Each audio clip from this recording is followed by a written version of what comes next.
Don't know what to tell you 'cause your butthole stinks and it looks like a stanky butt. It's a stanky what. Don't know what to tell you 'cause your butthole stanky dut. Stanky like a tank of butt.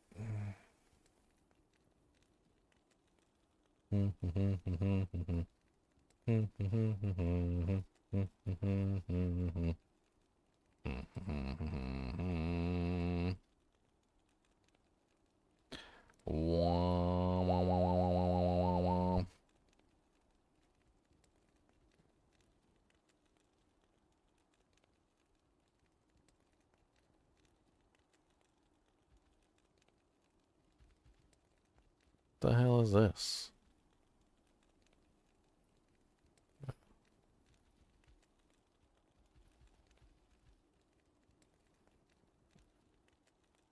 This program is weird. I feel like it's trying to do a hell of a lot more than what I'm trying to do. Well, that's the problem. I don't think this program is ever meant for something so simple as what I'm trying to achieve. It's meant for something completely ridiculous. And I think we're deleting this one too. Moving on to another doojank.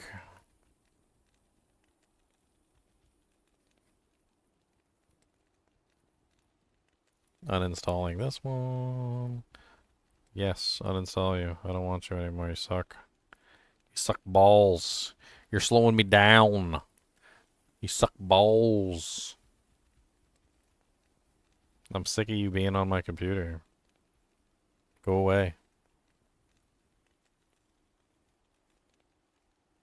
You too. You too can also go away. You also suck balls. Yeah, get out of here. Don't like you, suck balls. Balls suck. Got sucky balls.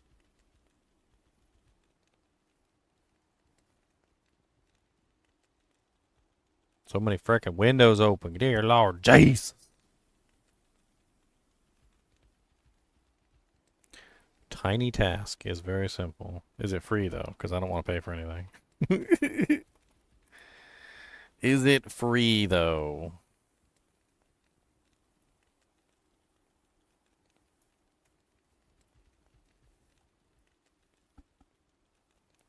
Tiny task. Open, save, record, play. Okay, so record.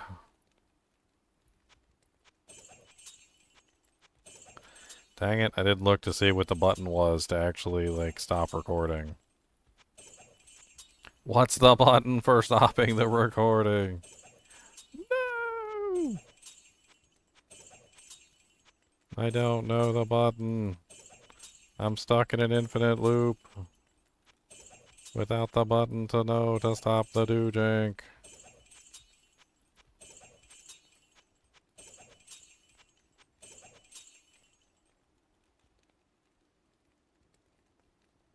Doesn't help. It's too tiny. It's too tiny.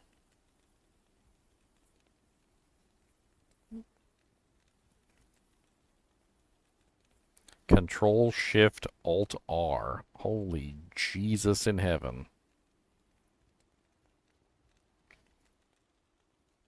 Let's not do that. Let's just do F12. That sounds good.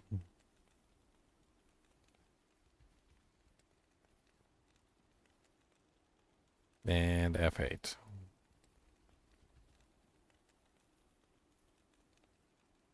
Okay. So, let's try this again. With more dubious action. Okay, so F12.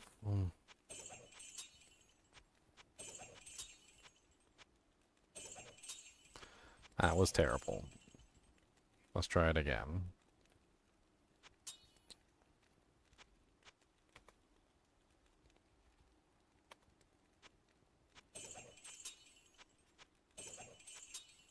God, why do I suck at this all of a sudden?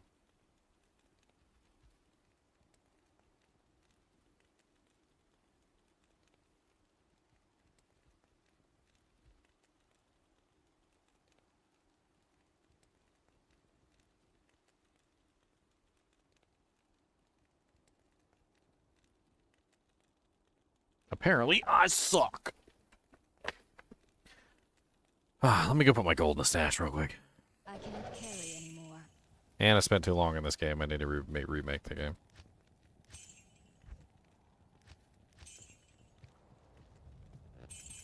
I can't carry anymore. I think my eyeballs are starting to go cross looking at this little tiny application.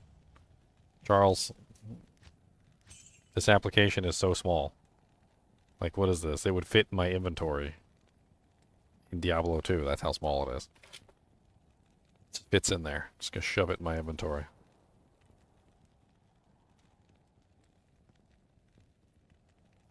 When they say tiny, they weren't joking. Yeah, let's make another game.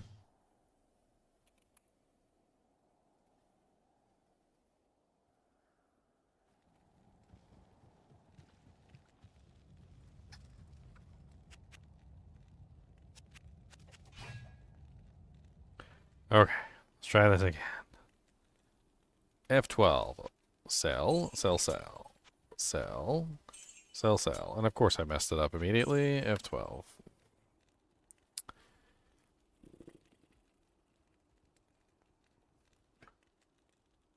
Try again.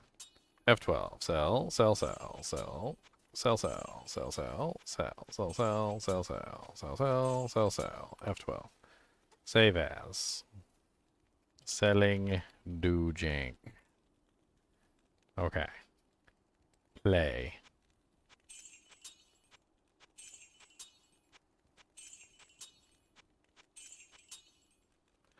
Alright, that's the whole thing. Can we make it infinite? How do we make infinite? Continuous playback. Check. Custom speed 2 times.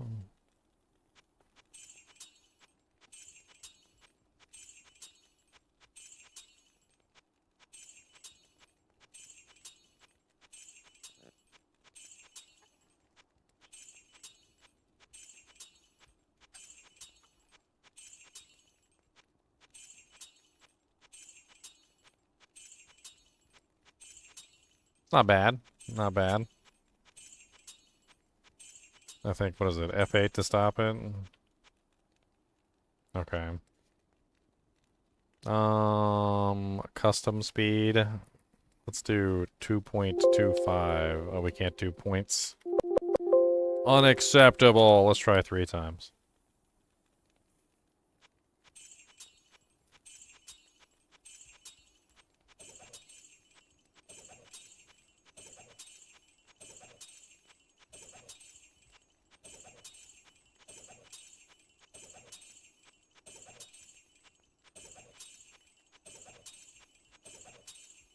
Selling many doojink to the shop.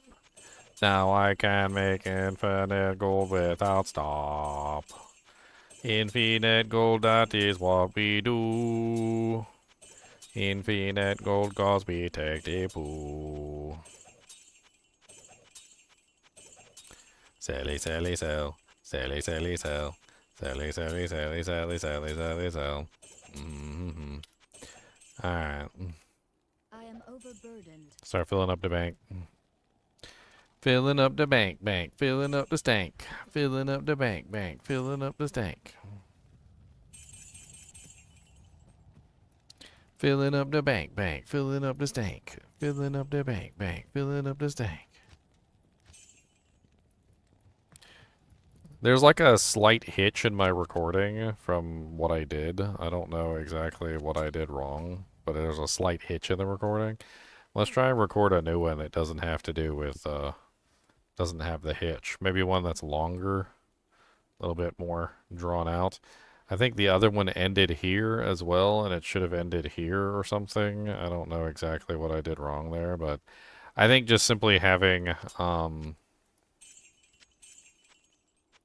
a longer recording would probably help. So let's try that. So F12, sell, click, click, click, sell, click, click, click, sell, click, click, click, sell, click, click, click, sell, click, click, click, sell, click, click, click, sell, click, click, click, sell, click, click, click, sell, click, click, click, sell, click, click, click. Dang it, I messed that one up.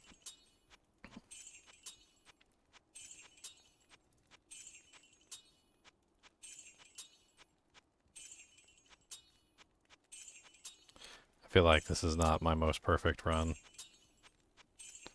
Let's try this again. Oh, 5x, I don't think it'll work because like I said, there's like input delays. There's too many input delays in the system. Okay.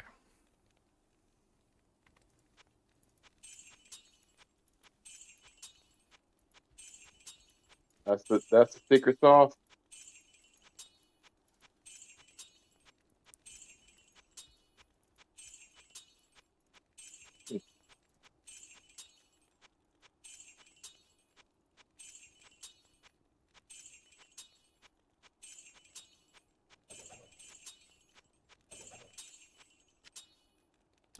Dang it. Messed it up. Right at the end there.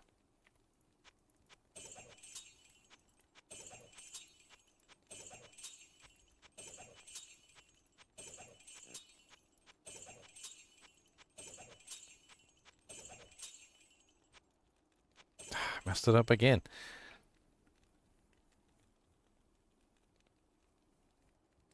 Anyone who cares if it's not perfect clicking, you just want to get the gold.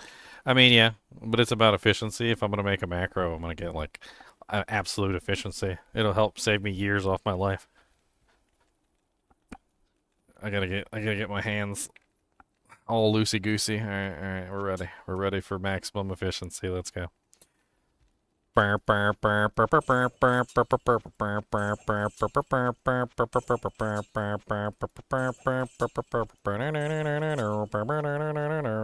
no! Dang it! Again.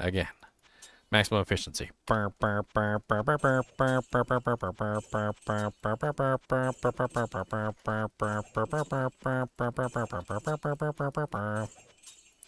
Oh my God, Cody! Worst time ever. What do you want, buddy? Yes. Do you want snackums? Do you guys go pepper doodles? Cause this is I was gonna mess with you until you take me out to pee. I don't care what you say. I'm gonna nudge your arm and mess up your mouse clicks. Oh,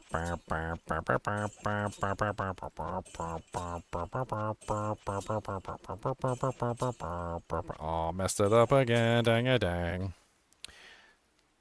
Cody said I'm gonna mess up all your mouse clicks.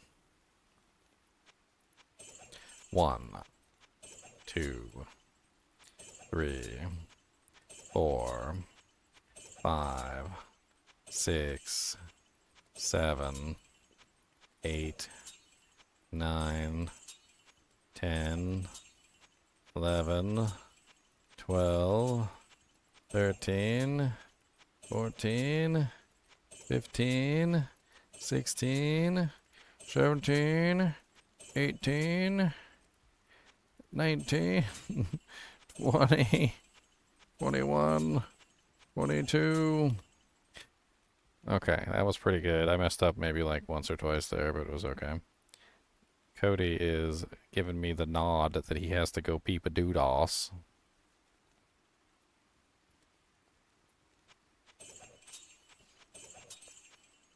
I'll be right back.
How's it working? Is it working okay?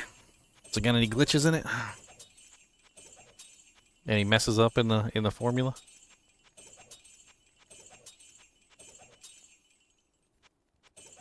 Looks like it does have a glitch or two in it. Could be slightly, but oh, look at that big old pile of gold on the ground. Beautiful.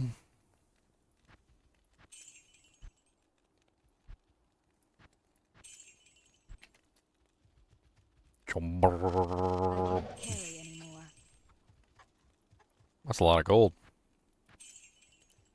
That is a lot of jambling. I am overburdened. Oh. Boom, boom. I mean, if I had enough gold sitting on the ground, I wouldn't even have to worry about it. I just sit there and just pick up the gold and gamble, wouldn't it? I am overburdened. I think the speed of the macro is far outpacing me. Because I just took Cody out to go pee real quick and it was done.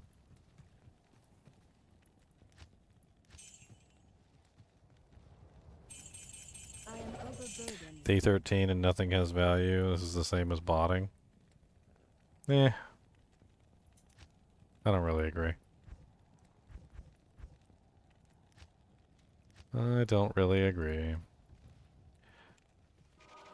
I'd like to hear your argument for why you think it's like botting, John.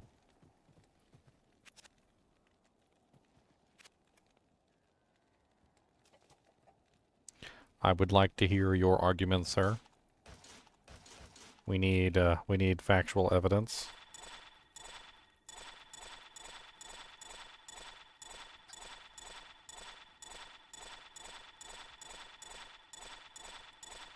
And it's day 16, not day 13.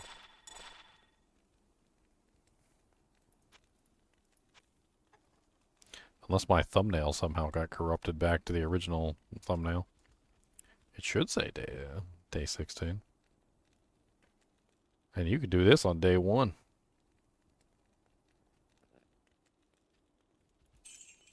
You can do this on the day of the one of the day of one. The one day, the day, the one, the one, the one, the day, the one.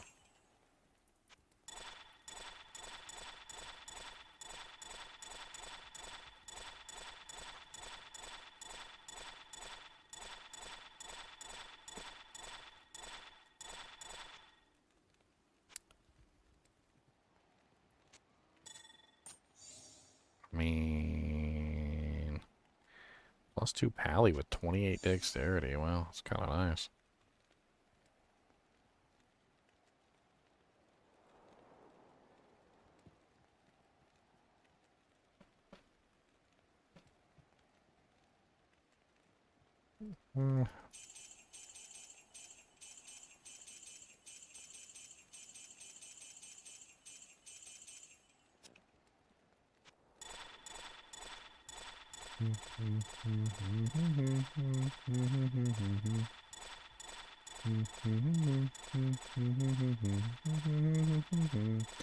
I need a whole thesis paper. That's what I need. I need a thesis on this. Who's writing their doctorate? I need a doctorate on whether or not this is botting. Who's gonna write me a doctorate? Wow, all res 21, replenish life 10. That's kind of nice.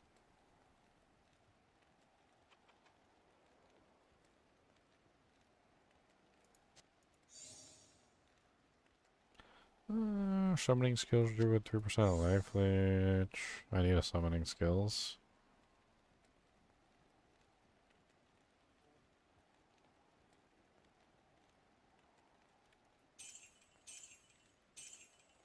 I think you guys are missing an entire point. You see third-party program and you immediately assume that third-party program just simply means a third-party program, but does third-party program actually mean third-party program, or does it mean that it's playing for you? Which could be an entirely other argument for this, is that if you're playing the game, like for instance you're going to kill Andariel, right? So you're going to take time and you have to actually go and physically kill Andariel. So it's going to take you You know, you've got to maneuver, you've got to, like, make decisions, you've got to decide whether you go left or right, you've got to decide whether you know, like, whether you go and you kill a champion pack as you're passing by. You got to dodge in and out of combat for fighting Andariel. Like, there's actual gameplay involved. There's a brain that needs to be involved, right? So using a third-party program to automate something that requires you to actually play the game is, without a doubt, most definitely botting. But is buying something from a shop and selling it to the shop the equivalent of going to Andariel and killing her? No, I don't think it is. Like, in the grand scheme of things, if you're talking about the difference between going to a shop and selling an item, or teleporting to Andariel, killing several packs of monsters, picking up that equipment off of the ground, and in general just simply being a part of the game, it's a completely different situation entirely, right? Because in one situation, you're spending a profusely large amount of brain power and effort, and in the other situation, you're literally just selling something to a shop. This is something that any character can do. Anybody can do it. So automating selling an item to the shop doesn't necessarily, in my opinion, signify botting, because you're not replicating something that couldn't be done by literally a 3-year-old with the computer.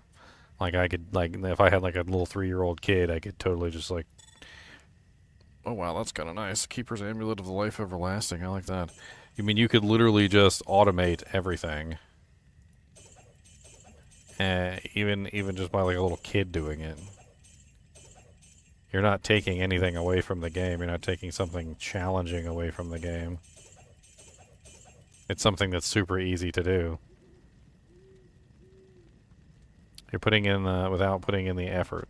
I mean, if I'm sitting here, as long as I'm sitting here while it's doing it, then I don't see anything wrong with it. I am putting in the time. Time is the only thing that's actually being taken away. Time. So if I'm here, then the time is in fact being spent. I'm spending that time. So what is it that I'm not spending? The wear and tear on my hand? Is that what's required? So I have to destroy the tendons and muscles in my hand through thousands of repetitive clicks for it to be worth something for you? Like, all I'm doing is saving myself the button clicks.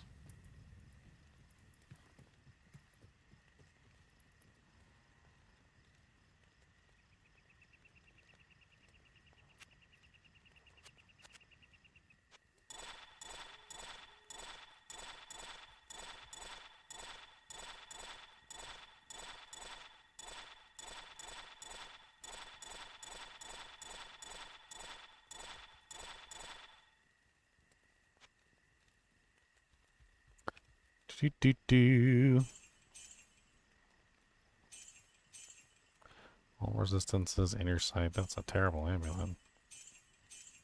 62 life.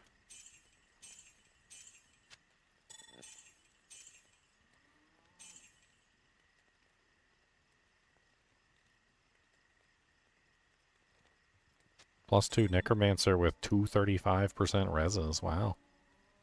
That's kind of neat.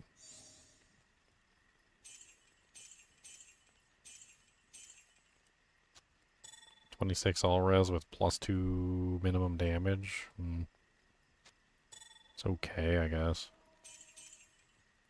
Nothing too amazing there.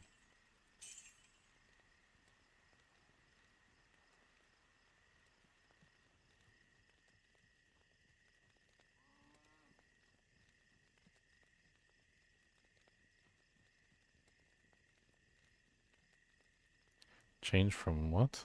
What are we changing? Who's changing versions of the game?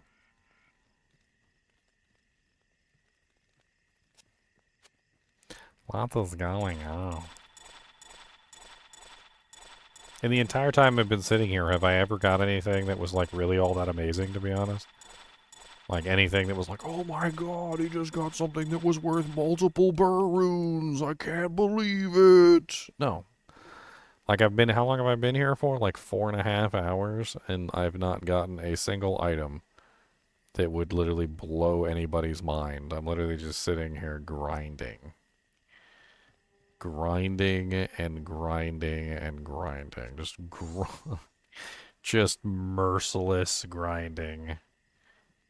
And I've gotten pretty much nothing even noteworthy up to this point. Nothing that would fetch anything more than maybe like an ist rune at the shop.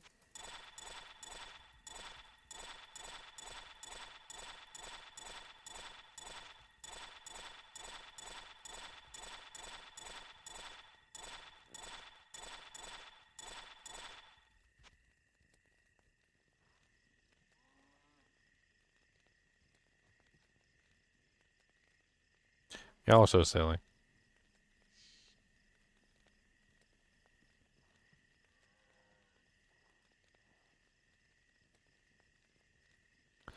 +3 passive and magic with 20 strength. That's kind of nice. +3 poison and bone with 20 energy. That's okay, I guess. +3 combat skills with 5% life leech. I don't know. I'm probably just going to drop most of this stuff on the ground for you guys anyway. You all watching right now, you're the ones that are probably going to be profiting from this. So you guys can take the moral ambiguity and you can apply it to yourselves. I remember there was this show one time. It was a show about baking bread. I'm not even joking. It was literally a show about baking bread. And I don't know why I watched this anime about baking bread, but it was hilarious and I enjoyed it greatly. And at one point or another, he literally invented a very interesting form of bread that was using old like bread that was about to be thrown away. So he basically took this like kind of like this really delicious sauce that he had created, and he used like the old stale bread and he dipped it into the sauce, softening it up, and he was planning on putting it in his store. And somebody asked him how much he was going to charge for this, and everybody was very interested in his answer because he was basically taking something that was essentially trash, and how much was he going to charge for this bread that was garbage. And he told everybody that he was going to give it away for free, which is actually kind of what I'm doing. Most of the time with these items, I'm doing all this, right? And I'm doing something that might have a little bit of a moral ambiguity to it. And what am I doing with it? I'm giving it to you guys. So, congratulations. I pass on the moral ambiguity to you, which is exactly what he did in the show. He passed on the moral ambiguity to the people who were getting the item, allowing them to decide whether or not it was worth giving it to them for free.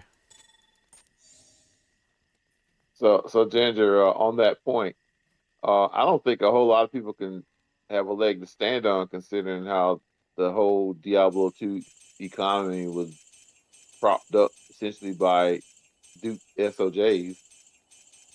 Oh, back in the day, yeah, deep SOJs. And I wouldn't be surprised now if it was propped up by botted room.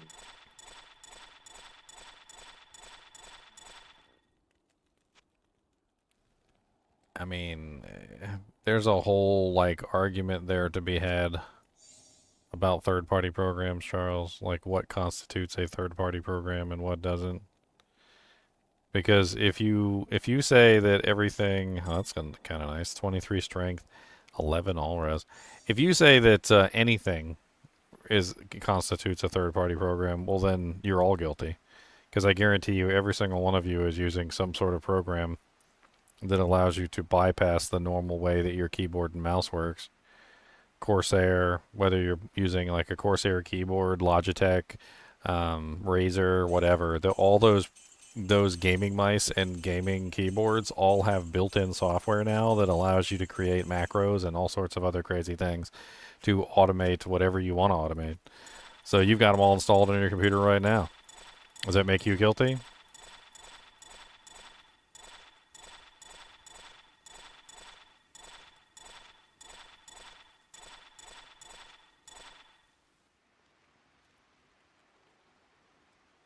I mean, I'm pretty sure that I could probably do the same exact thing with my keyboard and mouse software if I really looked into it.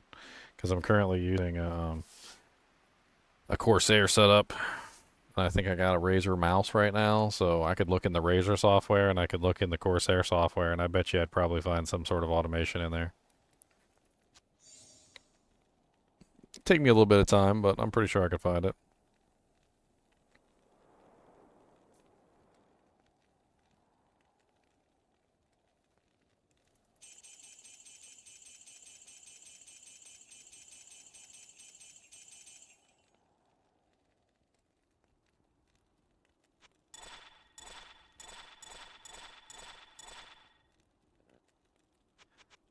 That's a good way of putting it, Tomac, is its quality of life. At what point does something that is meant to be used for quality of life become cheating? Right? If I want to, like, save my wrist a little bit by using something to sell the items to the shop as opposed to selling the items to the shop myself, and I'm sitting here the entire time I'm doing it, wasting my time, I mean, it's just quality of life at that point. That's not even... I don't even consider that cheating. That's just me sitting here trying to save my wrist from damnation. I just want to save my wrist from damnation, basically. I mean, you know how much gaming I've done over the years? I don't even know. Like, freaking thousands and thousands and tens of thousands of hours of gaming. I'm pretty sure at some point I'm going to end up with, like, carpal tunnel syndrome in my freaking wrist. If I can delay that by a couple of years by using an automation program to, like, sell items back and forth instead of doing it myself, I would certainly be grateful to that. And let's go back to another game entirely. So, did any of you guys play Final Fantasy XI? Final Fantasy XI literally had a macro system built into it. So, it was one of the games where literally they encouraged you to use macros. They actually had a tutorial thing. They went through the process of teaching you how to use the macros, to, like, change your equipment and use abilities in, like, quick succession. Dude, I used to use frickin' macros all the time back in Final Fantasy XI. It was like, that was the way that you played. That was the meta. If you didn't use the macros in Final Fantasy XI, you were a subpar player. I mean, you could still get by, but you weren't pulling off the crazy maneuvers that I was pulling off with the macros, like where I would literally use like 4 abilities in quick succession and fire off like a mega combo and hit a monster for like 10 trillion damage, and then also somehow trick attack that onto the freaking tank, so all the aggro would go to him instead of me. Like, it was insane what you could pull off with the macros. And they were super simple to set up. They had timers and like weight timers and things like that. You could have it equip pieces of gear. You could have it use abilities. You could have it like use an ability, wait, then use another ability, then wait, then use another ability. Like, you know, in quick succession. So you're just like, okay, I want to do like a big giant mega attack. And you would be like, all right, F5, change equipment to big mega attack. F6, initiate combo. Combo starts. Like, activating all buffs, F7, like, and it just does all your buffs real quick. And then you're like, F8, initiate attack. And then you're like, F9, put all my regular equipment back on.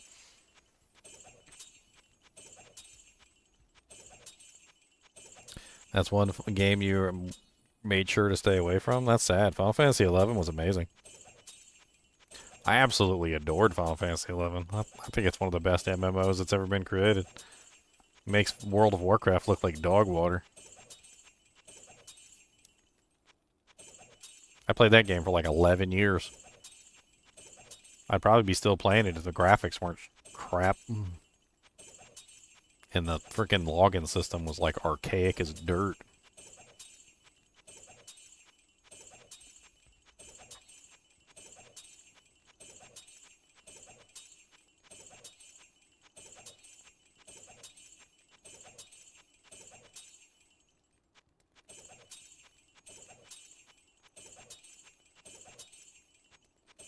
I'd really like to see just like Final Fantasy XI come back with like a brand new interface.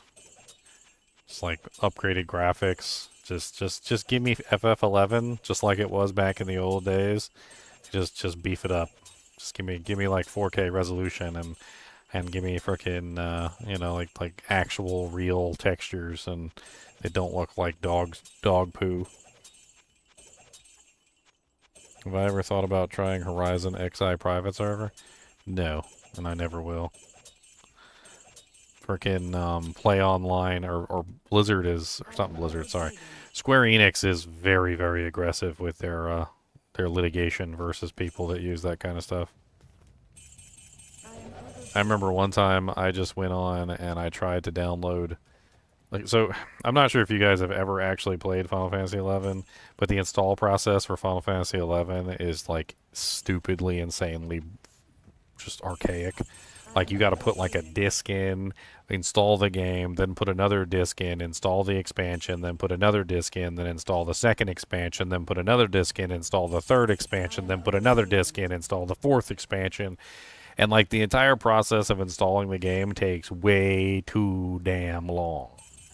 Okay? And I've done it multiple times, so I know. And so I went online and I was like, maybe I could just find like a torrent of the entire installation and just download that instead. And then like I could just, install the game legitimately, log into my real account that I pay for on a regular basis. Nah, man, I started downloading the thing. I had an email from frickin' Squeenix within like 5 minutes of initiating the thing of the friggin' thing that I was breaking the law and I needed to cease and desist. And I'm like, holy Jesus. Like it was like 5 minutes and I had a freaking email from Square Enix telling me I was breaking the law. And I was like, all right, well, I guess I'm just going to install it the old-fashioned doo-doo way. I broke out my 18,000 CDs.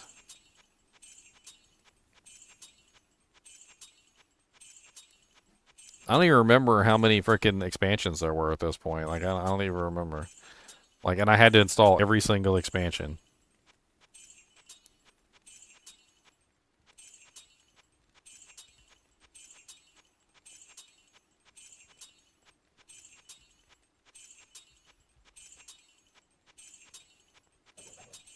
Yeah, so the idea of playing on an unofficial, like, Final Fantasy XI server is not... I do not want to do that, no.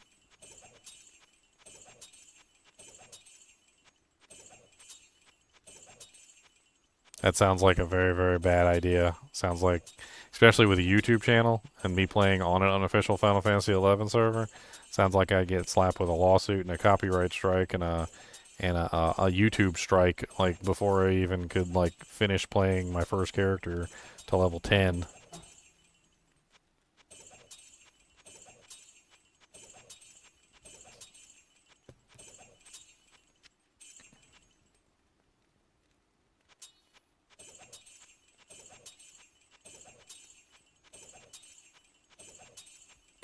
I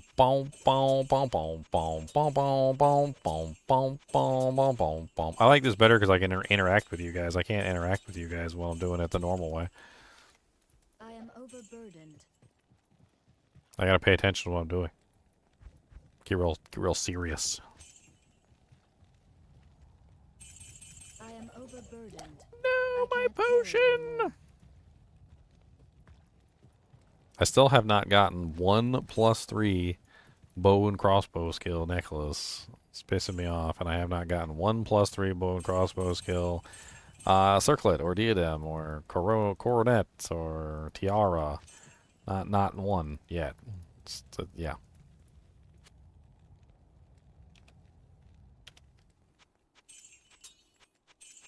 Rolled a perfect Enigma Archon plate. Nice. Grad Streamology.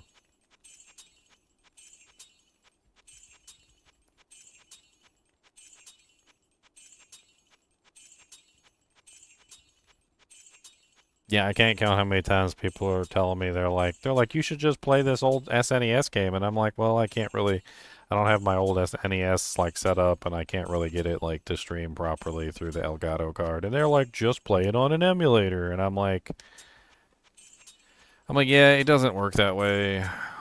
If you stream games through an emulator on YouTube, and they figure out that you're streaming games on an emulator through YouTube, they can very well just like put a lawsuit against you relatively easily.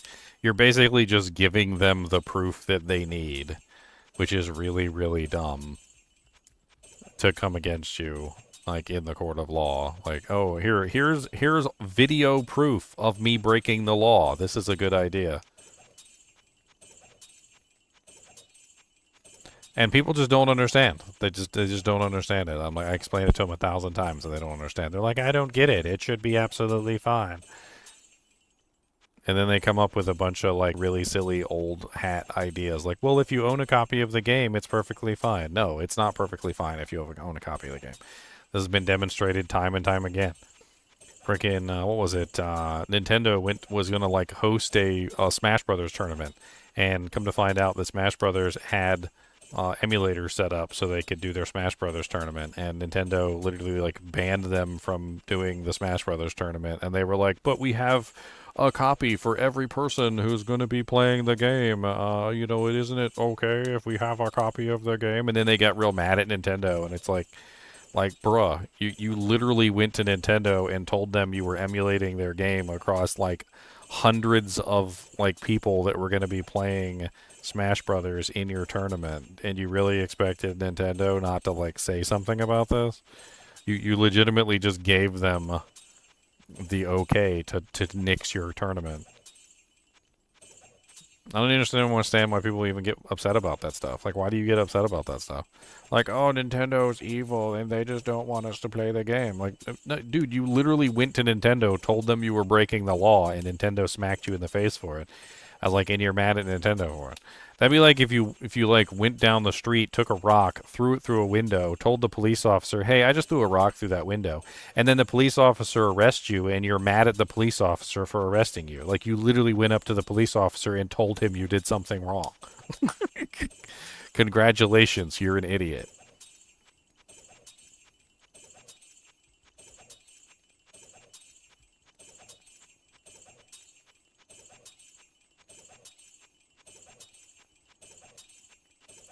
Congratulations.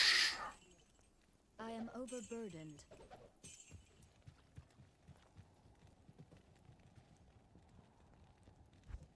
Beep, beep. I can't carry anymore. So much beautiful gold. I am overburdened. Jambalin, jambalin, radioactive jambalin, does whatever jambles can, gonna be a jambalin man.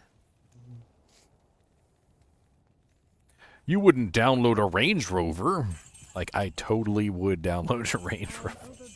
I totally would download a Range Rover. What are you talking about? If I could do that, I would do that. It would be done. I would do it. You wouldn't download a jet? Yes, I would. Yes. Yes, I would download a jet. If I could download a jet, I would download a jet.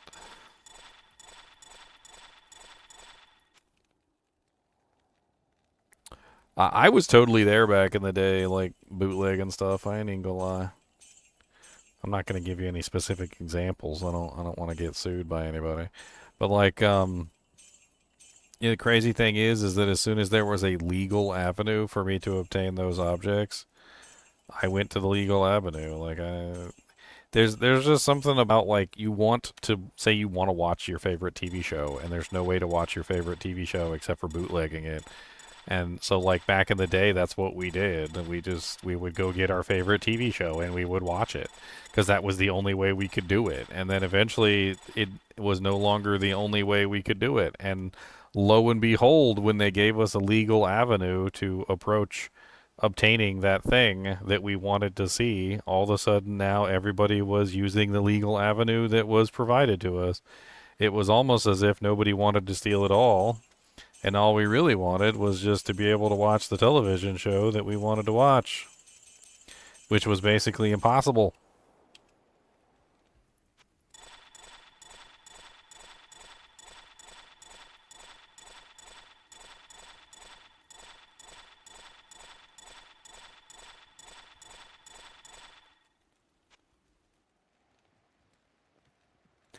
Plus 2 lightning skills with 2 reses. It's mediocre at best. I guess I can drop it though.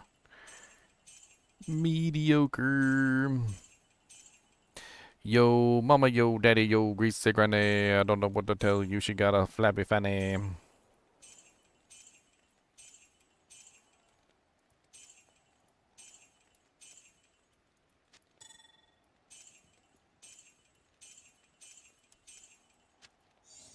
I can't.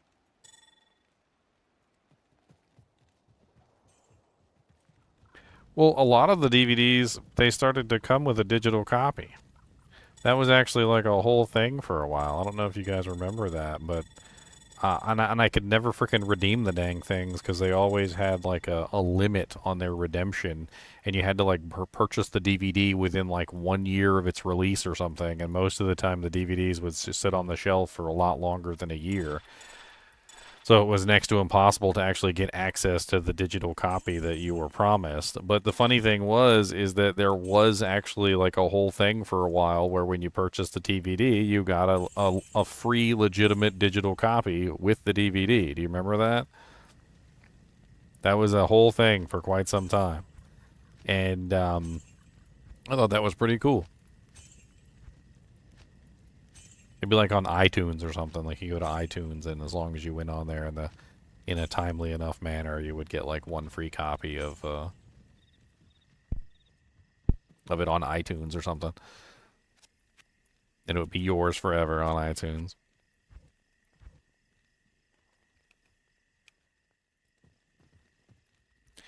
Gambling, bambling, doom, gambling. Still don't have my +3 bow and crossbow amulet. How many amulets have I gambled, and I still don't have a +3 bow and crossbow amulet? Well, that's what I'm saying. Not a lot of people even could, because if you didn't buy the DVD within like the first year that it was released, or go and redeem your copy, your free copy within the first year that it released, it was next to impossible to actually get access to it.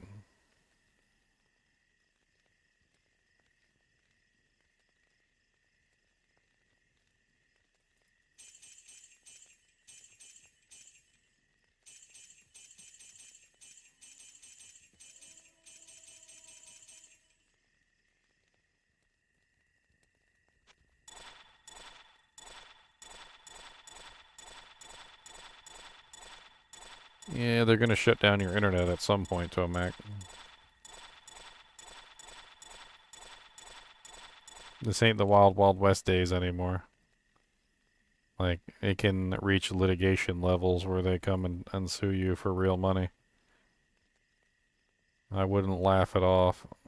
Those notifications are real, and they can definitely result in some very serious real-life issues. I mean, you may have thought that you'd be okay. You might laugh them off and think you're going to be fine, but it's not going to happen forever. Eventually, they're going to come after you in a serious fashion, and you're going to owe thousands and thousands of dollars, and it's going to ruin your life. I highly suggest that you stop. You need to find another way.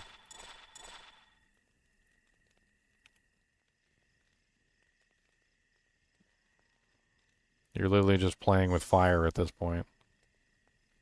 It's only a matter of time. Hey Ginger, I had interesting conversations recently with some people about the topic, and we were all like, "Man, we can't afford all these subscriptions to get access to all the content we want to watch." So, if you only turn the subscriptions on when you're actually watching the content. Right. Oh wow, what a beautiful amulet for a wow. That is a beautiful amulet for a what is it called? Immortal Sorceress? It's an Immortal Sorceress amulet. 103 mana, 22 damage reduced by. That is nice. That is beautiful for an Immortal Sorc. It's a Bahamut's Amulet of the Life Everlasting. I love that, Ginger. That's a good find. That's a fantastic find.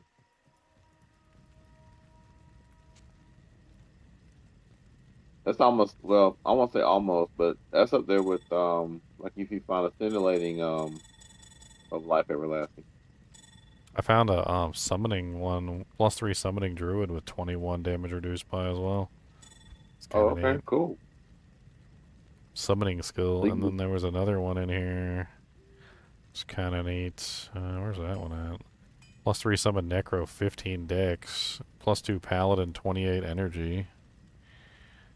There's a bunch of them. I'm gonna be dropping them on the ground in a game here eventually. Once I fill up completely, which it doesn't look like it's gonna take too long. I'm getting to the Yeah, point where people I'm should starting not to fill up. underestimate that life everlasting mod, because I mean you can basically tank by any monster in the game if you get enough of that DR on there. With the life everlasting. Oh yeah.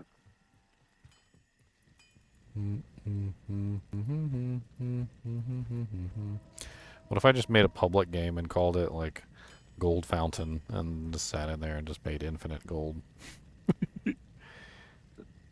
Gold fountain Or you can time. call it hack loot for free. No hacks. We don't call them hacks. Somebody would probably just steal my weapon from the shop.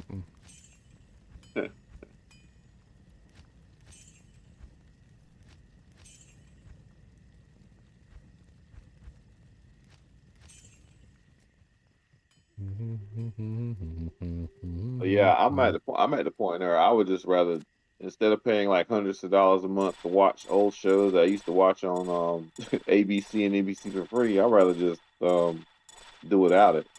I mean, that's just my opinion. I mean, personally, I've just been building up like an Amazon Prime portfolio.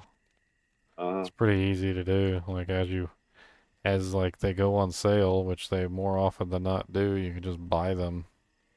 Once you buy them, you own them forever, and then you don't have to ever worry about purchasing them again. Well, that's what a lot of people thought about their books though through Kindle, and periodically Amazon comes in and removes some of those books from through the DRM. I mean, it depends on if they had license to the book forever or if they had license to the book for only a short period of time. Yeah, but I mean that's true. But when you bought a book, you were under the impression that you bought it on that book. They didn't say nothing about licenses and all that kind of crap.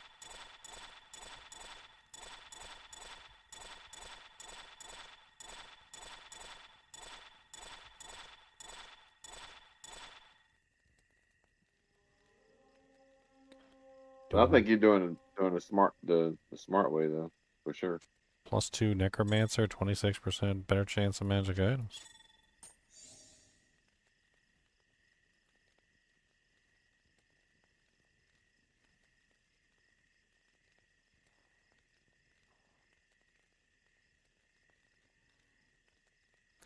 I mean, I don't argue that like doing it that way isn't cheaper. I mean, if that's what you're trying to do, wow, that's kind of nice. +3 fire skills, 20 strength. Like if you're just trying to save money, I guess that's always going to be cheaper that way. Unless, of course, litigation follows you, and then it could potentially be more costly than the other way. And people are using like VPNs and stuff these days, but VPNs won't protect you either, to be honest. I've kind of just ignored the VPNs almost entirely, like, because I don't really see the point in them.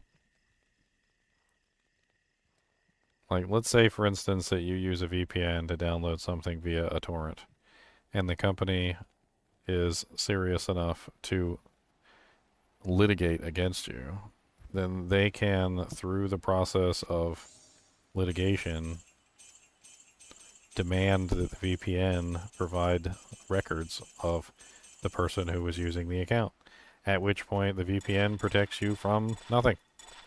So in any kind of situation where there might be a serious problem, like if somebody actually wants to come out at you for the problem, they want to seriously attack you for downloading whatever it is that you downloaded, or spreading whatever it is that you spread it across the internet, like you're you're playing with fire. Like the VPN's not going to protect you in those situations. It's not going to protect you at all. In fact, it's actually going to do the opposite. They're just going to sell you out. Because once the litigation comes after you, they're just going to be like, oh, okay, well, you're going to like charge us tons of fines if we don't give you the information. Well, then we're going to give you the information, and then they're going to give them the information about you, and then you're screwed. They're not going to pay a whole bunch of fines to like save you. Ginger, wasn't like the point of like the VPNs initially was like for people who are like journalists and stuff like to be protected from like governments that were like out, out to scroll them and stuff like to get them. VPNs are virtual private networks, and that's Yeah. basically just a way of having a private connection across the internet that allows you to not have to worry about somebody like stealing your data. Oh, wow, a chromatic amulet of the life everlasting, 28 all res, 19 DR. You got one? Mm-hmm. Chromatic amulet of the life Nice. everlasting. How much DR on it, Ginger? 19. Oh man. I mean, it's not 25, but it's pretty good. Yeah. It's still rare as all get up though.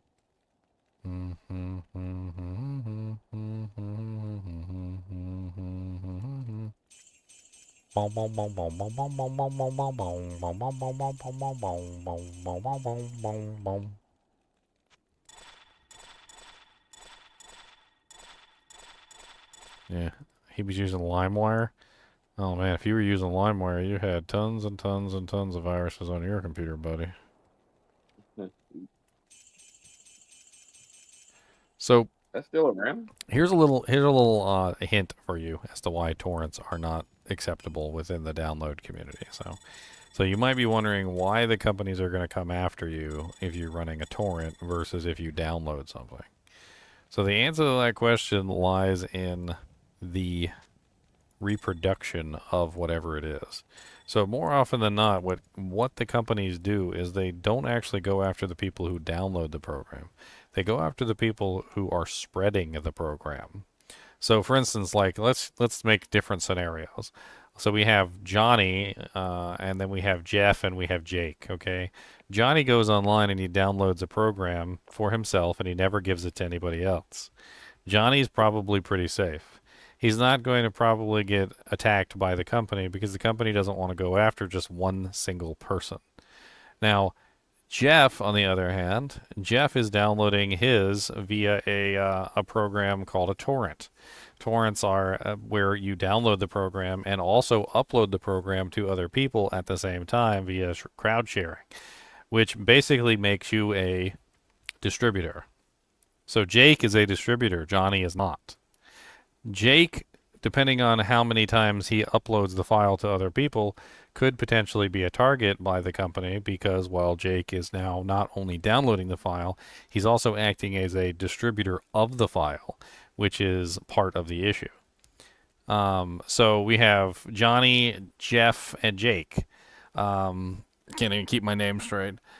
So the third person is a distributor completely. He's not downloading the file. He's just uploading it to everybody else. He's the one that you're downloading it from. That's the one that the companies are most likely going to go after, is the person who is distributing the file to everybody else.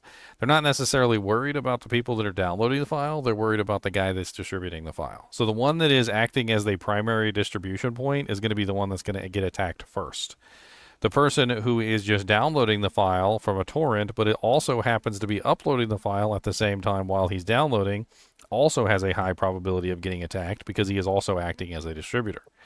Johnny, on the other hand, who just downloaded the file and did nothing else, has a very limited liability and is probably not going to get attacked by the company because it doesn't make much sense.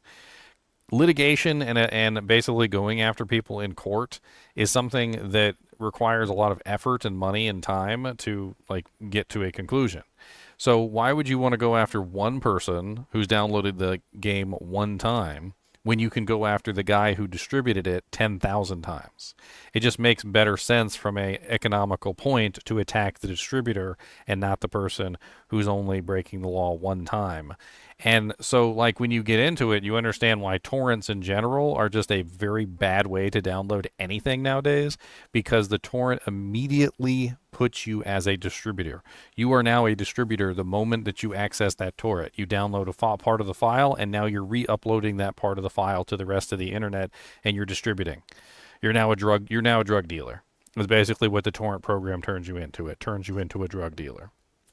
Congratulations, you now deal drugs.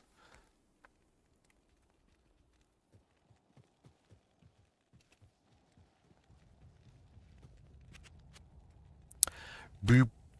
Beep. Oh God, no! Howdy, Ginge. How you doing? No, my edge bow! No! I pressed the button and I wasn't ready. I wasn't ready and my edge bow is gone. It's gone. It's gone. How is torrents allowed on the Play Store? The same reason that emulators are allowed on the Play Store. Torrents and emulators are not breaking any laws in and of themselves. The emulator for the console doesn't break any laws, and neither does the torrent program itself break any laws. And not until you load a ROM into the emulator, at which point it is now breaking the law because you are now using something that doesn't belong to you. The torrents, the same way, can be used for good purposes. So, for instance, if a company specifically puts a download out there for their game client on a torrent, which of course still requires you to purchase the game, just an alternative way to download their client, then that is perfectly legal. However, it's the illegal distribution of torrent files which is the problem. So the torrent program itself is not illegal if it's being used for legal purposes, and there's plenty of legal ways that you can use a torrent program. However, there's also plenty of illegal ways that you can use a torrent program as well. Emulators, likewise, can also be used legally. If you made your own homebrew game for a emulator, then you would be breaking no law whatsoever, because you're literally taking the game that you created and putting it into the thing. And that, of course, assumes that you are actually, getting the copyright law correct, though. Like, you can't just take like a Mario game and rehash it and turn it into a quote unquote homebrew. You have to actually make your own from scratch.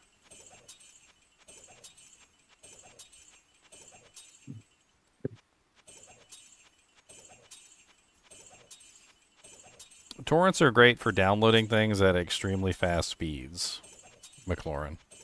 So, like, even back in the day, like when I was talking about earlier about trying to download Final Fantasy XI so I could use my legitimate key, which, like having the game client itself doesn't mean anything because you still need to actually log in and have an active subscription. So I thought that downloading it via torrent would be absolutely fine, just to get a faster, client to download the game as quickly as possible and not have to worry about spending forever installing it. But, well, whatever. Some companies do that legitimately, some companies don't. Like, there used to be torrent versions of games that you could download via the actual company. Even Blizzard has torrents built into itself. So I'm not sure if you're aware of this, but inside the Blizzard client, there's a torrent option. I'm pretty sure if you go into options, settings, downloads, where is it at? Pre-release content, latest updates.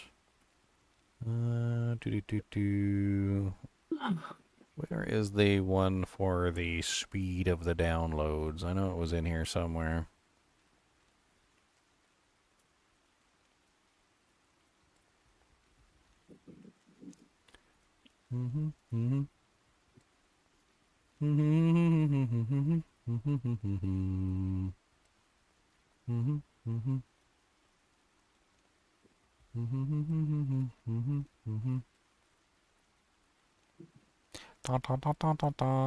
Maybe Blizzard doesn't have it anymore.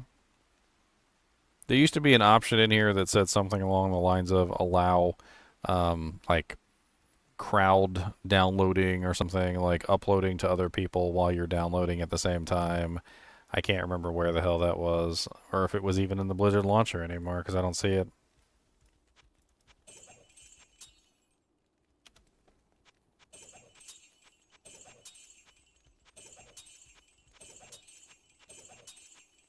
What build are we playing this season? I got 2 builds. I got a Cow Diver build, and I got a Magic Arrow build. I'm about to open up a game here in a minute and start dropping some of these things I gambled. In fact, I think I'm already pretty much at that point.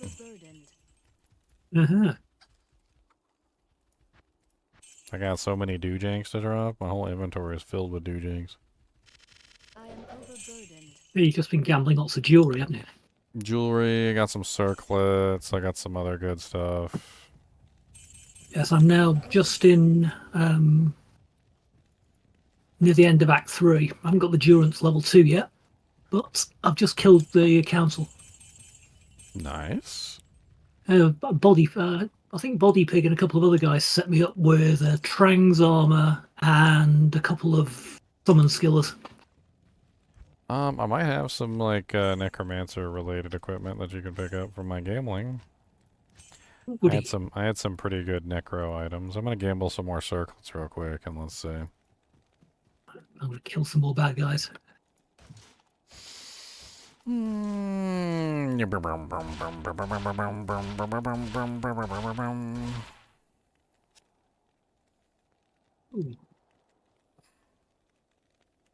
Poop poop poop poop poop poop poop poop poop poop poop poop poop poop. +2 Amazon, 7 min, 8 life, leech, 16 dex, 39 fire res. It's kind of good. Might even be better than mine.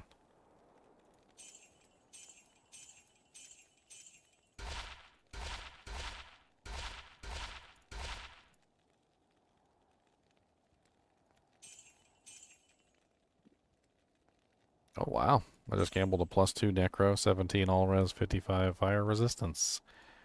Circular tiara. Would you like a tiara for your pretty head? Depends what we're talking. Are we talking? Yes, we're talking the jewelry, aren't we? Yeah, yeah. As opposed to the traditional Persian hat. There is one called the tiara.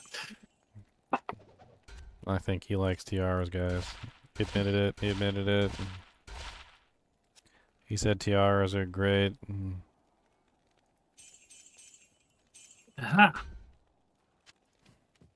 He said, I have- like have the tiaras. weight Tiaras are nice. I wanna wear tiaras with my Okay, chicken and which is- rice. Which direction is the best one to go in on Durance level 2 to find the waypoint, etc.? Wom wom wom wom wom wom wom wom wom wom wom wom wom wom wom wom wom. Oh, sorry. I totally wasn't paying attention. Oops. Alright, making this game. At Kinship. Game name is GGM Jamblin'. And I'm going to be dropping a whole bunch of doojanks on the ground. Goody. Dang it. I put a G on there. There's no G on there. Alright, let's start dropping doojanks on the ground. So I got... Get the circlets first. Bonk. Bonk. I got a +2 druid with teleport. I got a +2 Sarky. +3 elemental skill druid with magic find. +2 druid with 20 all res. +3 lightning sork. Start dropping circlets everywhere. +3 fire skills, +2 necro all res 10, +2 Amazon 20% faster cast, +2 Amazon all res 12, +1 sorceress 10% all res with 36 to a specific element, +2 necro with 35 fire. Whoa. Ouch. Boom, boom, boom, boom, boom, boom, boom, boom, boom. We know like dollies. Being IT doesn't make you an expert in laws. Of course it doesn't. Alright, and we got +3 fire skills, 15% magic find. I don't even know why I kept that one. Why do I keep that? Oh, it's a diadem for rerolling. A diadem for rerolling. +2 Sork 18 all res, +5 mana after each kill. +2 elemental skills, 6% life leech, 6 dex, 18 all res, 3 cold skills. Mana leech, +2 pally, 114 attack rating, 7% life leech, 15 strength, 34 life, and 21 mana circlet. And that is not all. I still have way more. So many more doojank. I hope you guys are ready for all these doojank, because there is a lot of jank and a lot of doo. Start dropping all these amulets on the ground. Boy, do I have a lot of amulets.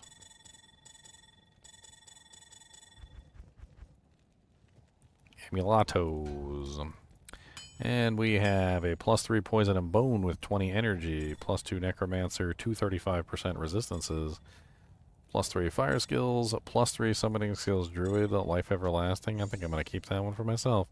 Another +2 necro, +2 passive magic, Amazon with 11 all res and some decent mana leech, +2 elemental skills druid with 10% faster cast, a really sick low level 15 amulet. +3 cold skills, charge bolt when struck, +2 summoning all res, +3 summoning skills with life leech, +3 summoning skills necro with 15 dexterity, +1 sorceress with 33% magic find, angel's amulet of luck, a chromatic amulet of regrowth, which I thought was really interesting and could nice. be made for like it's kind of a neat regeneration build, 21 all res with 10 regen, and +3 fire skills, +3 necromancer summon, +1 pally, Ouch. 2 reses, 3 Ow, reses ow, ow, ow. actually. Ooh, that hurt. +3 shadow disciplines with 31% magic find. That was kind of neat. +1 pally. +3 lightning skills with level 3 chain lightning on attack, which I thought was kind of a cool touch. This one's for crafting.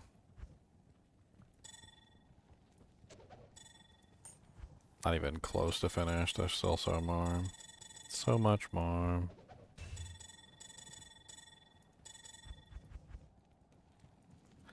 Alright, we've got +1 lightning skills, +3 fire skills and faster cast with all res. A +2 necromancer with 26% magic find. That's pretty cool. Just a plain teleport amulet. A chromatic amulet of precision, 27 all res with 12 dexterity. That one's kind of neat. Angelic Halo that I gambled for some reason. +2 druid with Frost Nova procs. A +2 pally with 28 dexterity, which I thought was pretty darn neat. Lightning skills, moderately okay. +2 pally, 28 energy. Cold skills, another +1 pally, another +3 summon. That +2 barb needs to go in my stash. Where did you go, +2 barb? Yeah, put you for crafting. Make some crafted amulets with you guys. Then I got this crazy one here. This one looks like it would be really good for a sorceress, an immortal sorceress, 103 mana with 22 damage reduced. Bahamut's Amulet of the Life Everlasting. It's kind of neat. +3 combat lifesteal, all res with 16 strength. +3 passive and magic with 20 strength, which I thought was pretty darn neat. Another +2. That's a regular +2 necromancer, isn't it? Let's keep that. +2 poison and bone all res, 17% faster cast. +3 fire skills with 20 strength. That one's kind of neat. Another +2 necro, an all resistance 14 ring. +3 lightning skills with 8% mana leech. Boop boop. Ah. I think that is it. Take everything. Couple more amulets. So I've got the chromatic amulet of life everlasting, 28 all res with 19 damage reduced. That one's absolutely amazing. That's the old Iron Abbot type build one, isn't it? +3 summoning skills druid with 11 minimum damage. That one's also pretty cool. +3 passive, +3 cold. +3 cold skills with replenish life 11. That one was neat.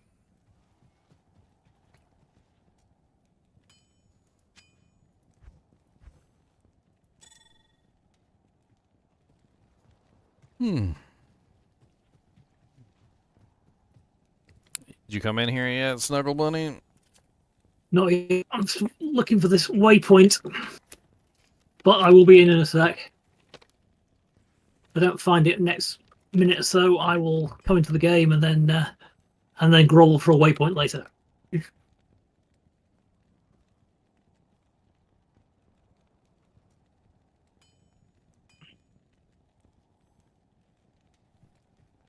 Are you here or are you not?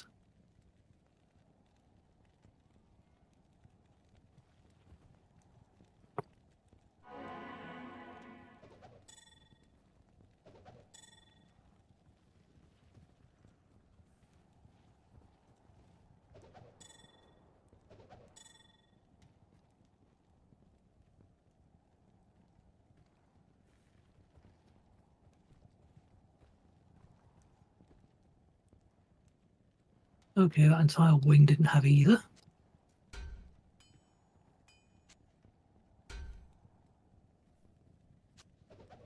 Okay.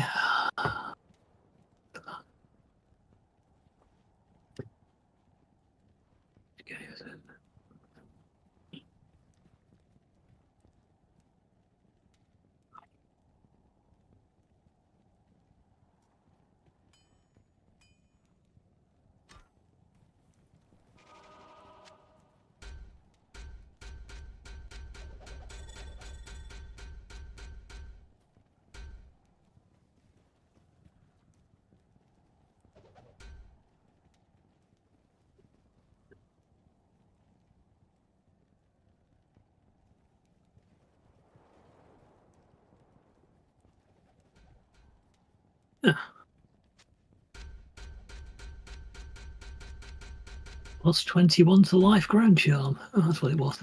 Oh.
Try to make sure the blue items don't disappear.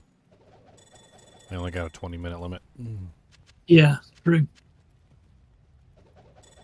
Just refresh them all the time.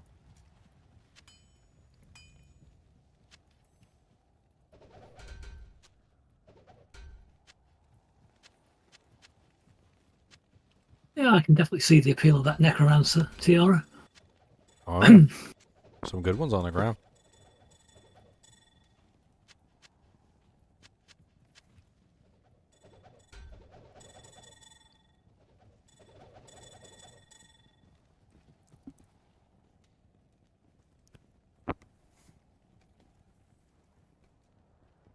He said, yes, I've eaten worms all proudly, too. Like, are you proud of that? You have gained title Worm Eater.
Oh,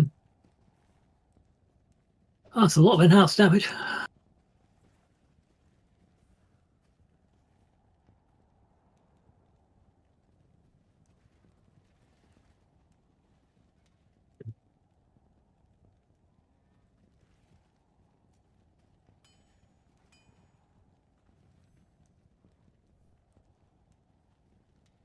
Where have I got them?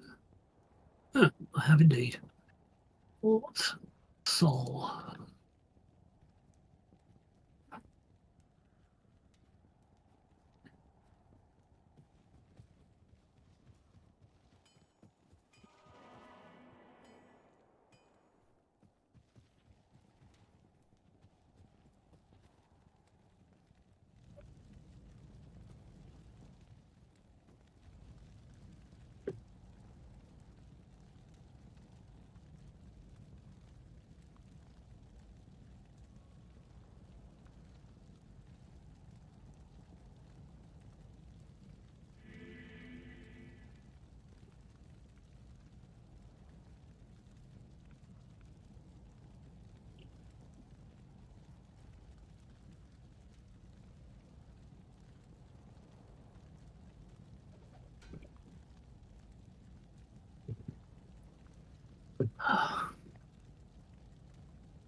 Try to make sure everybody gets an opportunity to pick stuff up. Yep. Ew, who dropped an ironstone in here? I'm throwing that outside. Ew. Ew.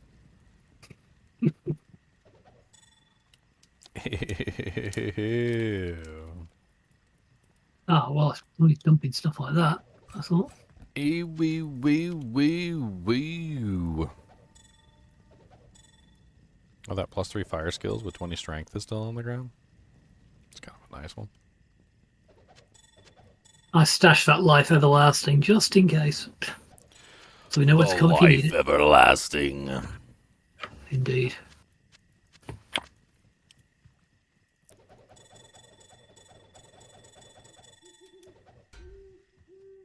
I'm just trying to cycle everything. Make sure all the items aren't going poof. Spend all the time, getting the items only to make them go poof. That's poopy.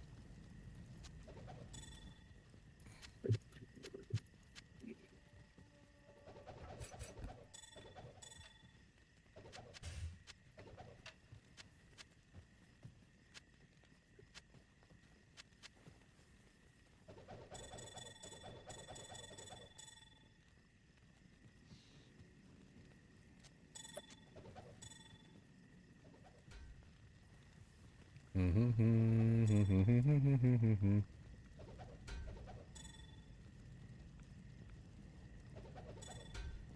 midi-chlorines, what? Conquest saw. Oh wow, 419% enhanced? That's insane. It's only level 58? That's like a prime leveling weapon. 192 to 277, and it's only level 58. That's insane.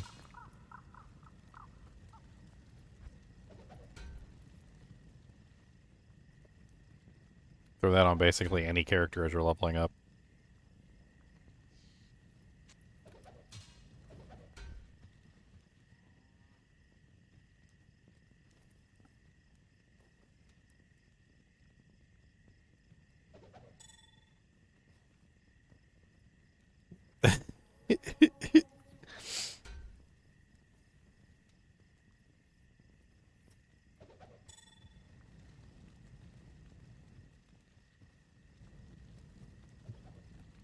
Yeah, it's not too bad. I like to think about it differently, is that the dex requirement is literally just attack rating, which you're probably going to want anyway. Yeah. And the strength requirement is usually the same strength requirement that you need to put on like a monarch shield or something. Like, it ain't really that big of a deal.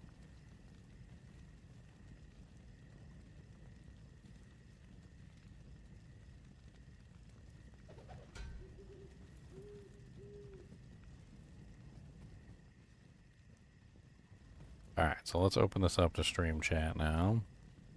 You guys want to come in and get some doojanks? You guys gonna come in and get some doojanks?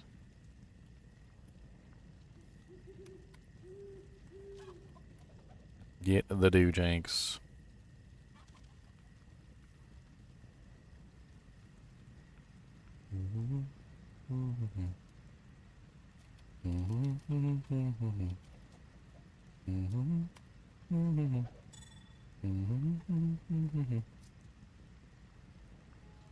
Boom, ba boom, boom, ba boom, boom, ba boom, ba boom, boom, ba boom.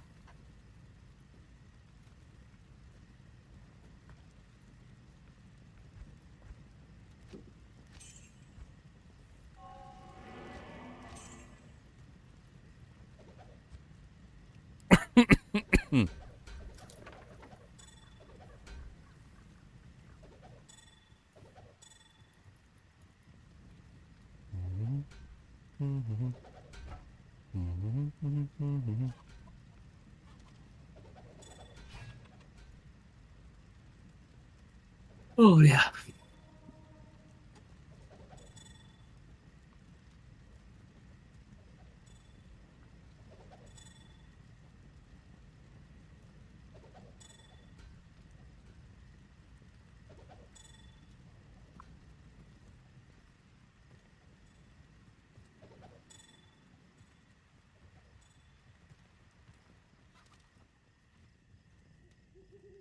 Amulet of the squid. The squidliest. Oh, there's Turok the dinosaur hunter's in here. Oh no. Hmm. Not Turok.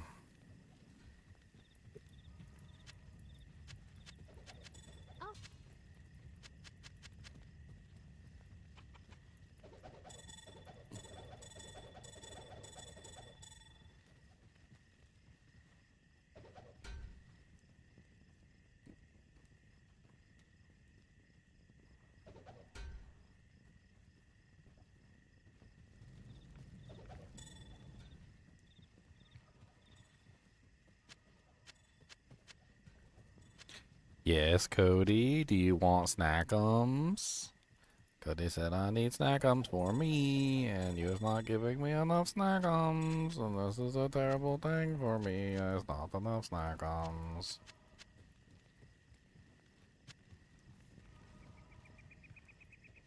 I have received precisely 100% less snackums than yesterday, and this is not acceptable. Would Kubus like a beefum stick? Is that what Kubus would like? Is one beefum stick for him? For Peter Beefums? Would you like this beefum stick? Are you gonna come up here and you're going to get this beefum stick?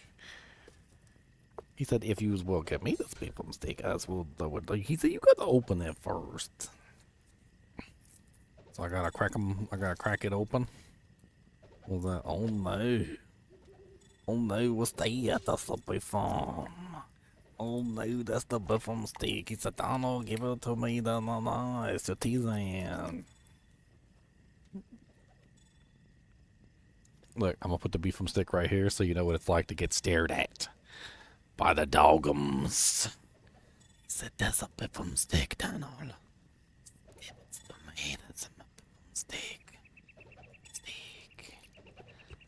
Oh no, he's took a chomp out of the beefum stick. He's chomped it. It's a chomper. A beefum stick chomper.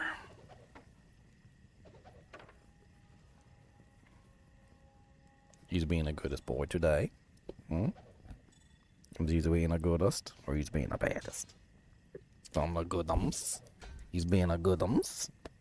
Being a goodums boy. Hmm? He's being a goodums boy. He said maybe. Maybe I be goodums, and maybe I don't be goodums. Maybe sometimes I think about being goodums and then I fail. Maybe sometimes I be a goodums all day long and you don't notice, and then I don't get no snacks, and so then the next day I not be goodums because you didn't give me no snacks.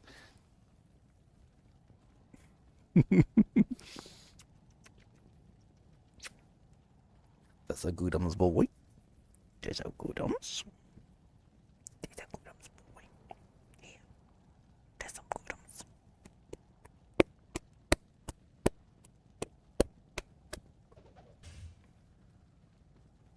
He said, I don't know. He said, but you got some more beefum sticks? How about an antacid pill for your tum-tums? Hmm? Do you want a Tums? Let me give you a Tums for your tummy. You know, some calcium citramates. Some calcium citramates. There you go. There's some tum-tums. Hey, thanks, werewolf. Nice. I got me a prime sub. Why does it say -1? What is that about? I have negative subs. I've got negatives.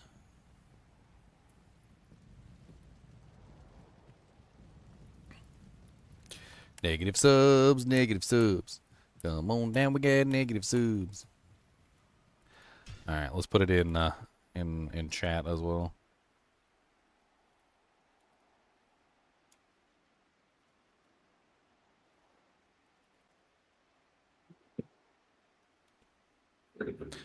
Weep. Ooh.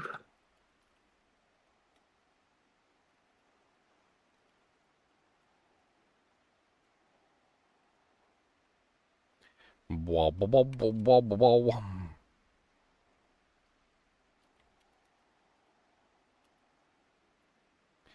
Whip, whip, whip.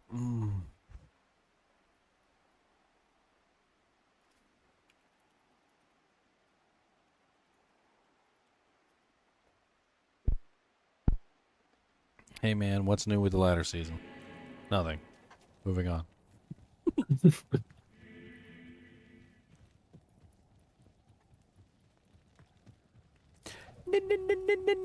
Nothing. Cody, your juicy jowls is all over my arm, and that's Grody. You got them Grody juicy jowls. You got the JJs. You get the Grody juicy jowls. I don't like it. It's Grody. It's Grotums. It's Grodaculous. Can you please take your juicy jowls away from me, sir? Come here. Let me see. I'll wipe your juicy jowls off. Come here. Come here. Let me get them juicy jowls all wiped up. Let me get them juicy jowls. Let me get them jowls all clean. Da-deen, da-deen. There you go. He said, I'm just gonna slurp them all up again in 2 minutes. He said, I got lots of slobums in there.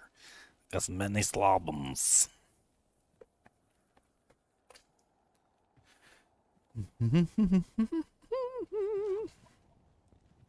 Let's see what's left on the ground.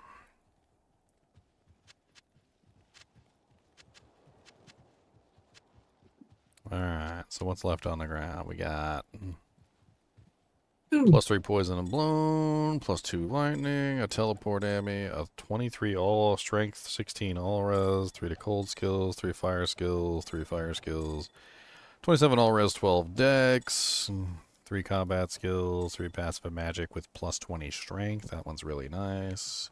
+2 pally with 28 dexterity. That one's pretty cool too. Wait a minute, I got 2 +2 pallies? Oh no, I got a +2 pally with 28 dexterity and a +2 pally with 28 energy. Okay. Kind of an interesting little combo there.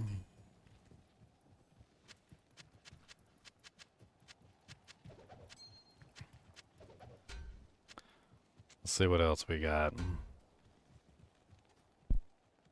+3 lightning, +2 Amazon. That's actually my circlet. It's a really good card ad.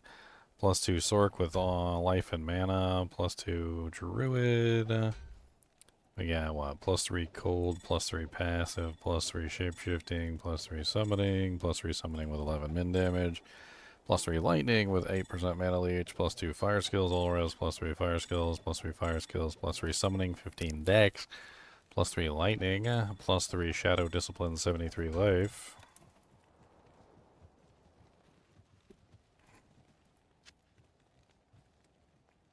+2 druid with teleport. Mm.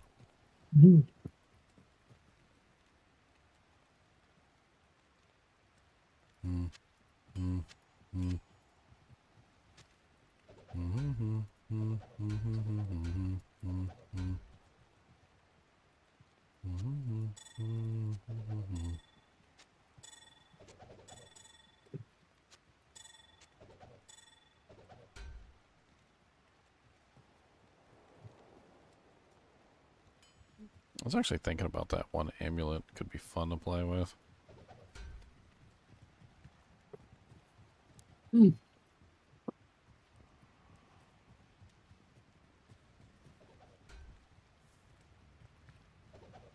I'm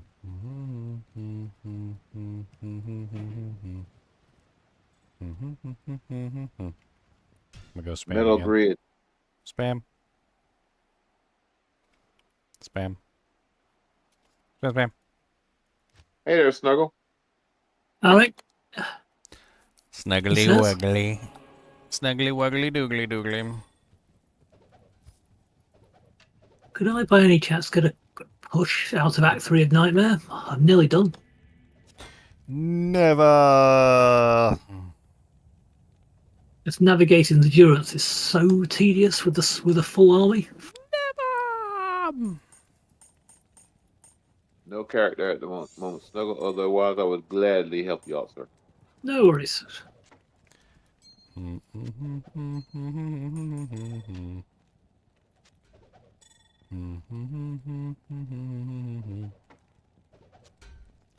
don't know where my other ring went to.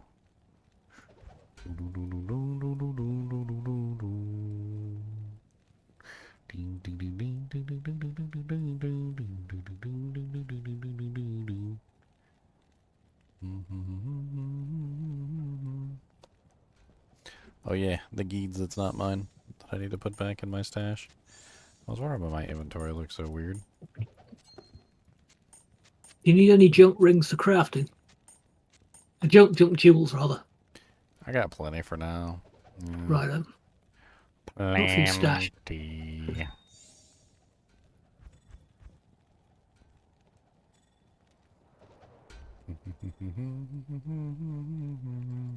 I just found the humongous. Might be handy for an iron golem. Is it humongous? It is indeed. 6 whole spaces worth.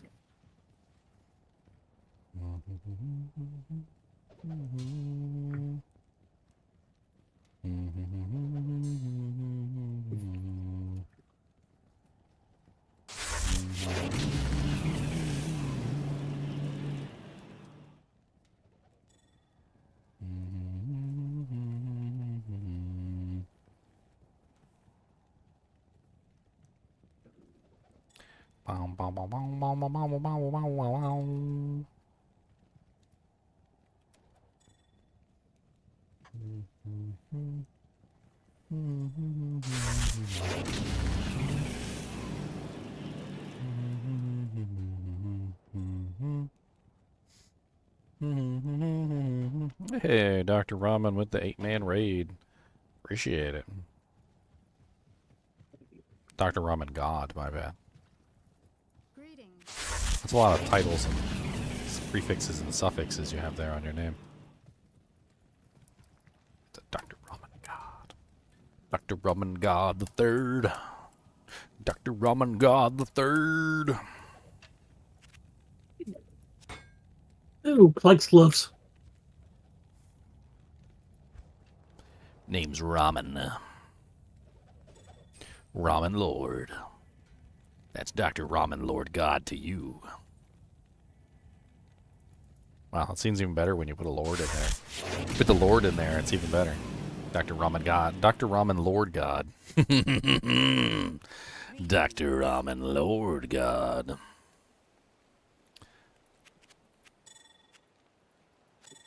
People selling stuff for money. It's hilarious. 5K. What'd you get for that? 5K? That was glorious.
Let me sell these amulets for 5K a pop like an idiot. We're in normal difficulty. He's getting 5,000 gold a piece for them. Oh my god. So much money. So much money. Oh, it's so many gold coins. As if there wasn't a way to literally get infinite amounts of gold if you wanted to.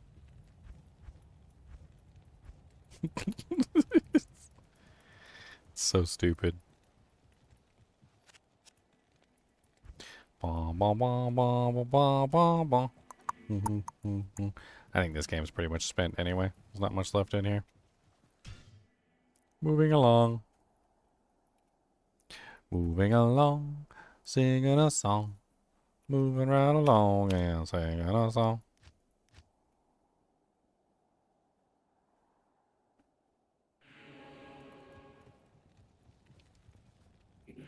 Time to make some money. Bigger than a bank. I need a little bit more money. I kind of ran out of money here. Boop, boop, boop, boop. Let's fill up real quick.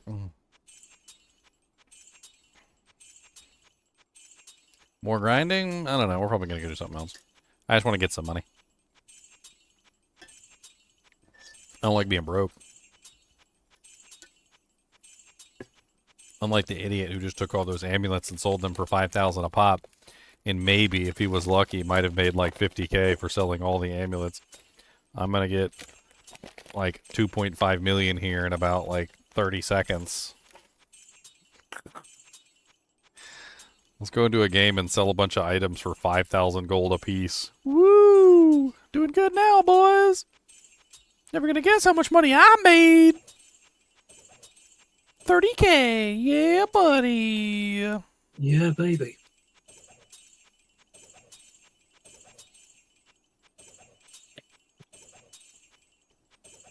Well, the council didn't last long. 30,000 gold. I got a 30,000 gold in the bank. My friend didn't even get 35K in the end. Cause I'm a stupid dummy selling stuff to normal difficulty for 5,000 cap gold a pop.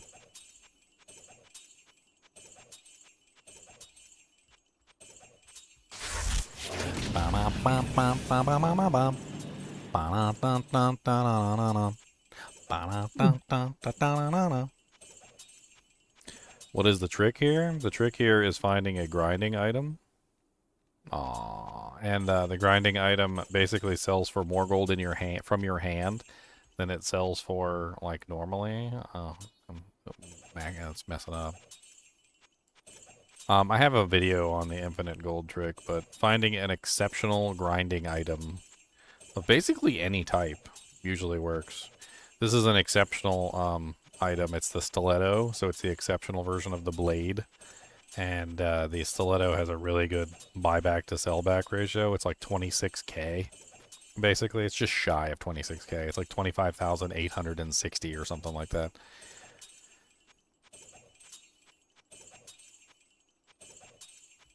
I'm just filling up my gold real quick. Everything that's is dropping on the ground right now around me. When I finish this, I'll have a big pile of gold around me in a circle.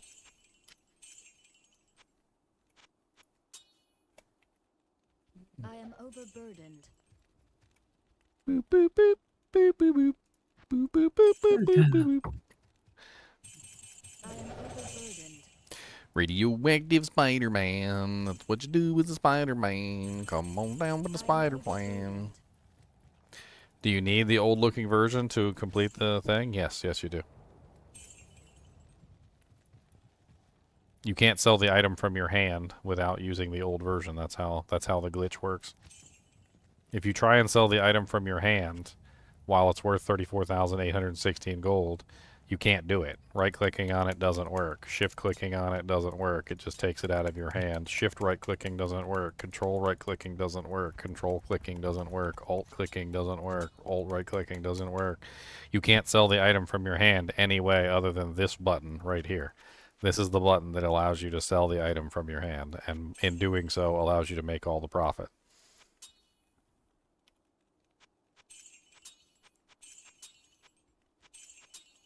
You need to be looking like Scrooge McDuck running through that gold. I'm going to dive in it. We're going to go swimming. Let's go swimming in the gold.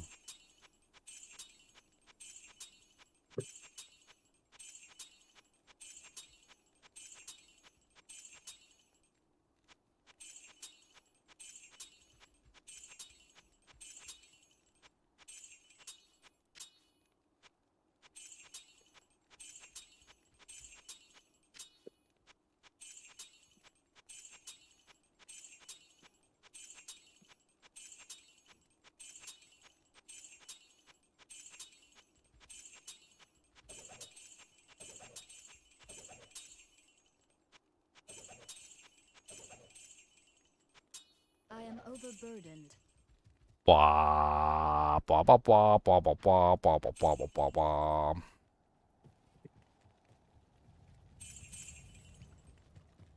I just want to get a little bit more gold in there besides the amount that I had. Alright, let's put the stiletto in here for right now in case I need it for later. Oh, okay. Womp, womp, womp, womp, womp, womp. Neelthac's on TZ. I think I might have to go do some Neelthac runs. Sounds like fun. Mm. Neelthac, Neelthac. Let's go get some loot. I gotta go steal some stuff from my druid.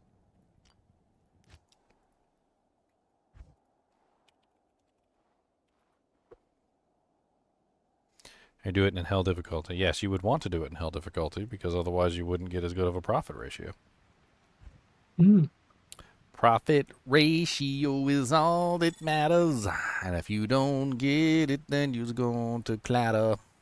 Profit ratio is all that matters. So come on down and get some profit ratio platters. Profit, profit, profit ratio, profit, profit, profit ratio, profit, profit, profit ratio, profit, profit, profit ratio. Hmm. I mean, you can do it in lower difficulties, but your profit ratio gonna suck. Gonna suck balls. Balls. Okay. Bink. Bink, bink, bink, bink.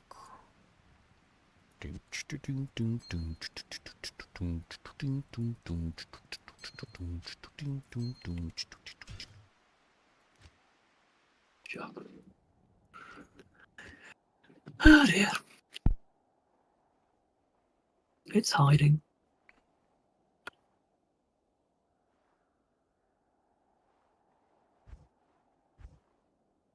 Yeah, the buyback from the button cares about the cap. Like, everything cares about the cap. The 35k on the actual selling is important because you want to make sure you're selling it for the highest value. And then buying it back, hell difficulty, is the better choice because, of course, you're selling it for 35k and then you're buying it back for a higher price.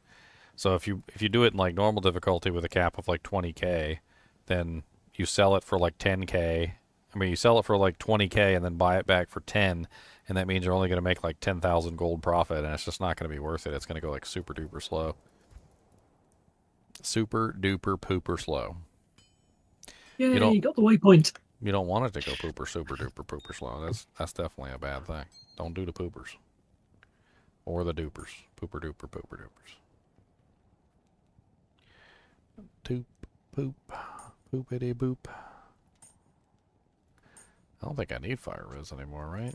I'm all capped out on fire res. Capped out on every res. I don't even need res. Look at me. Like some sort of not res needing.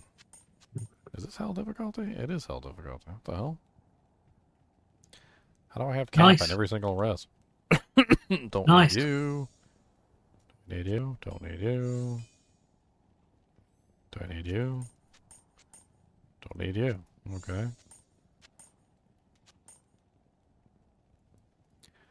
I don't need you either. What the hell?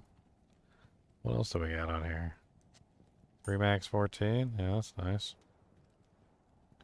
100 poison damage. I'll take it.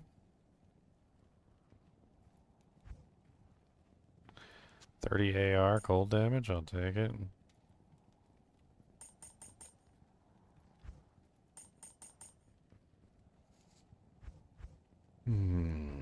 Let's see. I got 2 jaws and a burr raid. I need to break these jaws and burr runes down. We need to break them down, down, down.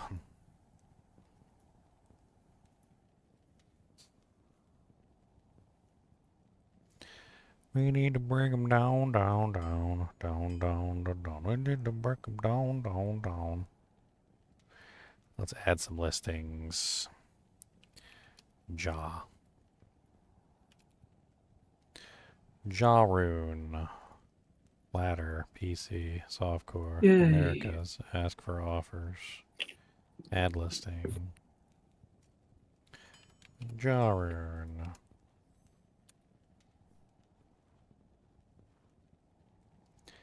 Add listing, Baroon.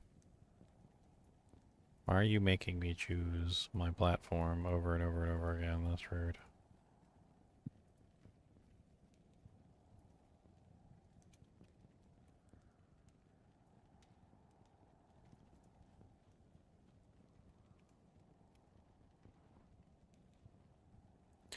I'll see if I can get some Zods and some Shams and stuff and some Vexes and Ohms and all sorts of other things.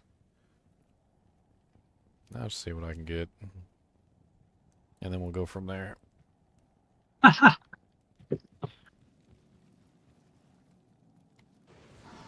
Alright, off to see the wizard, the wonderful Wizard of Oz.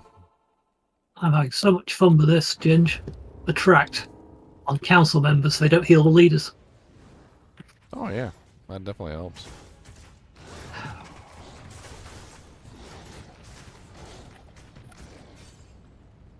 Pew pew pew pew pew pew. Come on, Griffin's item. Low quality Balrog skin.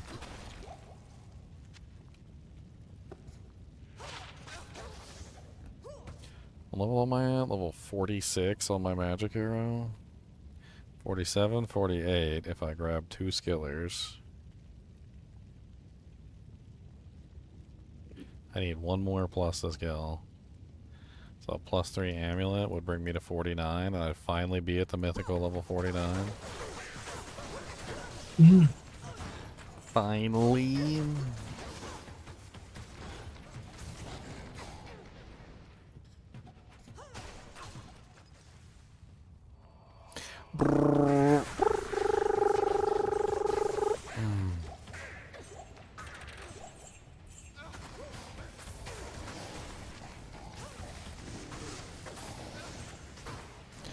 no, immune to magic.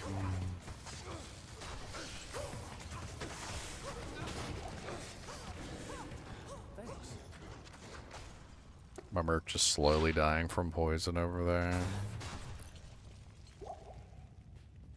No big deal.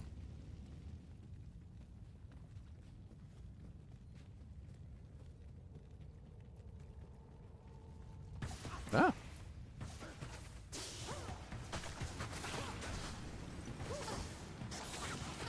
Here, tomb vipers.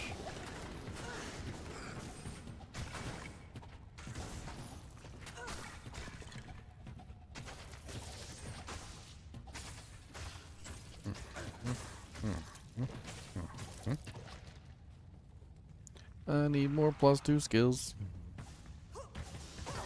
I need more +2 skills. I need to hit the mythical level 49. I'm gonna shoot Neil attack in his face and try not to get blown up by his face.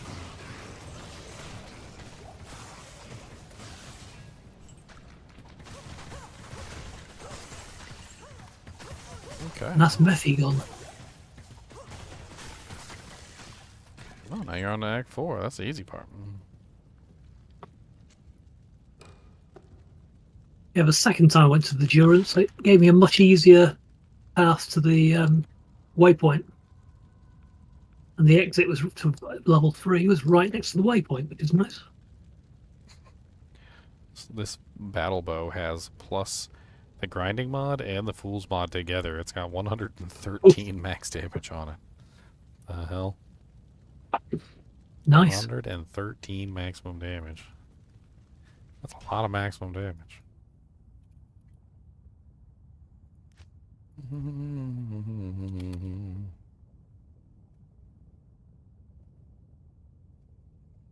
Blasphemy? He's breaking down jaws? What's blasphemy? Afternoon. Yo mama's blasphemy. How about that? Apparently I got a message already. Somebody probably offered me 73 Ral runes for my jaw rune, apparently. I'm sure.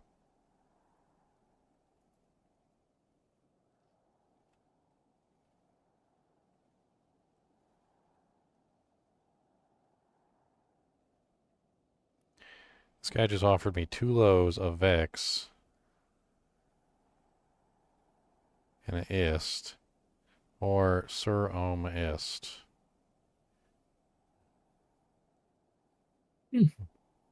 Sir Here we Low. Sir Low is 2 low. This guy offered me a jaw and a mal. He's trying to uptrade. I already have 2 jaws.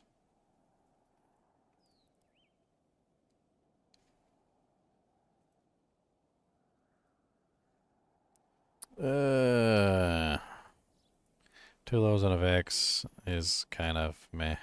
I mean, eh. A Sir Ohm Ist. It's like a half, and like a half of a half. It's like not even close. It's too low. I think both of those offers are too low. Too low and a Vex is probably the closer one, but eh. A Sir and a low rune. Eh. Denied. Declined.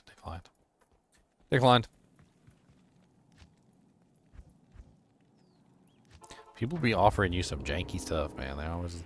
They're like, you got a burn rune? Okay, I'm gonna give you, 20 jaw Ral runes, 1 low rune, a Vex, an Ist, and, a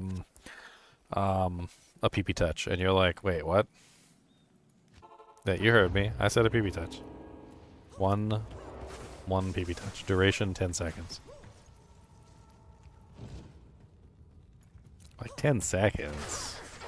It's kind of low on the duration there.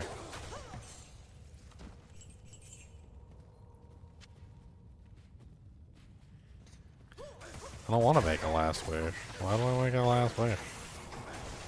What are we making last wishes for? It's not even really a good weapon. I mean, don't get me wrong, it's not a bad weapon. Okay? It's not a bad weapon, but it's not a good weapon.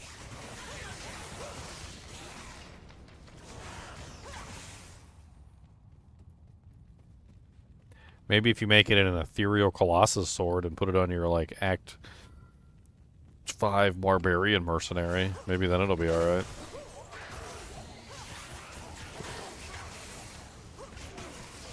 I will admit, an ethereal Colossus sword Last Wish on an Act 5 Mercenary is pretty legit. I don't think there is a better weapon. Like, Grief doesn't even come close.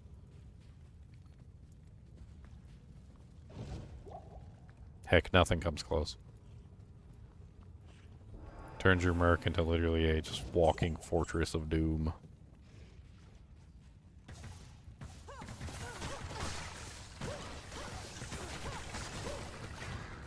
Some people actually roll Last Wishes too, like that they actually go through the process of making them, like failing the roll, getting like horrible rolls, selling it, trying to get a better roll, like making multiple Last Wishes. I don't even understand. Like the stats aren't terrible. Like I'm not even gonna say that like Last Wish is bad, but it's not good either. Like for what it gives you and how much it costs, it's not even really better than like a lot of other options that you could potentially be using instead.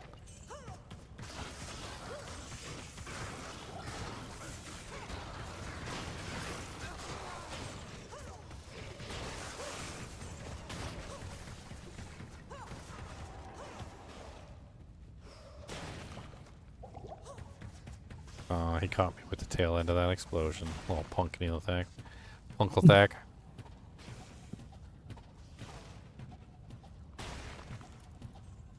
I'm literally just watching his HP bar, trying to make sure he dies before I do. Nice, Natas. Congrats.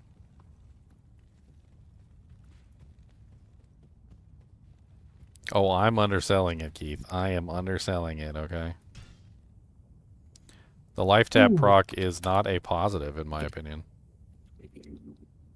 There's only one situation in which you would definitely 100% want the life tap proc, and that is literally when you're killing Ubers. Other than killing Ubers, life tap is a negative across the board. Because in general, you would much rather prefer something like Amplify Damage, which would assist you in killing the monsters quicker, right? So in general, when you think about like the life tap proc on Last Wish, it should be thought of as a negative benefit, not a positive benefit.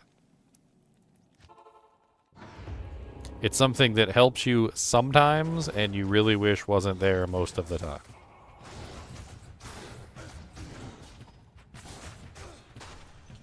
Because if I'm setting up like an optimal damage build, I don't want Last Wish in my build. I want something that's actually going to give me damage output, like Amplify Damage. And in lieu of Amplify Damage, I want Decrepify. So like 99% of the time, you're not going to want like Life Tap as your main aura, or your main curse.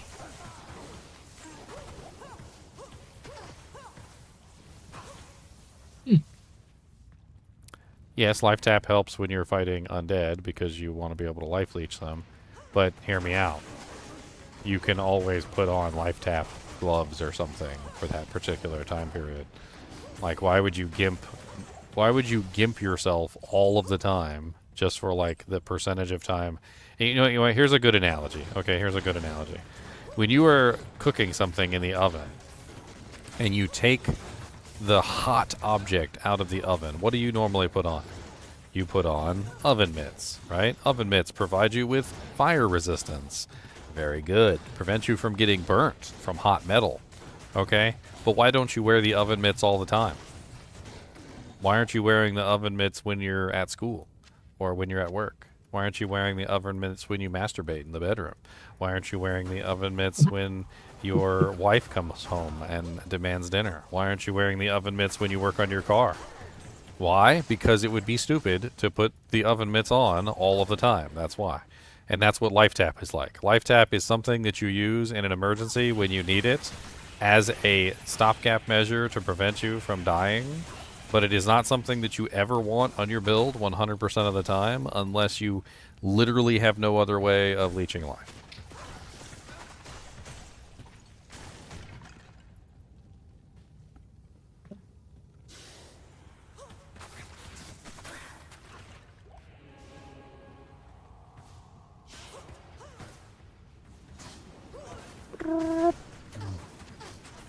Or maybe you want lower resistance proc. That's also a good one. Lower resistance is also nice. There's tons of other curses that you could be using besides life tap. And my perm work just got wrecked. Look here, you immune to physical ghosts. I don't care about your immune to physical status. I'm going to murder you with magic damage. If I can hit you, apparently.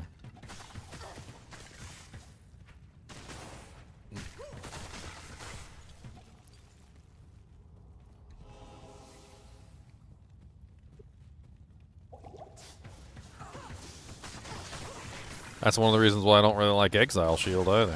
I think Exile Shield sucks as well. I think people ride that Exile peen way too hard. It's not even really that great of a shield. Hasn't been that great of a shield ever since E-Botted came out. Or got fixed. Once they fixed E-Botted, Exile kind of went down the pooper. And honestly, you guys are still making frickin' Exiles. I don't know what you're doing. Like, I guess it's a nostalgia thing. Like, you just really want to have your Exile Shield, and it makes you feel good inside. Like, yay, I got a Exile Shield, I'm amazing. And then, like, but there's way better options now. And also, you're gimping yourself because you got no amp and you got no Decrepify. Yeah, it gives you life tap, but now you're stuck with it. Now you don't have any choice. Now it's literally on your main weapon set, so you're literally stuck with life tap no matter what. That's why I prefer Drax over anything. Like, if I'm going to use life tap, it's going to be on Drax. Because I can take Drax, and if I need the life tap, I put them on. And if I don't need the life tap, I take them off. And it's as simple as it goes. That way I don't have to worry about having a item, a weapon, or a, like, shield that is basically gimping my build. Just simply because I want to have life tap, like, for, like, 5% of the combat in the entire game.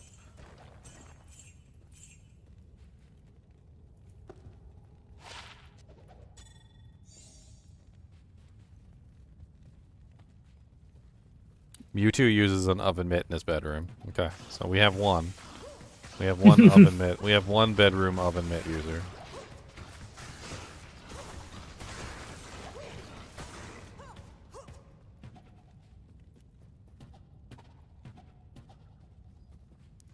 Oh, he dropped me a rare Monarch Shield.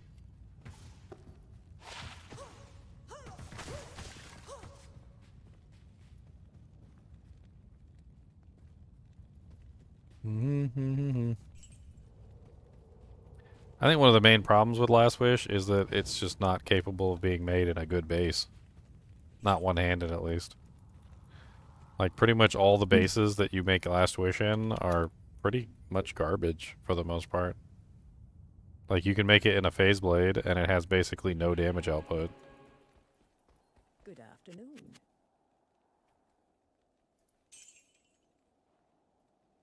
The only good uses I've ever heard of for Last Wish is like 2 of them on like a Barb Merc just so you can get like high level Might Aura.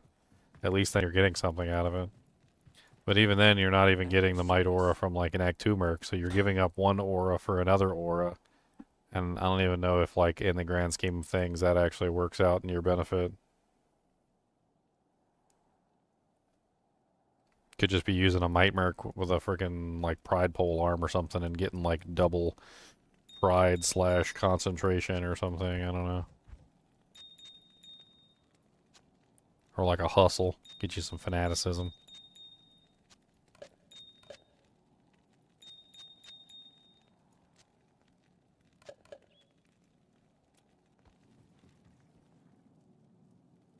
What's up, so bad? This is a Magic Arrows on. She's all about getting to level 49 Magic Arrow. Trying our best here. Still need a couple more pieces of equipment. I still need a plus, I need a +3 amulet and I need a +3 circlet. I think that's where I'm sitting at right now. That gets me 2 more, which brings me up from what, 46, 47, 48. And then I need to replace one bow and crossbow skiller. And that finally brings me to 49. Did I finally manage to sell the P-Torch? Yeah. A lot less than I wanted, though. A lot less than I wanted. They're not really going for as much this season. Kind of pissed me off. Someone killed you in a hardcore public game at level 82 on your Necromancer? I mean, that sounds like hardcore. People tell me all the time, they're like, hardcore is an amazing place, everybody looks out for each other, and then also hardcore. Don't make a public game or somebody will come in and PK you in like 2 minutes. Yeah. I love how it's both the most welcoming community that's ever existed and also the most hostile community that's ever existed. Simultaneously. It's like Schrodinger's community. It lives in the quantum realm.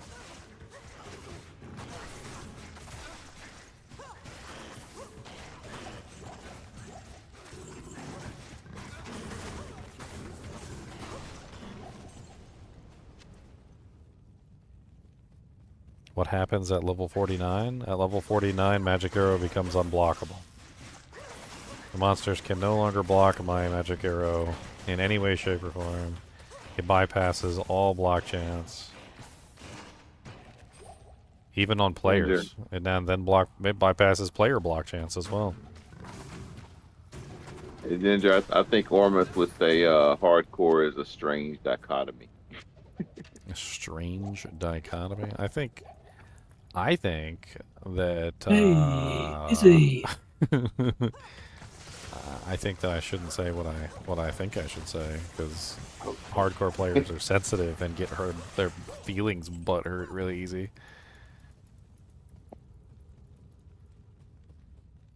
Last time I talked about hardcore, somebody popped into my chat and was like, "You're horrible, you said such mean things about us, and I'm leaving forever, and I'm never coming back."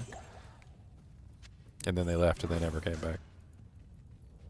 Okay. And he spoke the truth, and they did not like it.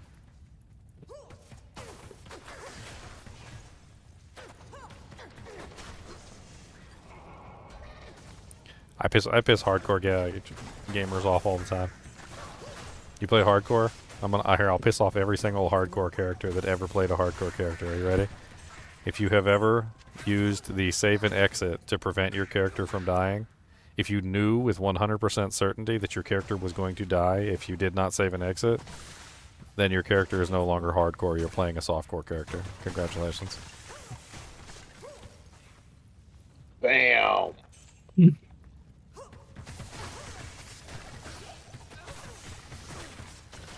Hard facts, fellas and gents and ladies. Oh, and there's a special place in hell for the ones that install the chicken mod. You guys are going straight to hell.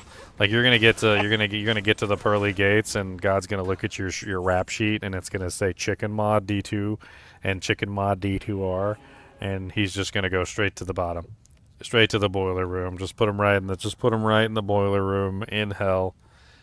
Let them play Diablo 2 for the rest of their life, but every monster only drops L runes. Hopefully they'll be able to transmute up to a Zod at some point.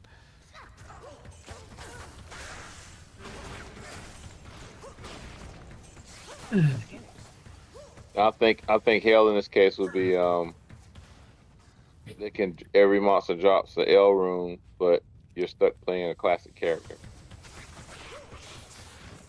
But you have no cube. You can't even transmute up. There's no cube. Ooh. Yeah. Oh, that's mean. No transmutations. Oh god. Oh, is he already dead? What a pathetic Nilithak that was. I didn't even try to kill him. I just like strafed nearby and he died.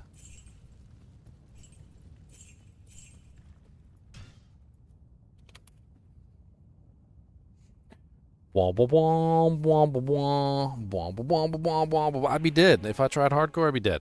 I'm not even gonna make any assumptions. I ain't gonna act all big and bravado and puff out my chest and say I do amazing. No, I'd be dead.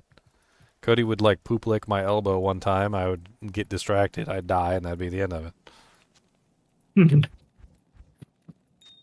Like, you know how big Cody is? Do you guys know how big he is? Cody, what are you doing on my bed? Okay, what's on this?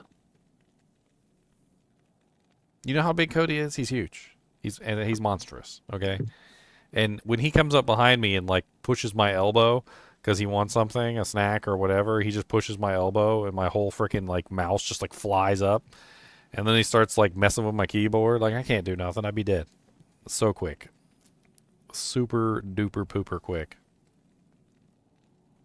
I wouldn't even have a chance.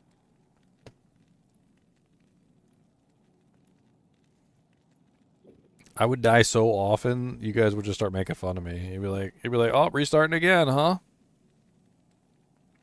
Somebody just offered me 18 arachnids meshes for my burr rune. I'm really sure that that's not real. That ain't suspicious. 18 arachnids meshes. I'm gonna accept the offer just to see. I want to see these 18 arachnids meshes. Let's go. Can you even put that in the trade window? 18. All right, come on. 18 arachnids meshes. I'm gonna message him. Yeah, I'm gonna be like, I know this offer is totally fake. I'll say, huh? I know. Get out of the way, you stupid little.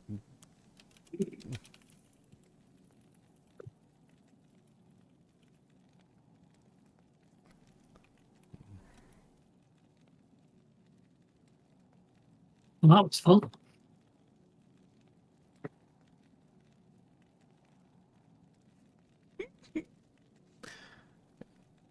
It's done. The deal is done.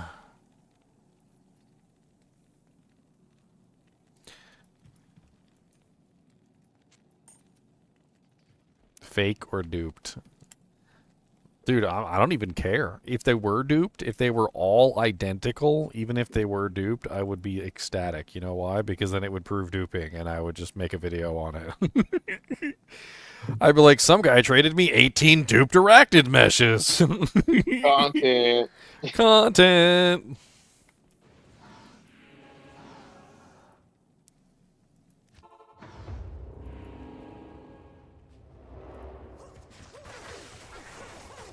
Hey Ginger, I hope you. Oh yeah, you are recording. Never mind. I mean, I'm not recording, but it's on live stream and it's being recorded to the platforms that it's being sent to.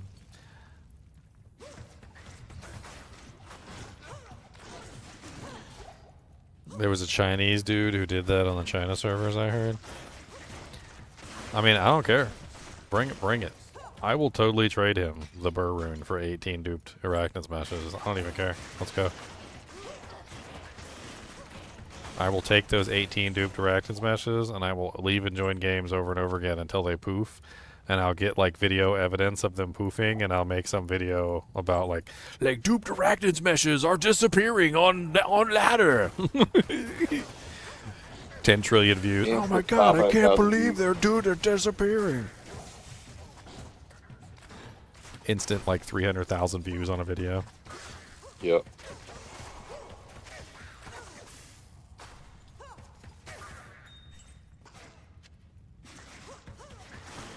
Doop doop doop doopy doop doop doopy doopy doop doop doop doopy doop doop doopy doopy. I'm just gonna hand out arachnid meshes to everybody in the kinship. Oh, what was that, Ginger? I said I'll just be handing out arachnid meshes to everyone in the kinship. You get an arachnid mesh, and you get an arachnid mesh, and you get an arachnid mesh, and you get an arachnid mesh. He said it's true. Still need. He said still need.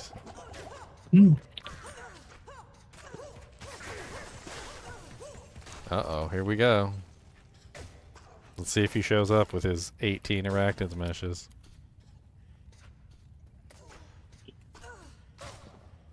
Wow, wow, wow, wow, wow, wow, Where are you? wow, wow, wow, wow, wow, wow. Well, you see, I left the message. 678. What?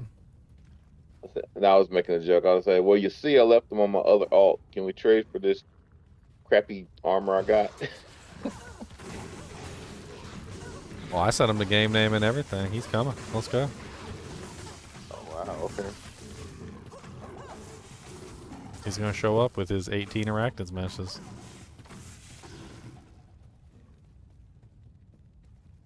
I traded for duped items, and you won't believe what happened. They all Oh my disappeared. diva.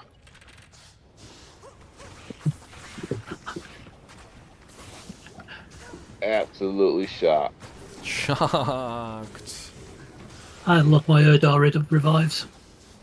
I wonder if they're all the same stats, or if they're all unidentified. That'd be hilarious, too. Just all unID'd.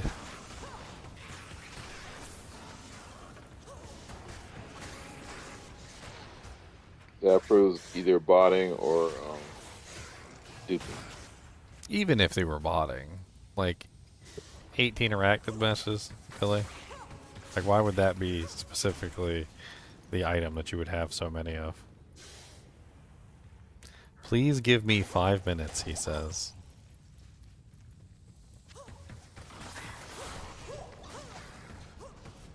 How much arachnid meshes usually going for a Vex? No, I So did like, assuming Vex.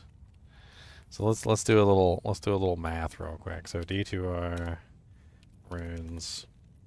So assuming that you get a Vex for each of your arachnid meshes, then that means that 2 Vexes is an ohm. So you take 18, divide it in half, and you get what? 5, 6, 7, 8, 9. So that's 9 ohm runes. You take the ohm runes, divide that in half, and you get low runes. So that's, what is that, 8? So 4 low runes, 4.5 low runes. Then you take the Sur runes, and you need 2 of each to make the Sur runes. So 4.5 divided by 2 is 2.25 Sur runes. And then Sur runes, of course, to get to the Bur rune, that's divided by 2, which is 1.125 Bur runes. He offered me like almost exactly how much it costs for 1 Bur rune in Arachnid's meshes. That's absolutely silly.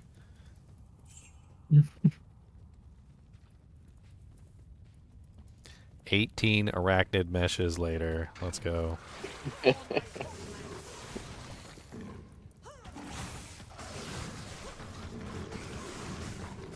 Oh. We now have a river waypoint. Yay.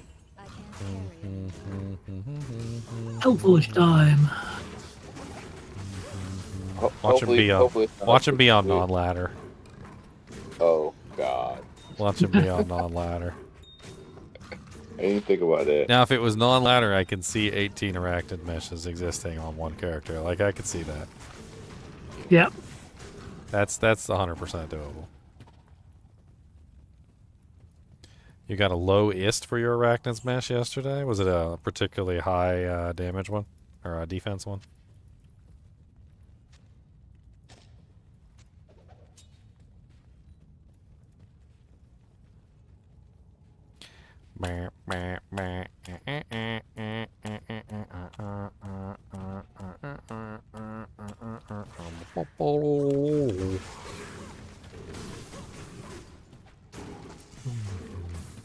Hopefully not a bait and switch scam.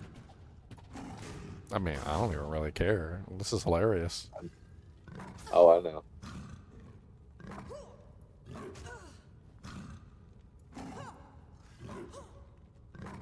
When I played last year, I didn't see too much like scamming going on, but maybe I just wasn't paying attention. But definitely not like it used to be on like original YouTube. I mean, a lot of the common scams literally are very common now. The irony of it is that people still fall for the common scams all the time. Oh wow! Oh, you mean like the swap item thing?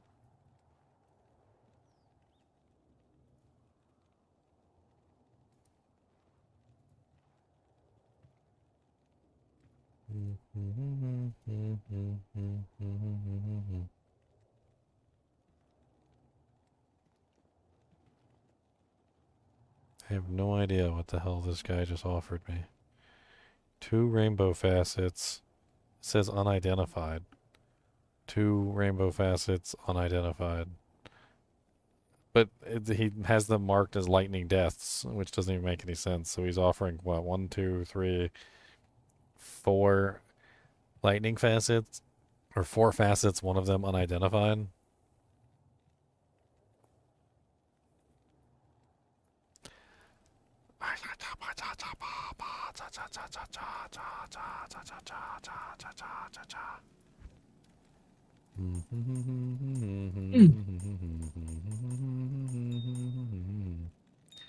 One, 2, 3, 4, 5, 6, 7, 8, 9, 10, 11, 12, 13, 14, 15, 16, 17, 18.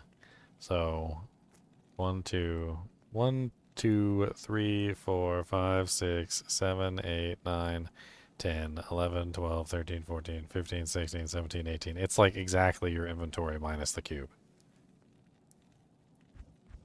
1 Burroon. All that for 1 Burroon. His name is YOLO.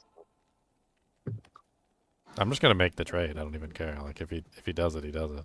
Let's go. That's not bad.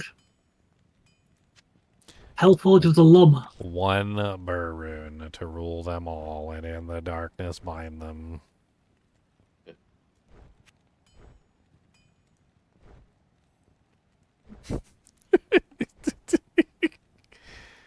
What is even going on right now? He actually has 18 arachnids meshes. Oh my god. He actually does have 18 arachnid meshes.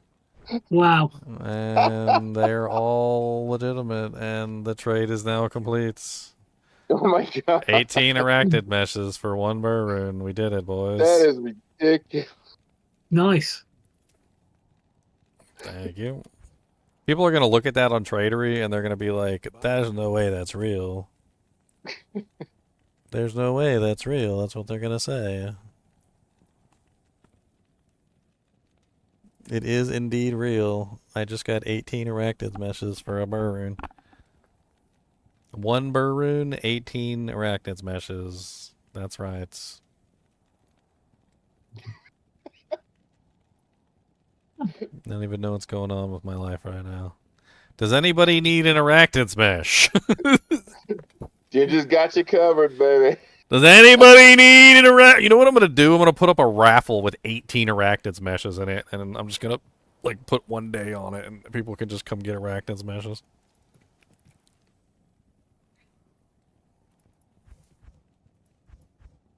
This is it. I'm doing it. We're going to do a raffle, a 1-day raffle. Wow.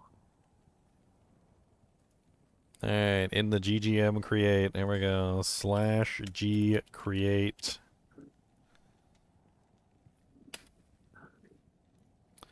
All right, duration, 1 day. Number of winners, 18. Prize, arachnid mesh.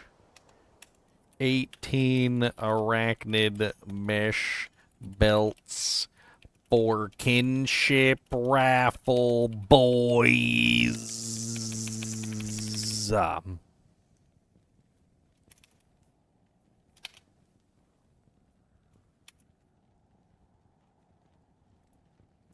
Number of winners, 18. That's right.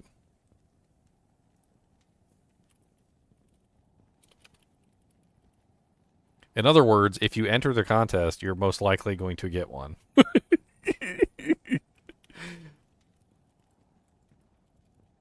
Sounds good. Sounds like a good opportunity to join the kinship for all the viewers and watchers. Yeah, and come get an arachnid smash. Get an arachnid smash and then leave the kinship immediately. Dang it, now my inventory is full of arachnid smashes. What's mine? Mine's a 129 with a 105. What the hell are these? Like, so we got a 135. That one's got good defense. Ooh, a 135. I like that. 119, 127, 126, 129, 122, 132, 126, 129. I mean, they're not like all the same percentages or all the same anything, so they don't seem to be duped. I mean, Could always leave the game and rejoin. what? And then watch them all go poof? Yeah, that'd be hilarious. Poof, poof, You can't poof, set up a poofy, raffle if you ain't poof, got poof, nothing to poofy, raffle, poofy. Jenny. Oh, I'm raffling off nothing. I don't even care. You can't tell me what to do. Okay. Can't tell me what to raffle. I'm raffling off nothing. I got an iron grand charm. I don't know.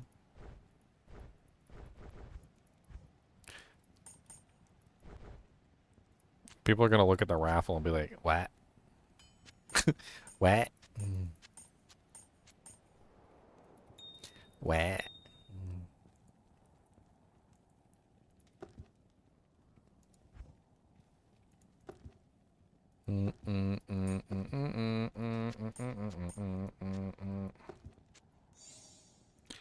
Can you have one for free? For free? What is this? Communist Russia?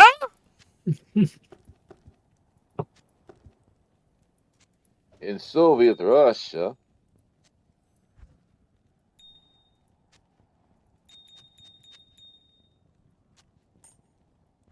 I feel like he paid me in pennies. I think that's what this feels like. It feels like he paid me in pennies. I was like, let's pay him in I was pennies. thinking the same thing, Ginger. Pennies. Let's pay him into panties. What'd you say? Leave the game and join back and watch all the arachnids matches go poof. No. Poof, poof, poof, poofy, poof, poof, poofy, poofy, poof, poof, poof.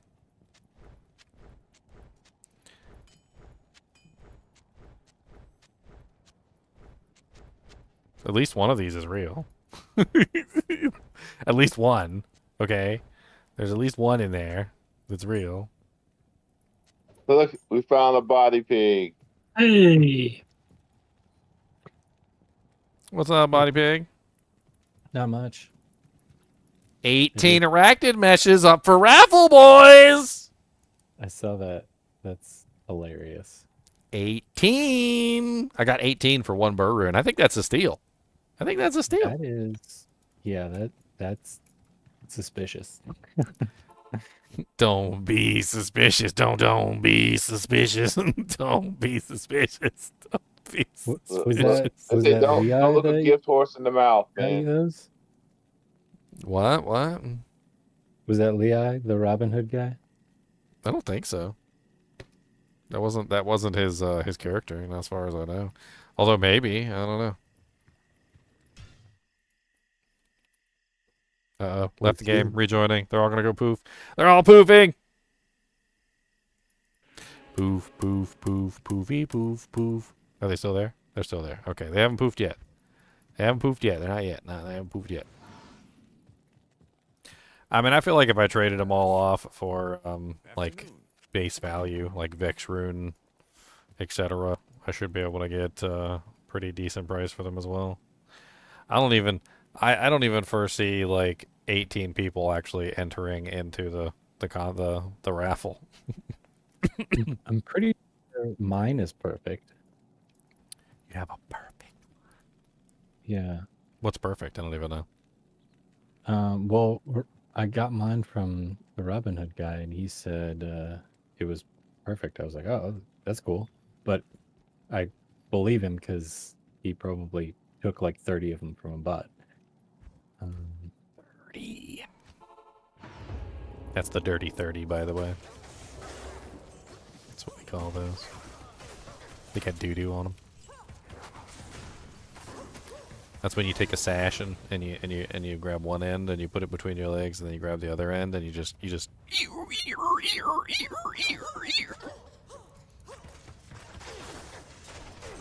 has 138 defense. Oh, nice. One I'm wearing right now has 135, which isn't bad. Pretty dope. I could probably just make a game like Arachnid's Mesh for whatever, and then like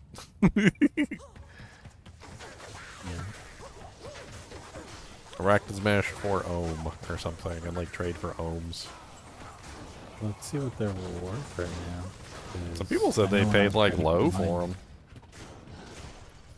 Yeah, well, probably now. But when I was trying to get mine like a week ago, it was like a jot or a bear.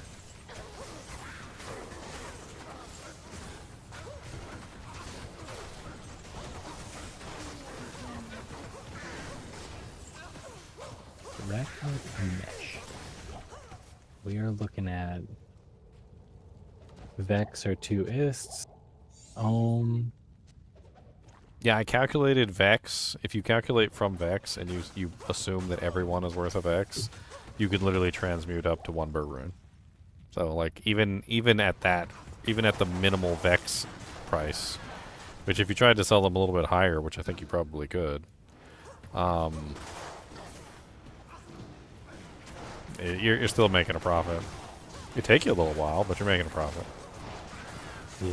It was like 1.125 or something. Like you would end up with 1 Burr Rune, and then you'd have like a couple like Vexes or Ohms left over at the end.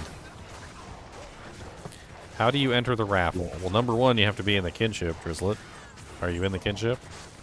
Actually, I'm sorry. Number 1, you have to be in the Discord. Number 2, once you're in the Discord, then you have to join the kinship. This is the Discord right there. Somebody you just posted it. Once you're in the Discord, you have to read the rules.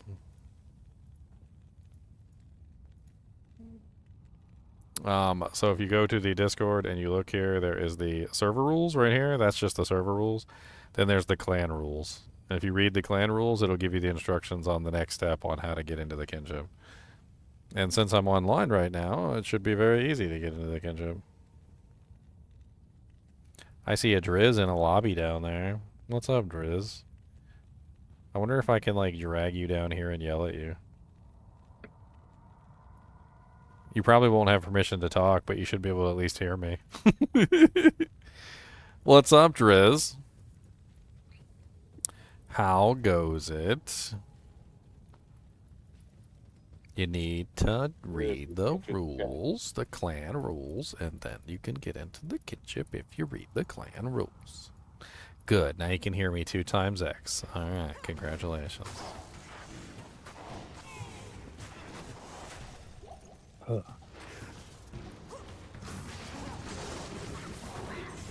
Pew, pew, pew, pew, pew. Too much work, no rules. The rules aren't even that complicated. It's like, don't be a jerk, like, don't ruin my source of income, respect thy neighbors, don't punch people in the winter, or balls. No Rochambeau for it. If someone insults Ginger's honor, there's a blood debt that needs to be paid. I don't remember ever getting any of these blood debts. Well, no one's been stupid enough to insult your honor yet. So. As far as I know.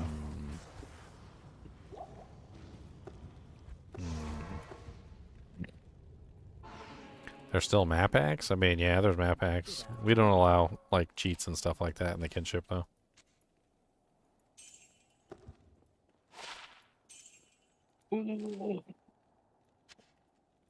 If you map hack in the kinship, we're going to figure it out pretty quickly, and then you're going to end up getting banned.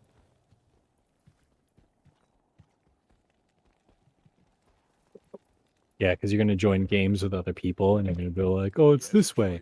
And it's going to be like, oh, it's this way every time. And we'll just be like, hey, what are you doing, bud?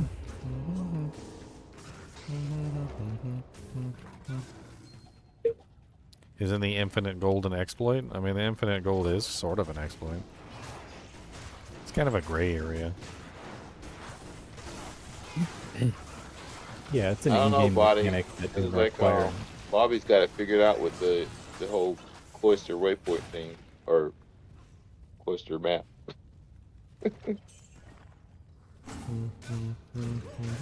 What? So for something to actually be technically called an exploit, it has to be condemned by the game developer, or at least the person who's currently in charge of the game. So if the developers, which can't do it at this particular point, or if Blizzard came out specifically condemning the infinite gold exploit and said that it is an exploit, then yes, it would be an exploit. As of right now, it's just a fun little mechanic that you can abuse with no real negative consequences at the moment, because the game developers have refused to even acknowledge its existence for some reason. Yeah, because to be able to exploit it to the point where it like ruins the game's economy, you have to basically be botting already too. So, I mean, let's put it this way. There are plenty of bugs or exploits that have become features in games where the developers find that bug and they're like, oh, this is really cool, we like this. And then they add it as a feature to the game. To become an exploit, it has to be an in-game feature that doesn't require any third-party tools. And then, on top of that, not only does it have to not require any third-party tools and be already within the game, but the developer has to specifically state categorically that this is not allowed.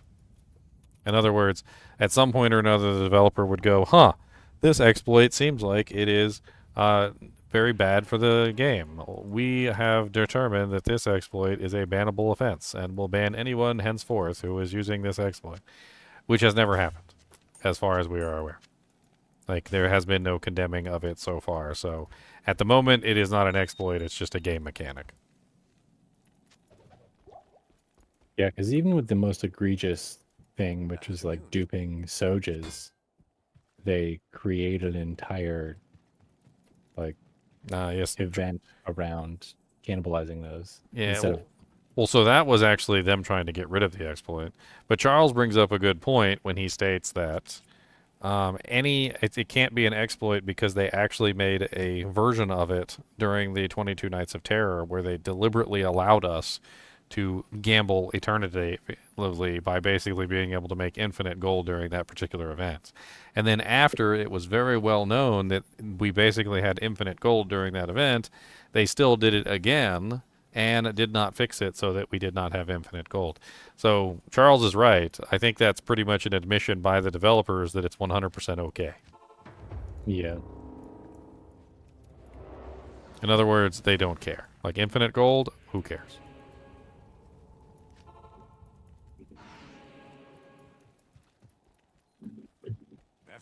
The guys Actually, who made, I remember coming to that Raft same on the conclusion, park. Charles. Oh, sorry. Go ahead. I was saying the guys who bothered to spend their time grinding to make trap farming bar care. I mean, the trap barbs are still pretty good. They're comparable. I And you get to think find they can items get- while you're doing it, too, so. Yeah, I think they can get gold faster too than that. Because they can fill up a whole, like your whole, like personal thing, right? In a single run, if they max out the gold find capability. Does Blizzard Not ever even- say anything about bad stuff? Yes, they do. They talk about third-party applications like MapHack and various other applications of the same type. Basically saying that anything that interfaces with the exe file is basically categorically banned. So, like, if your program at any point is interfacing with the Diablo 2 Resurrected exe file in any way, shape, or form, even if it's rather innocuous, like, for instance, Regular Schmuck got banned for it quite a few times. He made some video, and he made it seem like he got banned for, like, doing repetitive runs, but that wasn't what he got banned for. What he got banned for was he was using an application that kept a counter of his runs, and it interfaced with the actual executable file. That was why he got banned. And the executable file, like, interface thing is what Blizzard actually detects and tries to get rid of on a regular basis. So if the program that you're running interfaces with the exe file, they can detect that it's interfacing with the exe file and ban you for it. Now, the problem is that when it came to Regular Schmuck's case, like, they don't ban you immediately. They never do that. They always wait to ban you because they don't want you to know which particular exploit you're getting banned for. So in his particular case, he was doing like thousands and thousands of runs online with this tool, and he got marked by the banning system multiple times and added to multiple different lists of getting banned. And they might wait anywhere between 3 months to 6 months to even a year before they initiate the ban because they don't want the people to know exactly like what tool they were banned for. And then in Schmuck's case, he gets banned, he contacts Blizzard. Blizzard's like, oh, okay. We didn't mean to ban you. Oh, you're just using a counting tool. Oh, that's not a big deal. Then they unbanned him. But little did they know he was already added to like 2 or 3 other banning lists for using the same tool. At which point that even after they unbanned him, he got automatically banned the next time the next list of bans started to roll out, because they ban based on like these big giant lists that they accumulate. And he got banned like 3 times, I think, if I remember correctly. Like, they kept unbanning him. Blizzard was like, "We're sorry, we didn't mean to ban you." And then like 2 days later, he would get banned again, and it was hilarious. And I couldn't help but laugh at him. I was like, this is just silly. And then come to find out, the entire time he was using some third-party tool to count the number of runs that he was doing. Basically what it did was like, so he didn't have to count it. It was just automatically keeping track of his total number of runs, so he would know what run he found the items on and whatnot. And it wasn't even that like insidious of a tool, but it did actually interface with the exe file to gather that information, which it's fine on single player, but it's not fine on multiplayer, and that was the issue. So Ginger, let me ask you this. So Blizzard gave him a pass because he's a content creator? I mean, they gave him a pass because what the tool that he was using wasn't necessarily nefarious, just that he was getting picked up by the tool as using a third-party program that was interfacing with the exe file. When he told them what he was using, like, they didn't necessarily take affront to that particular tool, but the thing is I don't think they can differentiate between a good tool that's interfacing with the program or a bad tool that's interfacing with the program. So I think they just pretty much have a blanket ban on all tools that are interfacing with the... They don't want any tool interfacing with the exe file, and I can understand why. Yeah, that's what I want to ask about. I mean, did he lead? Do you know if he led with the conversation with saying, "Hey, I'm a content creator and I got banned because of using"? Oh, I'm sure he probably had some sort of like, hookup where he could contact them and be like, "Hey, I got banned," or maybe he just went through Blizzard support. I mean, that's also a possibility. He might have just went through Blizzard support. I don't know. I've never had a good encounter with stuff like that. People, what was happening? Something happened a long time ago, and I got flagged for something, and I contacted support. And they're like, "No, we can't do anything for you because you had it was like D2 loader or something like that. I was loading like multiple accounts, and they're like, "No, we can't do anything because you loaded you use a third party tool." So I don't know. It seems like different rules for different folks to me. I mean, there's also a thing of your word versus them, whereas in regular Schmuck's case, he has like a live stream to back him up, right? Like showing the tool that he's using. So like, while you could potentially lie and say you were using, like D2 loader, and in fact you were actually using something else, like he has video proof that that's exactly what he was using. So that probably also comes into play. I got my account banned I was doing Pindle runs, and I was trying to manipulate RNG, so I was clicking on as few things as possible, so I was clicking in the same spot consistently. Oh yeah, keeping like your RNG 100% the identical every single run. Heat maps you. Exactly, and so by the time I knew I got banned, they had already like manually reviewed it because there was just enough variance for them to be like, no, it's not, which is crazy. Because I got banned while I was at work. Well, bot's going to be 100% exact. That's the thing. So it's going to be 100% exact every single time. You're not, no matter how bot-like you play, you're not going to be 100% exact every single time. There's going to be variation. I wasn't clicking on the same pixel, but I was clicking on like the same corner of the same building over and over again. You don't have to click on the same pixel, like that's not how that thing works. Like your exact movement pattern isn't that important. It's really crossing the boundaries that is important. And so even if you took different pathways, as long as your boundary was you crossed the boundary at the same time, like it doesn't even really matter. I did the Burrin thing over and over again, and I started to figure out pretty precisely that it didn't necessarily matter like the path you took so much as like what you crossed and when you crossed it. So like if you knew where the borders were, like it wouldn't necessarily be that big of a deal to try and figure out like a Just a generic path, not an identical path, but a generic path where you end up with the same result every single time.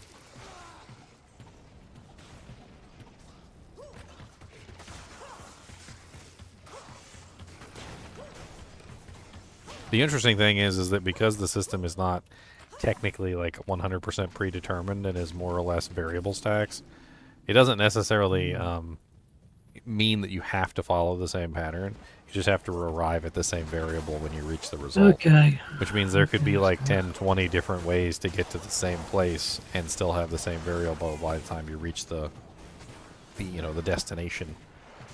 It's kind of silly like that. Is that it's like getting to the number 10. You could do 5 plus 5 equals 10, or you can do 2 plus 2 plus 2 plus 2 plus 2 plus 2, whatever to get to 10, or you can do like 5 plus 3 plus 2 to get to 10. Like, as long as you reach 10 by the time you hit the clickable or kill the monster, it should technically give you the same result every single time. You have no idea of the power. Ah, key of destruction. It changed to Tristram, though. I don't like Tristram. Tristram's poopy. What's up, Christopher Leslie?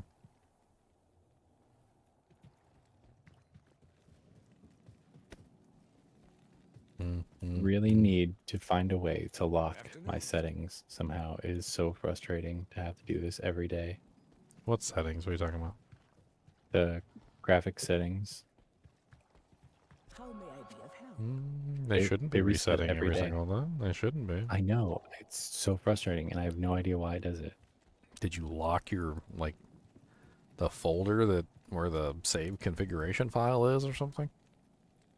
No, I haven't messed with the files. I don't know how to do that either, so. Weird.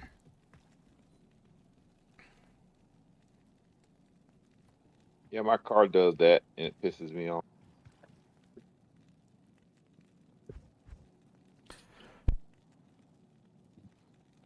Oh, side note. Spider bow. Is that elite base or no? It is, yeah. Exceptional. Or wait, no, hold on. Ghost. Spider bow is the lowest elite Edge one. Edge is elite. It's Yeah. exceptional. So Spider Bow is elite. Yeah. I just found a 15 ED 3-socket spider bow. Interesting.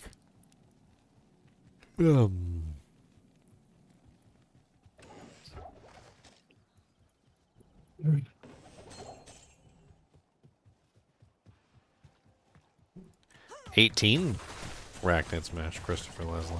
18 of them. Hop in the raffle, man. I need to make a short. I traded 18 I traded 1 Burr Rune for 18 Arachnid Smashes. Make like a one simple trick to... One simple trick to get 18 Arachnid Smashes.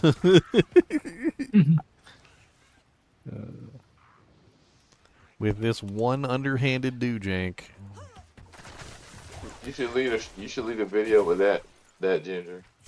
What's the simple trick to get 18 wrapping meshes? Well, see, my theory is, and this has been my theory for a while, is that the items aren't being duped anymore. I'm starting to think that duping isn't even a thing. I don't even think duping is even like in the world of rationale anymore. I'm starting to get to the point where I just feel like nobody's duping anything anymore. I think it's much more insidious and much more complicated than that. I think the bots probably have planned routes that they know will give them a specific item, and they're just running those routes that give them a specific item. And because they know that it's going to give them the specific item that they're looking for, they're getting legitimate drops. They're just PRNG manipulation. I think PRNG manipulation has gone a lot further than we realize. I think the freaking like the high-end like Chinese RMT sellers and the bots and stuff like that, I think they have almost a lockdown on it. I think they know. They probably have like predetermined routes that give them the best loot.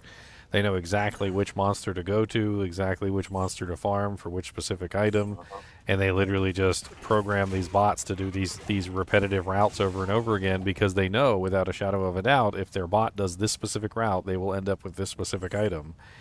And they're not duping anything. They've just figured out the PRNG of this game, and they probably have known it for decades. Like they probably had to figured out the slightly PNG back in like recalibrate 1.14 and had it locked in. Ginger, what are your gloves right now? I'm looking for like plus 320s, but I have plus 315 dexes on right now. Oh, okay. Well, Ginger, Yeah. back then it would have been the Koreans had the market, and they may have sold out to the Chinese. Do people keep talking about the Chinese making better tech than everybody else, and I'm like, you mean the things that they're stealing from everybody else? Yeah. And they're like, Yeah, well, it doesn't that- matter if they stole it or not. They're still doing it better than us. And I'm like, I mean, it does matter that they're stealing it. It 100% does. That And means we're that. poison pilling this stuff too. That's the thing. So let Like, if me you let me explain why stealing it matters. Okay. Let's pretend you had a guy, two people in a village. One of them was making the world's best refrigerator that ever existed, and the other one is copying the person who makes the world's best refrigerator ever. He improves it ever so slightly and makes it slightly better and makes it a little bit more affordable. You start buying it from the guy who has stolen the technology. The guy who actually made the technology goes out of business. He becomes destitute and poor. He eventually kills himself from suicide. The company that stole the technology doesn't know how to create better technology. They only knew how to steal the one that the previous guy made and improve it ever so slightly. Eventually, there's a stagnation starts to happen. No tech increases because you've literally taken it from the guy who actually had the ingenious idea, and you didn't know what you were doing in the first place. So why does it matter that China is stealing technology and then like very slightly increasing it? And then putting the people that actually created it out of business, because it will eventually cause a stagnation in technology. It's a matter of course, not a matter of like if.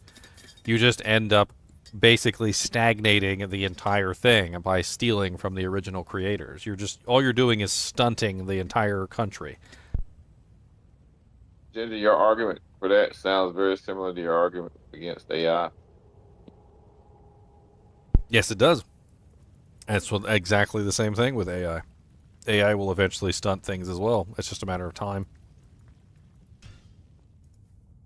Unless, of course, you start hooking up giant,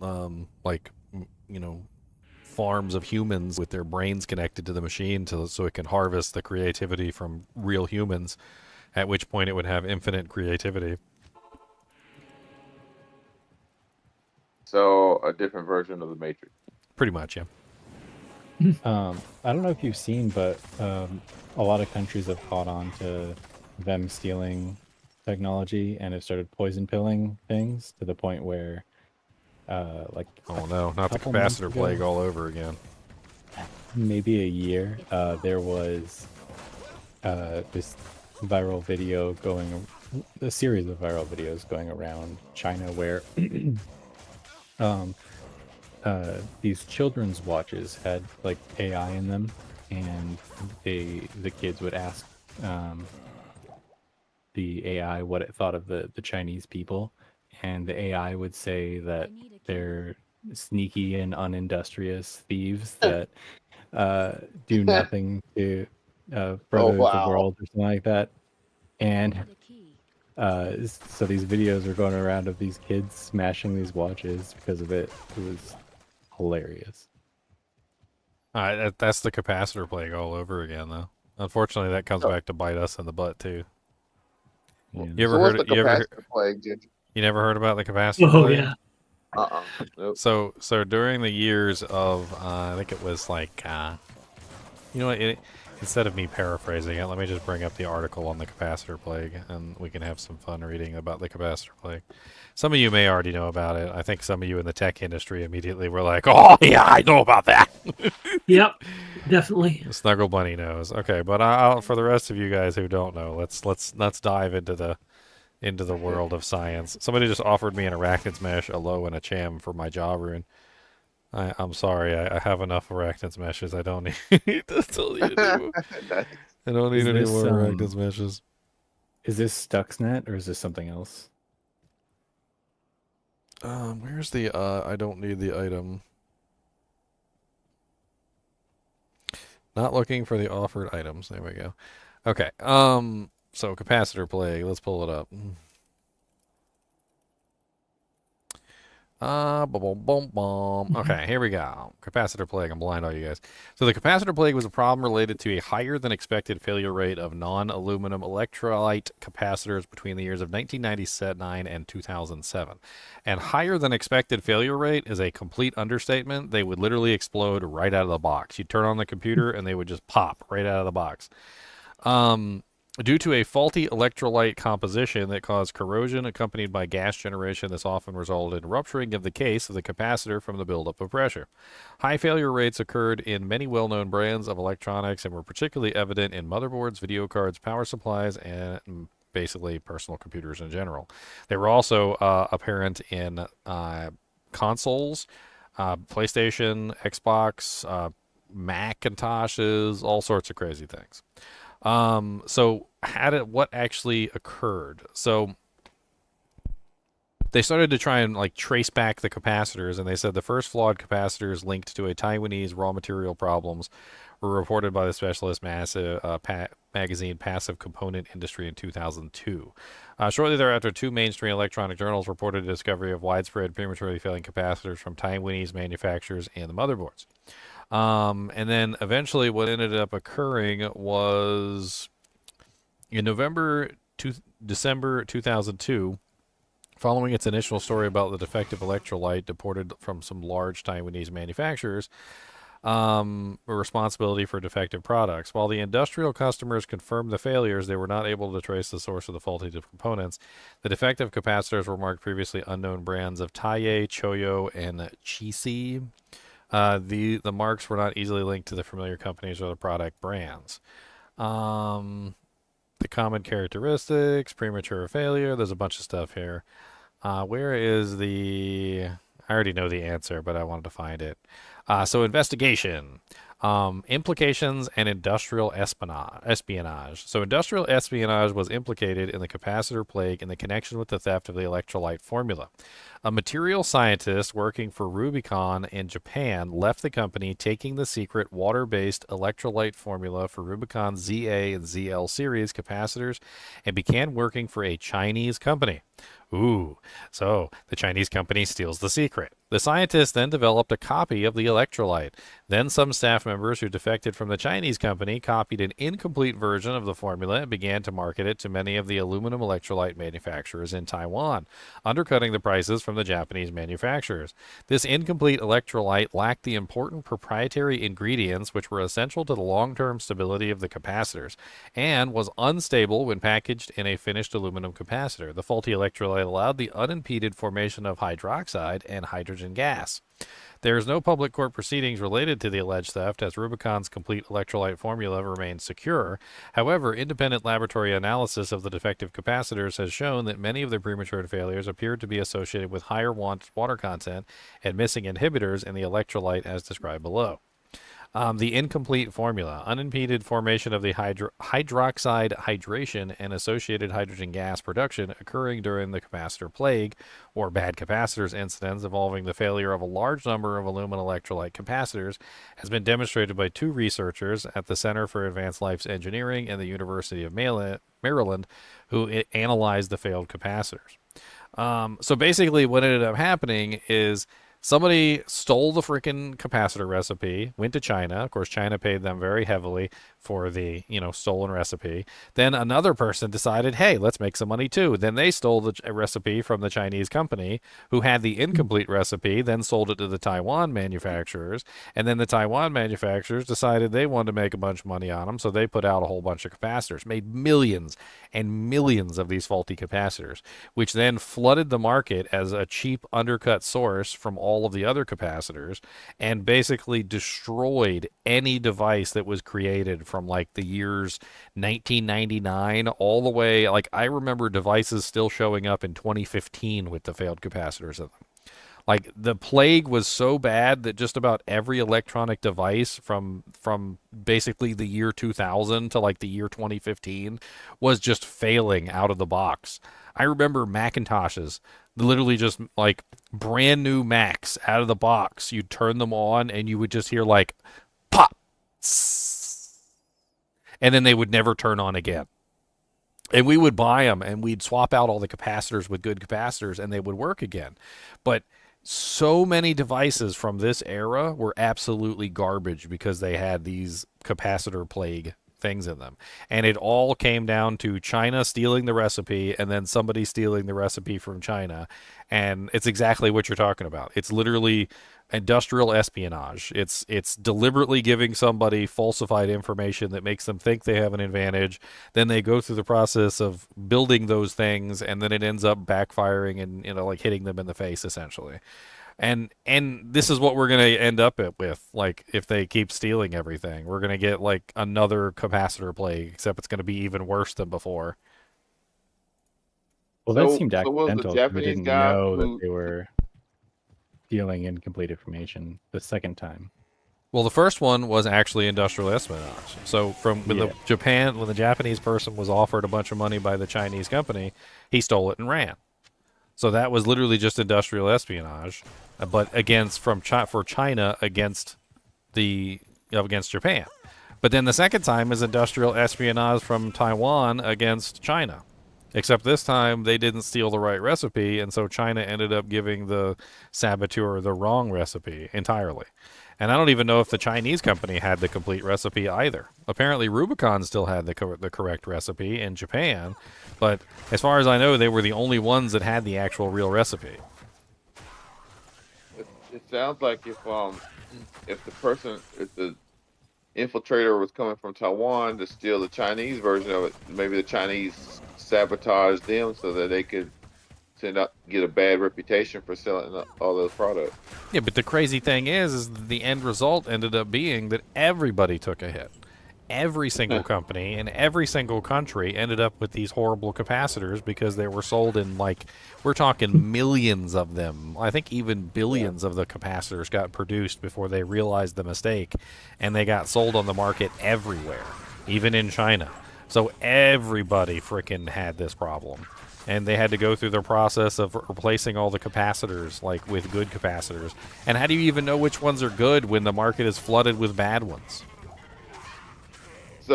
So Ginger, I'm glad you brought this up because I always wondered, like, there's this forum for like power supplies. I forgot the name of it, but people go there to like to rate power supplies, and the guys there are posting like, you need to make sure you got Japanese capacitors in your power supply. And I always wonder, why do they say that specifically? And I Because guess the now Japanese capacitors didn't have the horrible formula. That's why. On Yeah. top of that, you didn't have to worry about like whether or not the capacitors were going to suddenly explode in your system. I mean, it was really obvious. Like, so back in the day when we were doing the testing and whatnot like that, we would be able to tell relatively quickly if you had bad capacitors. It was very obvious. I mean, I could probably find some pictures of like pictures of the capacitors popping.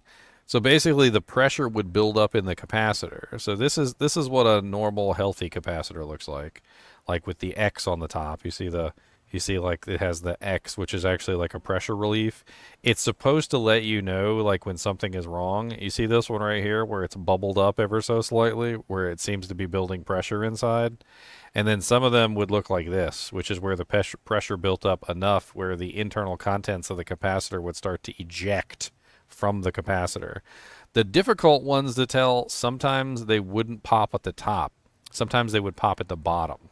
And that was more difficult. So like you had to look at the bottom of the capacitor and see if they had popped at the bottom of the capacitor. Honestly, in most situations when it came to the capacitor plague, the only thing you could really do if you had a capacitor problem was just replace all the caps.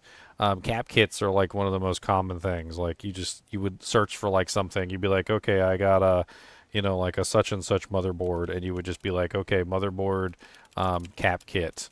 And there would be somebody out there that would have like a cap kit for you. You would buy the cap kit. It would come like this.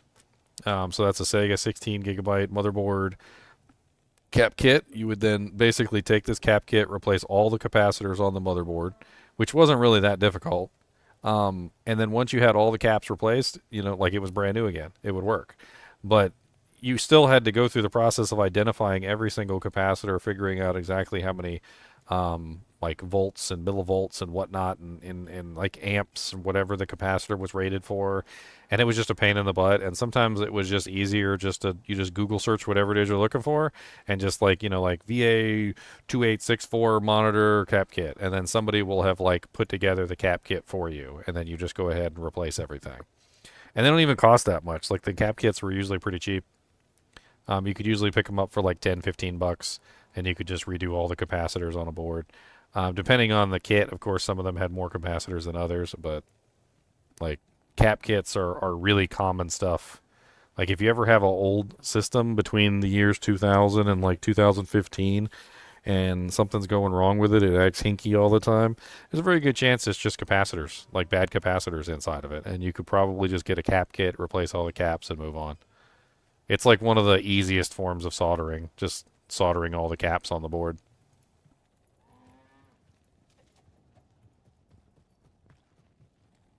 McLaurin said, I repaired my own flat panel monitor in the early 2000s, opened it up, busted Chinese caps, bought Japanese ones off DigiKey.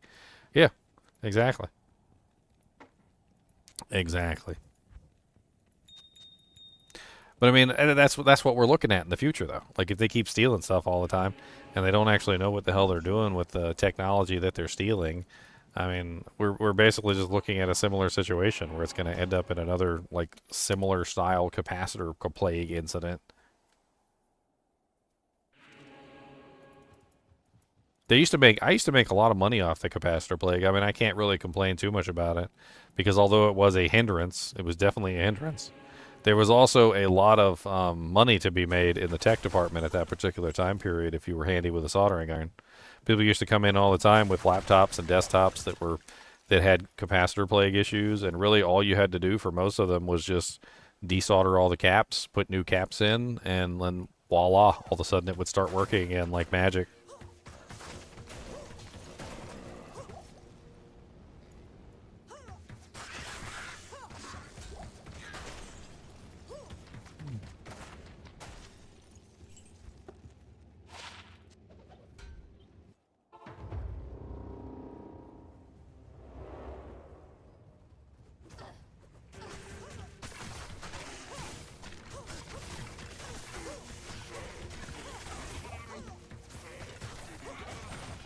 I don't know. We're kind of moving into, you know, what is it called? The Prime Directive. We're kind of moving into the Prime Directive territory. Let's get real nerdy about this. So, what's the Prime Directive, guys? Do you guys remember what the Prime Directive is? You don't interfere with civilization. So we don't interfere with the natural progression of a civilization, right? So what is it? What's the reason for that? Because in the past they gave like technology to a civilization that wasn't ready for it, and what happened? They ended up destroying themselves, right? So like in Star Trek, the reason why they don't give technology to underdeveloped countries is because they realize that it's not just about the technology, it's about learning the responsibility and understanding like the consequences of having that technology. And that by giving it to them artificially, they basically bypass the entire step of them actually learning how to use that technology effectively, efficiently, and, you know, like morally, so that their civilization grows properly, right? Well, if China's just stealing technology from everybody all the time, at what point does the Prime Directive come into play, where literally we can say, like, okay, does China actually deserve any of this technology? What are they going to do with it?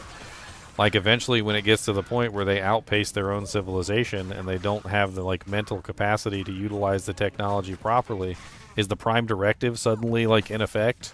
Like, do we say to ourselves, okay, enough is enough, like, China's gone too far, they're going to blow up the whole planet? or something. Like what happens when some scientist creates like a fission engine or something, or like the first fusion engine that's ever existed, and like creates like a star inside of a laboratory, and China steals the technology for the star, ends up igniting the entire atmosphere and kills all of us.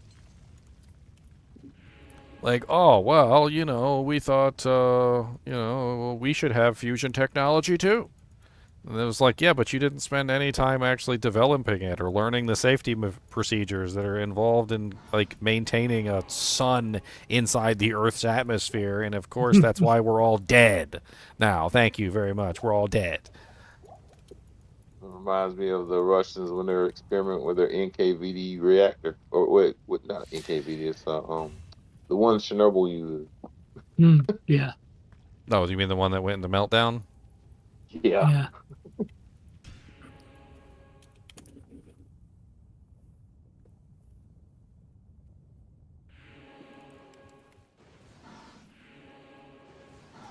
I remember I played this game a while back where literally that was what happened. Like they had created a bomb and they were afraid to use it, and the enemies were coming and they were coming in on all sides, and they threatened to use the bomb and they didn't listen, and they were like, look, if you don't stop, we're going to use the bomb.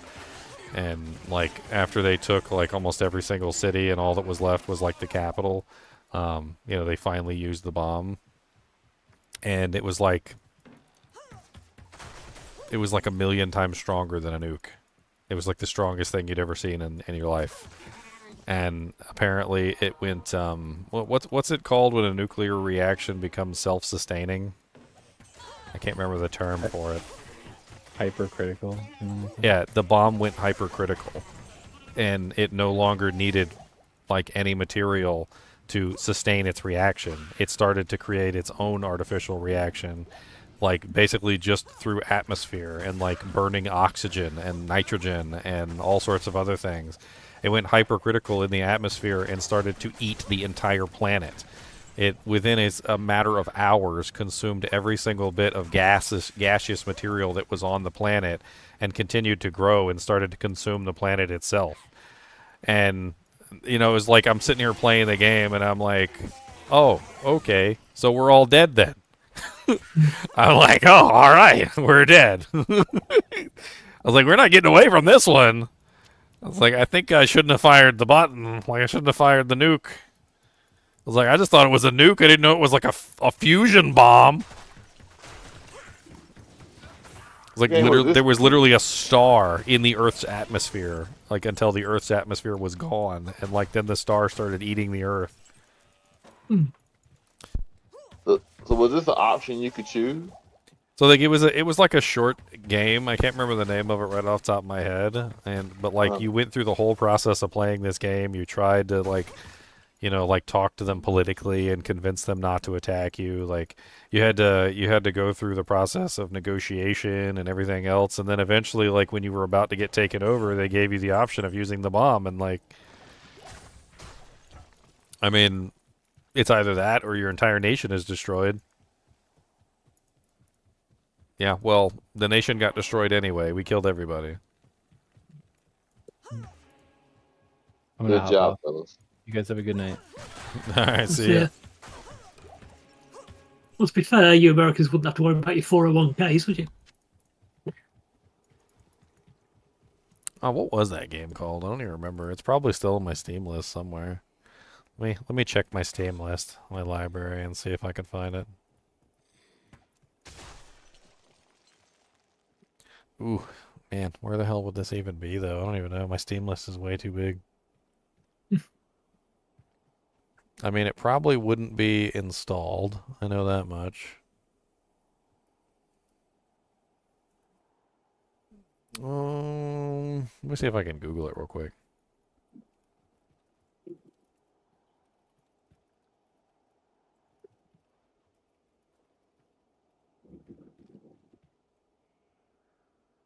Bom, bom, bom, bom, bom, bom, bom, bom, bom, bom, bom, bom.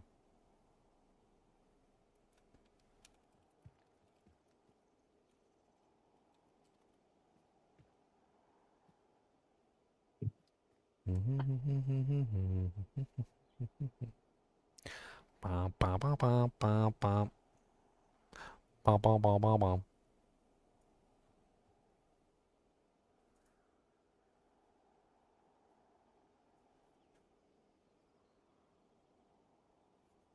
Yeah, I don't think this searching is gonna go anywhere. I'm just pulling up stupid games like Planet Smasher.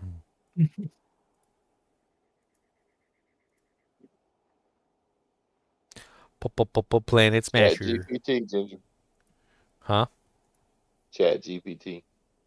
Oh, I've been using Grok. I'll pull up Grok. Oh, okay.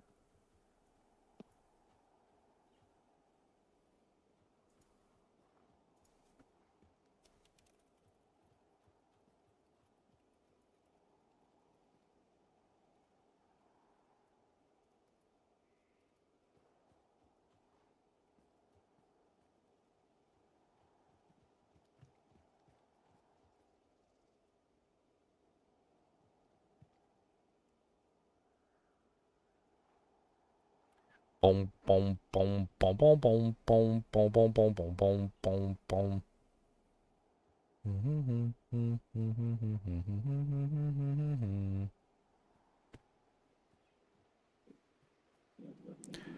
Huh. Well, it gave me a bunch of options, but none of those are in.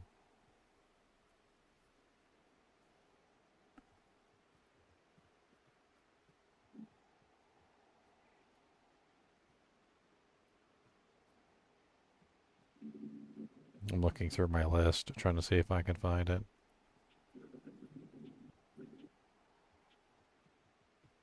I got wallpaper engine. That is totally not it.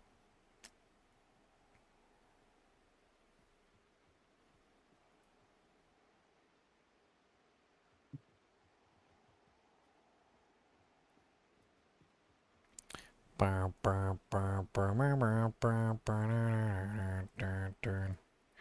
played so many games in my lifetime. It's hard to keep them all in track. Like, I can't. It's too many. I'm assuming that this would be a game that I probably do not have installed, seeing as how I've already beaten it.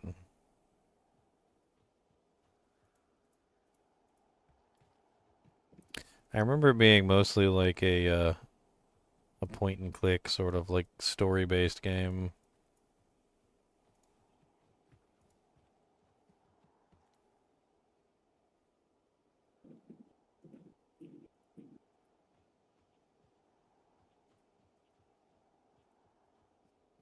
Not that one, not that one. Oh lord. I didn't know I had Senranku Kaguru Peach Ball in here. I'm gonna be honest with you, like back in the day when Humble Bundle was really big, I used to just like buy the Humble Bundles whenever they came out. Like it was just, it was like, oh, Humble Bundle, all right, buy it, and I would just redeem all the games, and I wouldn't even like take another look at it. So there's games in here probably that like I don't even know are in here. I'll just see if I have the game. I'm like, do I got it? Like, you already own this game. Oh, okay.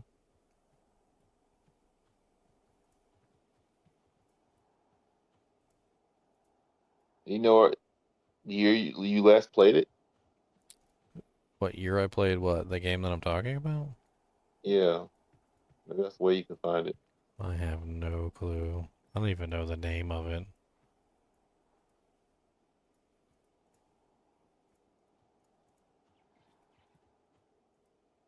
There's got to be over 300 games in my Steam library. I don't even know, probably even more than that. I'm trying to like go through them real quick just to see if anything jogs my memory.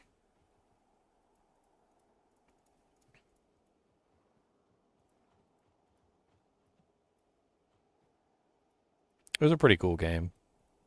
I did enjoy it. I kind of wanted there to be like a second one or something. But then again, how could there be a second one when the whole world's destroyed? I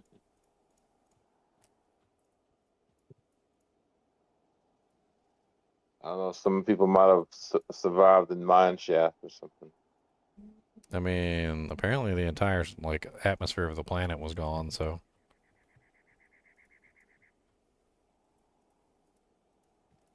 Did you ever see that movie Doctor Strangelove? mm-mm, Oh wow, Ginger, you missed out, man. I don't think so. Got Peter Sellers and a whole lot of interesting characters in there. But it's basically like the plot is um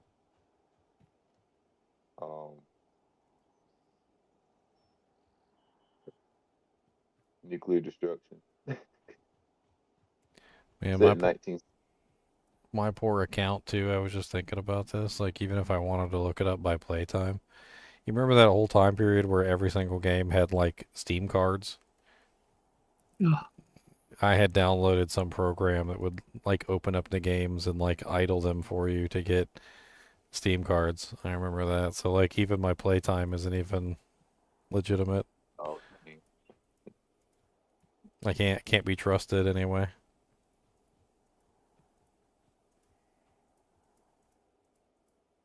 God, I got so many games in here. This is ridiculous.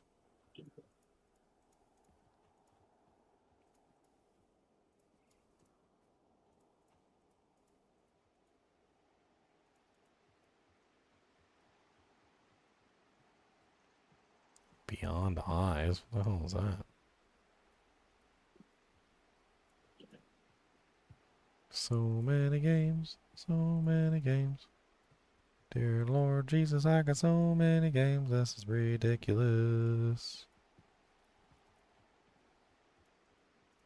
Yeah, yeah, yeah. Yeah, I stopped after like 50 because half the games I never played. So I was like, why am I buying more?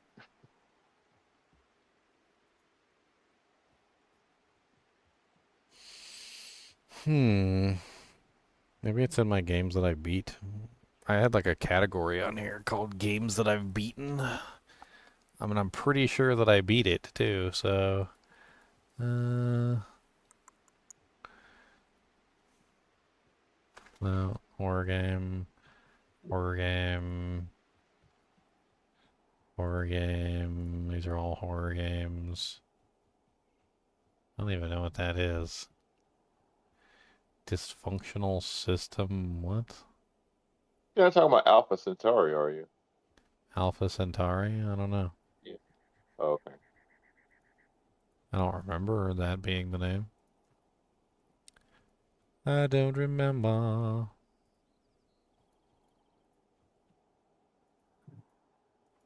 Iron Lung, that was kind of fun. That is not it, though.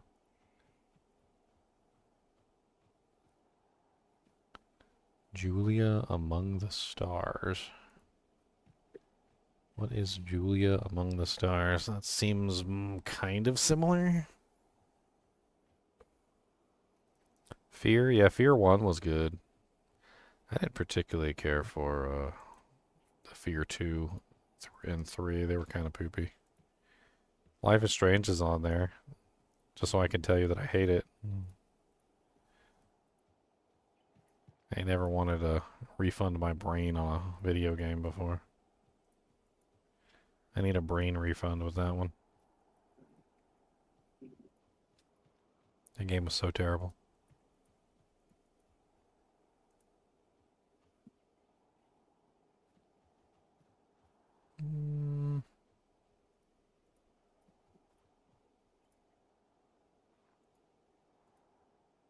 Man, I have no clue.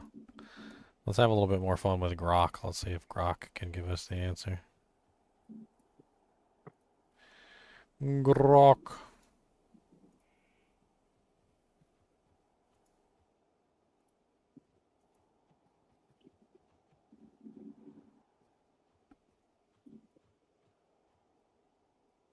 Oh, did I close the Grok window? No. Open the Grok window back up.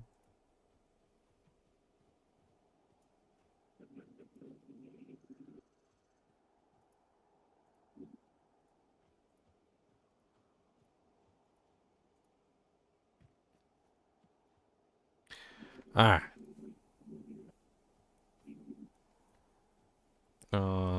What is it called when a bomb burns off the atmosphere?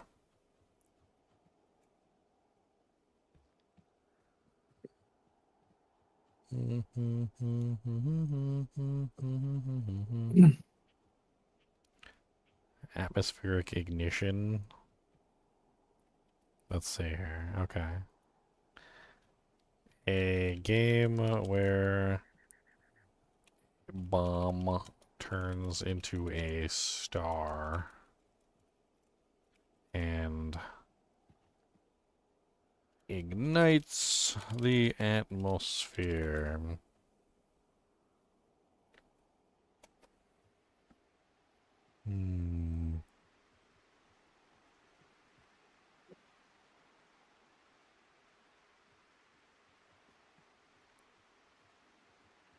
Hypothetical Stellaris 2016. That doesn't sound like it. What is Stellaris? Yeah, that does not look. That's real-time strategy. yeah, that's RTS. That's definitely not it. It's definitely not Spore. I remember Spore. It was definitely not that one. The hell is Space Empires 4? That's a classic, Ginger. That's like 20 years old. Yeah, that's definitely not it either. I'm trying to think, like, this game was kind of similar to, what is the genre of games? Choose your own adventure. Like you know, like the Japanese story games where you're just like clicking and choosing answers. Oh no, I've never played those.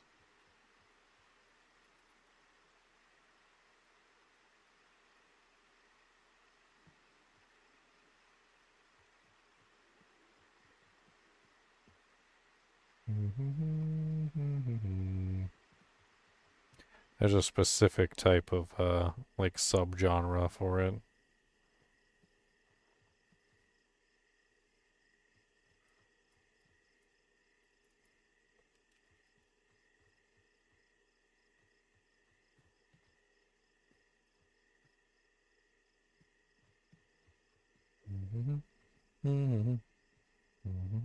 WRPG? No, that's not it. Okay, That's guys, I not shall see you it. tomorrow. Alright, Snuggle Bunny. See you, Snuggle. See you guys. Off to the dentist tomorrow. Yay. Right. Good night.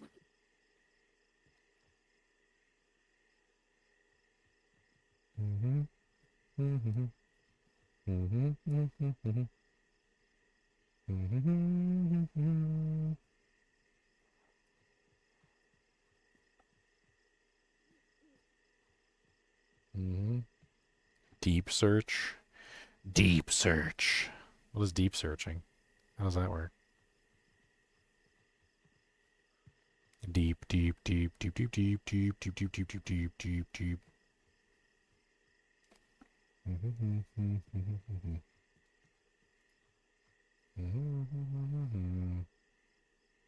Star bomb. What the hell is these weird results?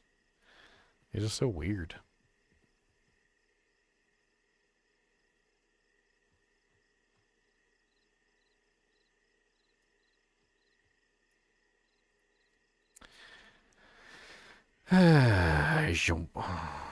Aborted.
Grok is telling me it's not a game and it's based on true events. It totally is a game. But it could Okay. be, but it totally could be based on true events. I mean, that doesn't. I've never seen the atmosphere get, destroyed from the planet, but sure. This is exactly why you cannot trust AI people.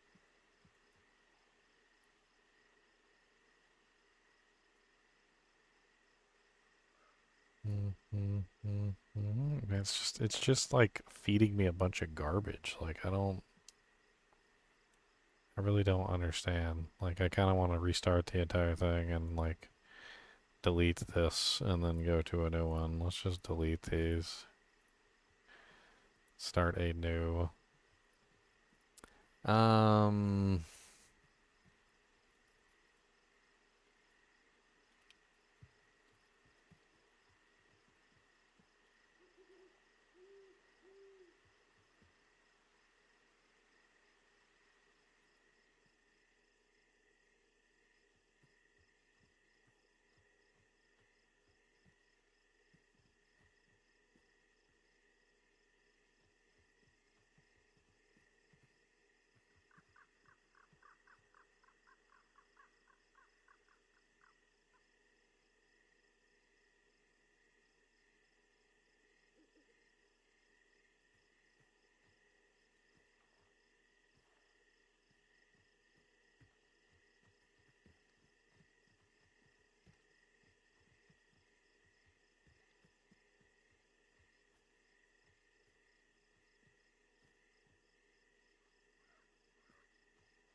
It's just giving me like the most generic answers. Fallout, Stellaris, Spoon. I half expect like Tick to show up. It sounds like it's going by like popular games that involve nuclear weapons. I don't even think it's a nuclear weapon. I'm pretty sure it's classified as something else. I think it's pretty much a fission bomb at that point. I think that's what they called it in the show too, or in the game. They Uh, called it a fission bomb.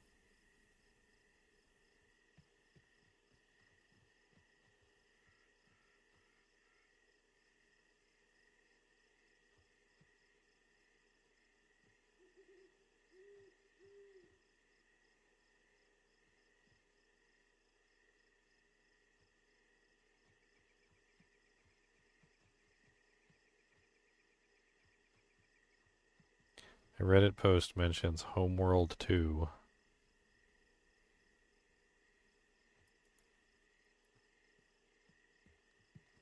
Homeworld 2. The hell is this?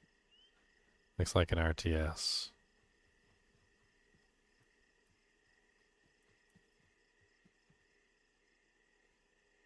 Yeah, doesn't look anything like what I'm thinking about.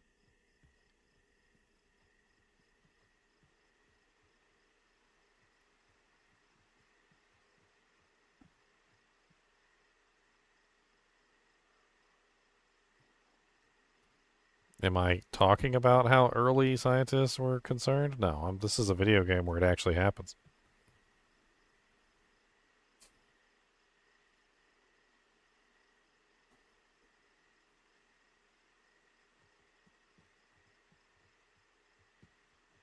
I don't even know what the hell this is doing. This is crazy. It's like 2 minutes and 9 seconds in. It's still searching.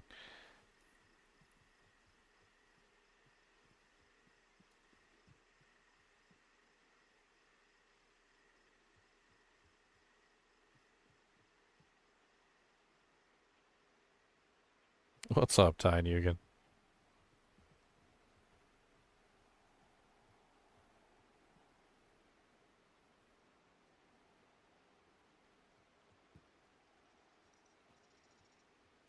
Bomb, bomb. It's probably such a vague video game that Like, it's never going to find it.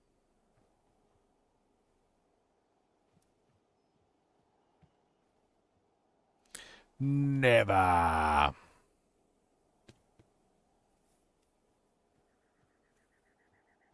course, I can't find it either, so I can't really be very hypercritical about it. Right.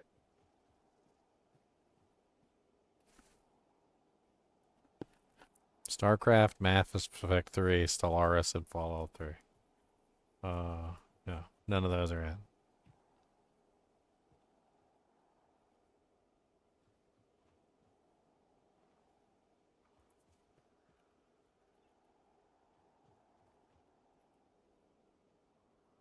None of those are it. And it starts deep searching again.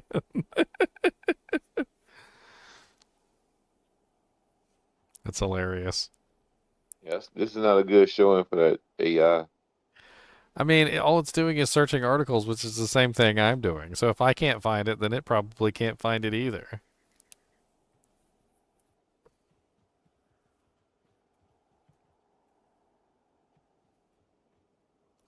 Bum, bum, bum, ba, la, la, da, da, la, la, la, la, da, da.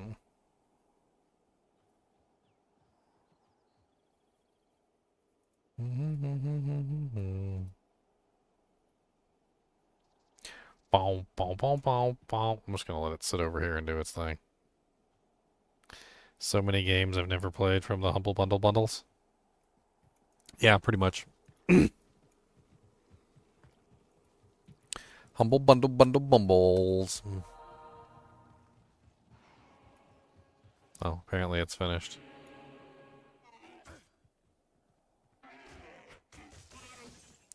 It just gave me the same answer again. Like, what is this? Like, I don't remember any star-based weaponry, like, in frickin' Mass Effect. And it literally says that.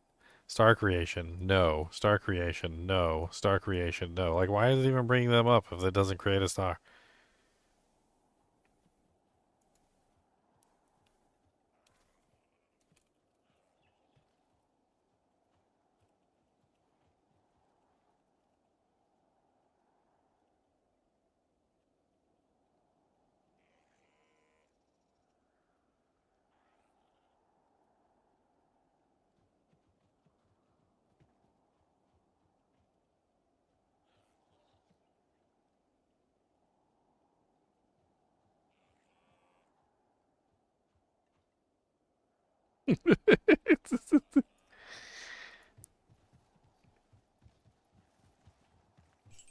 I have to literally tell it, like, this is not the answer. Find something else.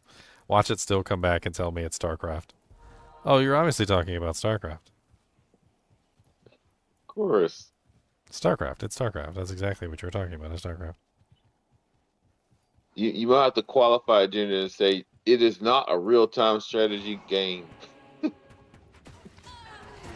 I guess that's one of the reasons why I was trying to think of what that genre is. I think that would probably give me exactly what I'm looking for, but I can't remember what the hell the name of that genre is.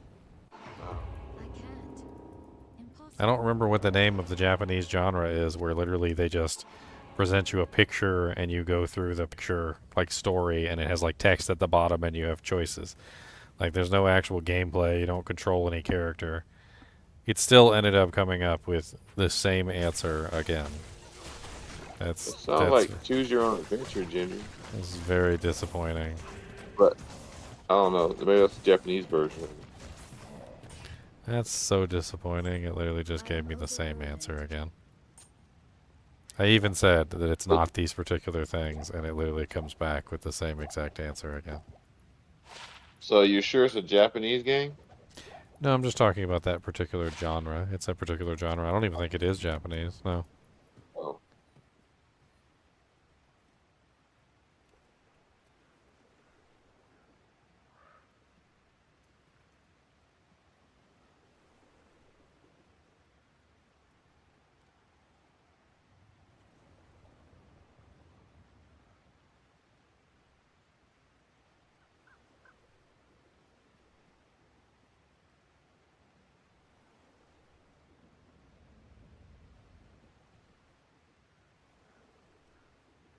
Visual novels. That's the term I'm looking for. Okay, so let's redo this because this is terrible. Like we need a different grok here. Let's do a new one. Okay, so what is the name of the visual novel where a fission bomb creates a star and consumes the atmosphere? Maybe game is what's confusing it. Maybe that's what's confusing it.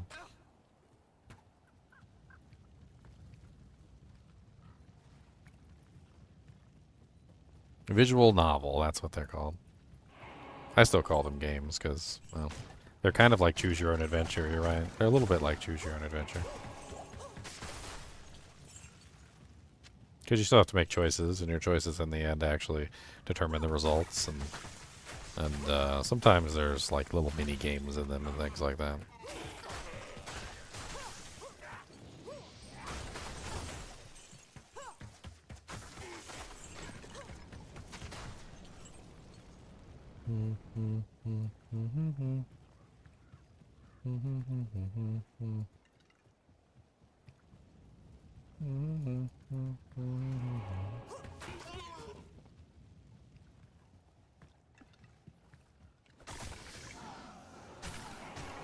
Always softcore anime historica.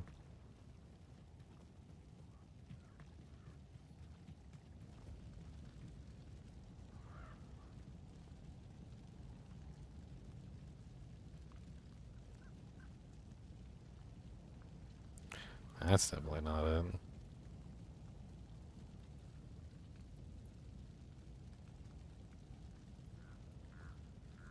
Nuclear war simulator? It's got me a lot of different answers this time. So on their Steam game category, Ginger, do you have an option for visual novels? Because I'm looking at Steam Powered now, and there's a category for visual novels. Oh, let me see. How do you do that? Oh, is it in here? Well, I just put it in Google. Action, venture, massive RPG, simulation. Played. Single player.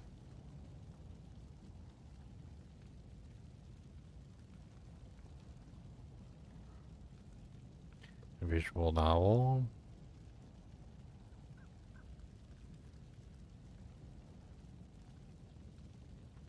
Hidden? What do I have hidden ones?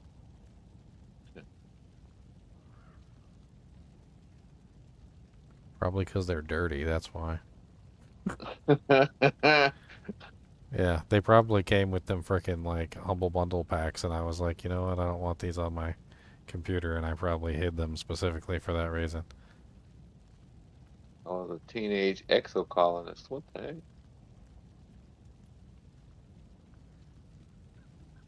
Dysfunctional systems learning to manage chaos. I think this might actually be it. I'm not 100% sure. I don't know, though. I'm afraid, though, because there's anime boobies on here, I think. Right, you gotta be real careful with Steam now. I'm pulling this off the screen here real quick. I don't want any anime boobies popping up. No boobies. No boobs. Oh god, what's that? Scary.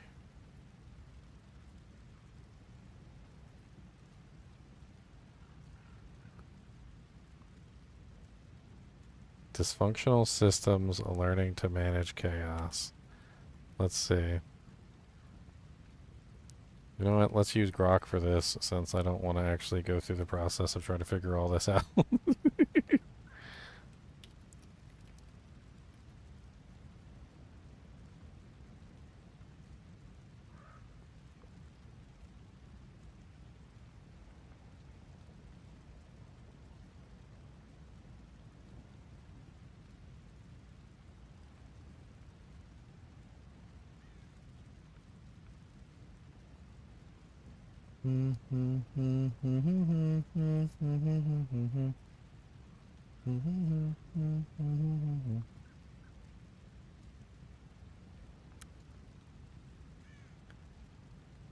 Interesting. Grok is proving completely useless for me.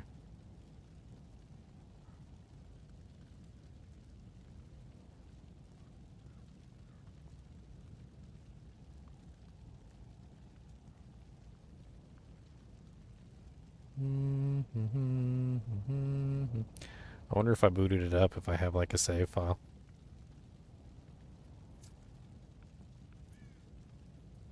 Oh, it is it. This is it. I found it. Okay. This what is is it? totally the game. It's called the game is called Dysfunctional Systems Learning to Manage Chaos. In the first Okay. episode, Winter and Cyrus travel to Sewell, a sporadically progressing industrial planet. They arrive in Brighton, a poor miner country on Sewell. The two find the president of Brighton is attempting to negotiate his society's freedom from its oppressor, the wealthy state of Gabrea.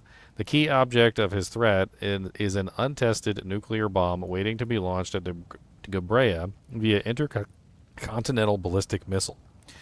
Cyrus devises a plan to contain the chaos, to assassinate the president, and have him declared a martyr. Cyrus' plans horrifies Winter, and at this point, the player can choose whether the Winter will go along with Cyrus's plan or to rebel against him and try to reason with the president instead. If Cyrus's plan is taken, the president is killed, and his government decides to launch the weapon at Gabrea. If Winter's plan is taken, she and Cyrus manage to convince the president to change his mind and fire his weapon into the nearby sea as a warning shot instead. So there were two pathways that you could take. Both of them resulted in the weapon being fired, though. However, in both cases, the detonation of the weapon goes badly wrong, igniting the atmosphere and completely destroying Sewell. Winter and Cyrus are teleported back to the school just in time, where they immediately are treated for radiation poisoning that they obtained before Sewell's destruction. Winter is carried back to her room, where she recounts to her roommate Waverly of Sewell's demise, and the next day Waverly fends off well-wishers from seeing Winter and then helps her debriefing, ending the episode. And I can't remember, was that just episode 1? Yeah, that's just episode 1 of the game. That's just the first episode. You know what's funny is I think I could probably just boot up the game and show it to you, because it probably still has my save file intact, and I could show you the bomb exploding. Let me see real quick. Let's see if I can just install it. It's only like an 800 megabyte game. It'd probably take me like 2 seconds, and the Steam cloud save is probably still intact. I played it for 3 hours. That's how long I played this game. And I still remember it. My memory's pretty good, I guess. Better than I thought. So we finish off the night with watching a Big Bang. How about that? A big boom. Big bada boom.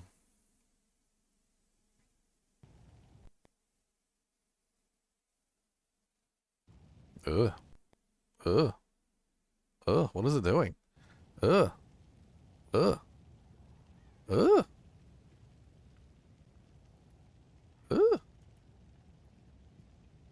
It's like covering half of my other monitor. Like, I don't even know what's going on right now. Can we Alt-enter that to full screen, please? Okay. Can we... Like, what are you doing? What resolution are you in right now? I don't even understand what's going on. So that... Would it...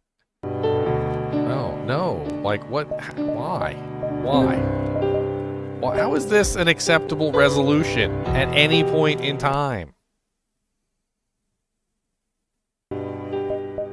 Display mode, full screen. Nope. That doesn't work.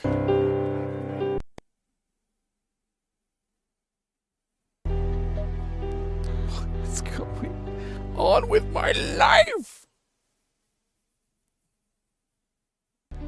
I don't... 720p, window 576p. What kind of options is this? How are these even options? Okay, we're just gonna have to do it in windowed mode, and I'm just gonna have to do this, because, like, Full screen mode is trying to like eat both of my monitors. It's literally trying to eat them as if they are tasty snacks. They are tastems. They are very tastem snackums. Is this it right here? That's 3 hours in. 2 hours and 59 minutes. This better not be dirty.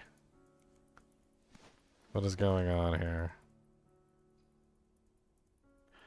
No. No. Skip. I don't even know what's going on. Probably boobies.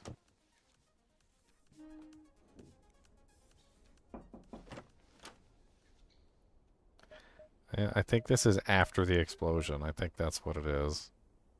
Or something. I don't know. Let's try going back further.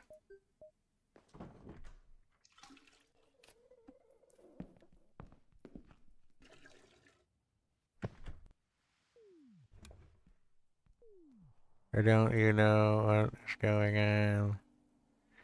Boom. Big bada boom. Big bada boom.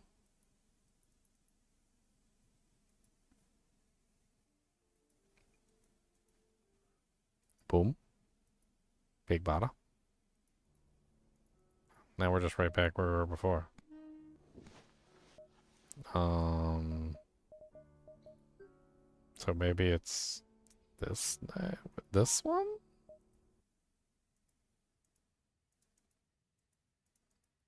Of course they're looking for war. You can't believe people dying is just a commonality. I'm finding it incredibly hard to do anything properly right now. Okay. There should be a choice at some point.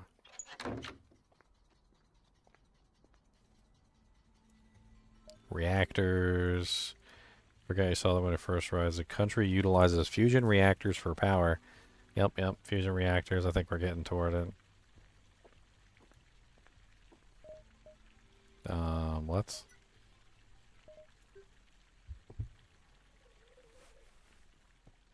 Yeah, use the bomb. Blow it up. Blow it up.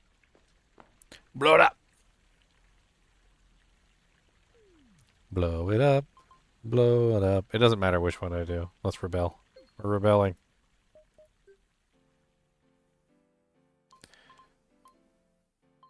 Question him regarding the frequency of his murderous behavior.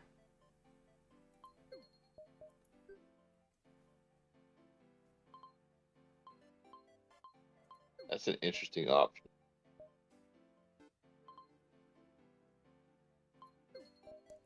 I don't even care. We're just trying to get to the explosions.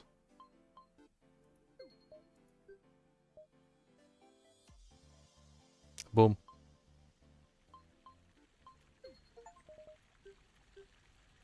You don't need a reason. Oh no. I've never been down this path before. I can't skip anything. Wait, there we go. Okay, now I can skip stuff.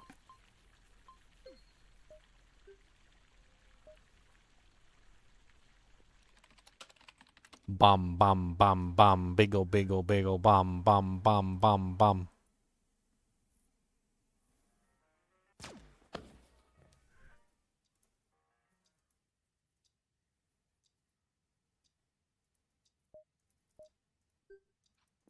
Here we go.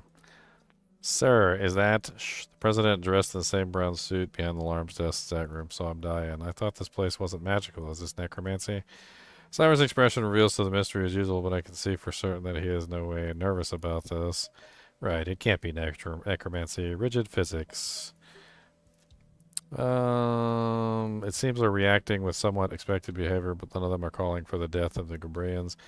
It is not without pleasure that I issue the order for their death. An eye for an eye is a bitter philosophy. I wish there could be another way. The missile has already been launched.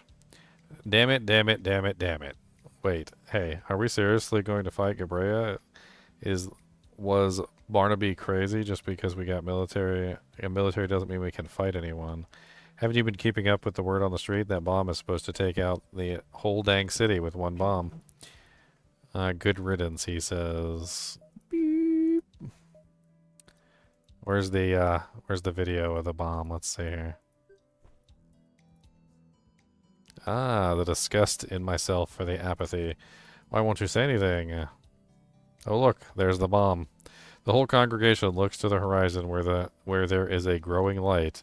Anger subsides into shock, which subsides into disbelief, and then acceptance. What comes with acceptance is sadness so sudden, thick, and powerful that tears fall from my eyes before I even realize they're coming. Millions of people are now gone in a moment. Just gone. Burn up. I am to blame. I failed absolutely. And 100% I allowed this ruination. Sir, you. I just can't believe you. I just can't accept this. Why did you kill them? An immense wave of sound and energy pounds through us, and I nearly topple over, held still only by tugging at Cyrus's shirt. Well, really? That's all you're going to say after all this, of all things? Let me tell you what you should be saying right now, you murderer. You effed everything. Settle down. We don't have time for that. He nods into the light. That right there is the classic sign of a true fusion bomb, and the shockwave just now tells us it's too strong for its own good. Brighton couldn't test a nuclear weapon under Cabrea's surveillance, and it shows right there. They used too much reactant, and it has become self-sustaining. What? What in the world does that mean? It means this whole world is dead. That reaction is going to continue until it has consumed the entire atmosphere and left this planet into a barren rock. The whole world? He turns from me. We need an out. Prioritize the student. The situation is hopeless. Wait, oh wait, hold on a second. This is impossible. What is he saying? It's gotten even worse? Ridiculous. It can't be. No, no, no, no, no. How would this even... Don't tell me after all that's happened this is how it ends. Don't tell me that...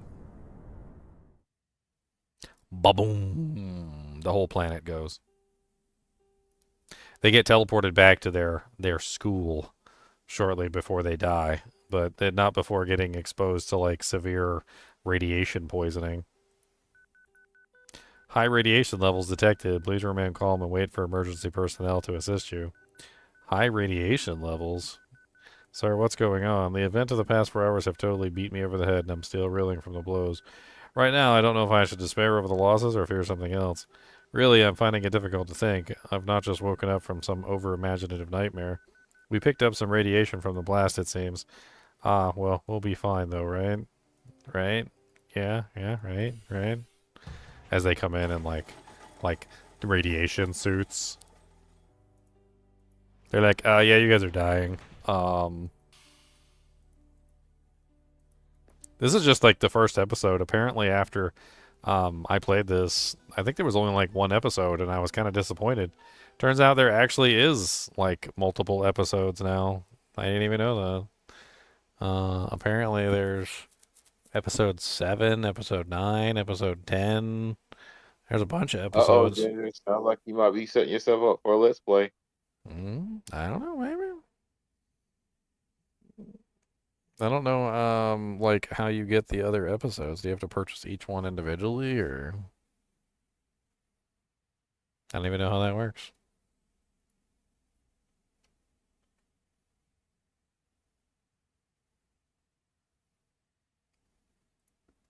Anyway, back to Diablo 2. Is it even still open? I feel like it caused Diablo 2 to like die in a ball of fire or something. I don't know what the hell's even going on. Is that Diablo 2 up there? Bruh. Diablo 2 can't handle the truth, man. Bruh. You guys see my Diablo 2 up there? In the corner of the screen? I'm playing it right now. Can you see? Look, there's the portal. Look, guys. What the hell resolution even is this?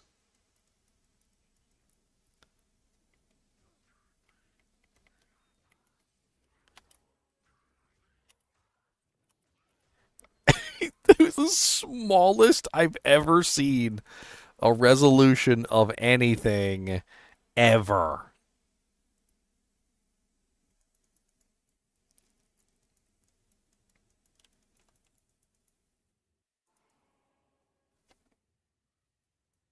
The D4 remake? What's a D4 remake? Did it like kill my sound? Oh, that's right. I turned it down because the game was super loud. That's right. I forgot. It was like 240 by 120. Yeah, it was like 240 by 120 or something. What is this, a game made for ants?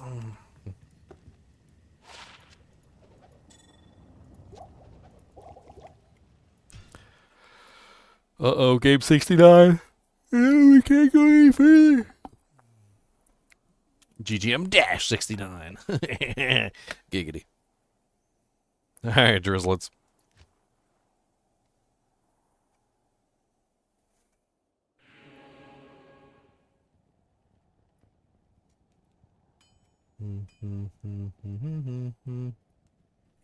See, we got 2 people who want to join the kinship. Totems and KMF Sir. Alright, let me get you guys in before I forget. Fresh meat. They're just coming in for the 18 arachnids mesh. You know, they're gonna leave. They'll leave after the raffle's over. Don't worry about it.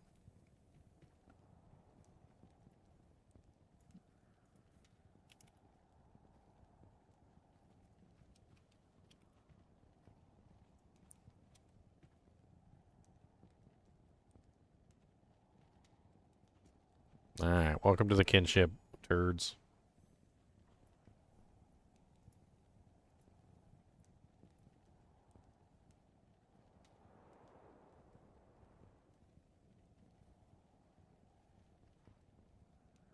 Oh, he's totally leaving after the raffle. Don't let him trick you.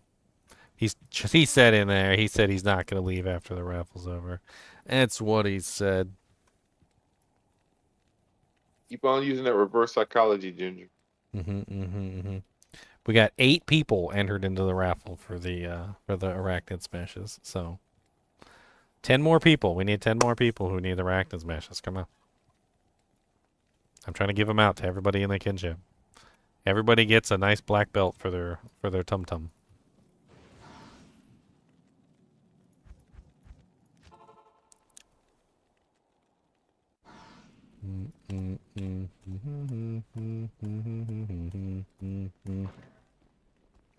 Loot Go Lane sewers.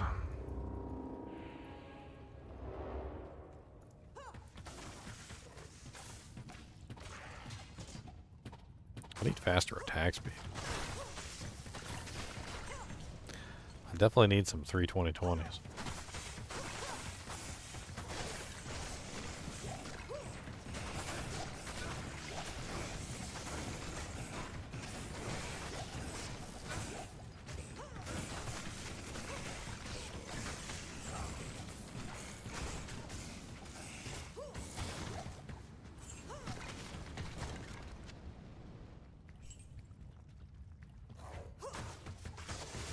Yeah, I can't believe how small that was, though. Like, I legitimately cannot believe it.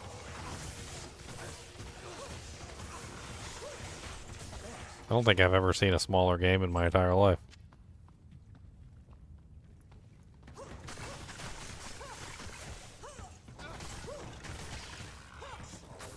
Were you dragging a client around between 2 monitors? No, when I opened up that other game, Diablo 2 was still open, and so, like, the other game opened up, and then all of a sudden it, like, created some sort of interaction with the D2 client and forced it into the tiniest little space I've ever seen.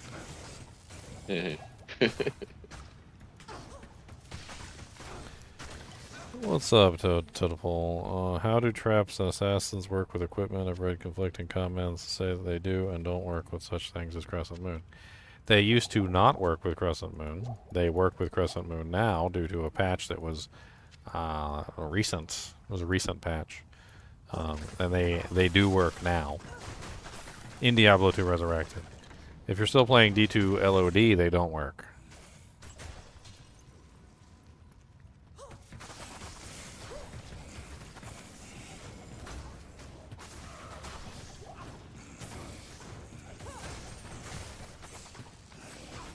I'm half tempted to like boot up the game again because I want to see. I want to see it again. I want to get a screenshot of it.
Hey, at least I found out what the game was so I can remember what the hell the frickin' title was. I was never going to find it by the title. I never would have ever guessed that title. Not in 1,000 years. Yeah, that is such a weird name. And Grok didn't help me either. I literally said, is this the game that, like, with the synopsis? And, like, it told me no. I was like, what? And I went and looked up the Wikipedia page myself, and literally right in the Wikipedia page, it said exactly what I asked Grok. Grok is terrible. Like, Grok, maybe Grok's not allowed to search Wikipedia. Maybe that's the problem.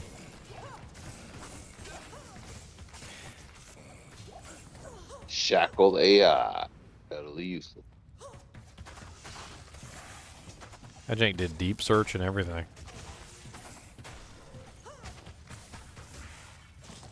I'm gonna start playing 20 questions with Grok.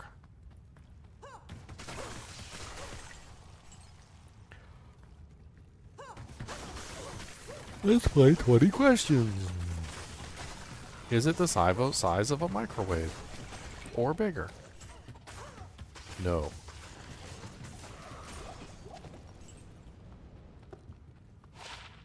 Ah, so it must be smaller than a microwave. No. Wait, what?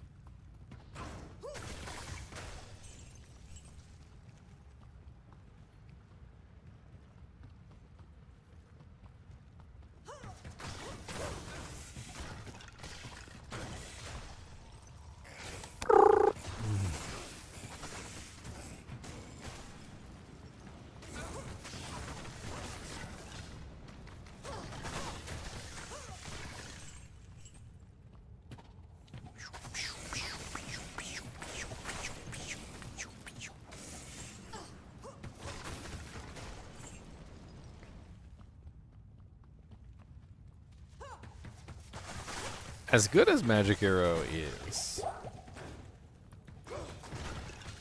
kind of curious if maybe a cold arrow or a fire arrow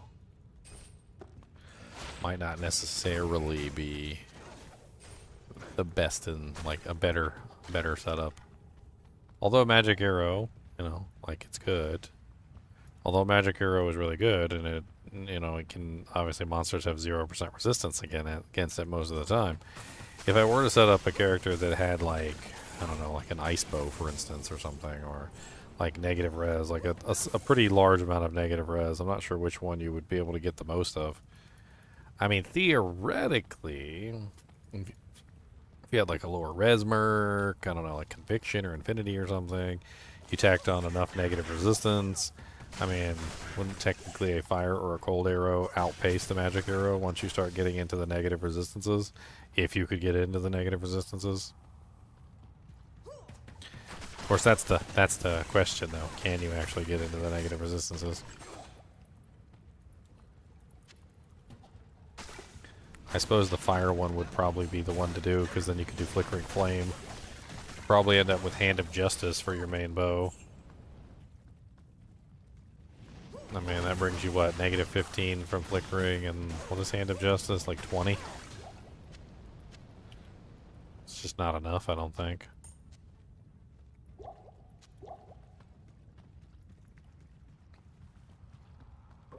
You need, like, Griswold sets or something? Well, not for an Amazon. Oh.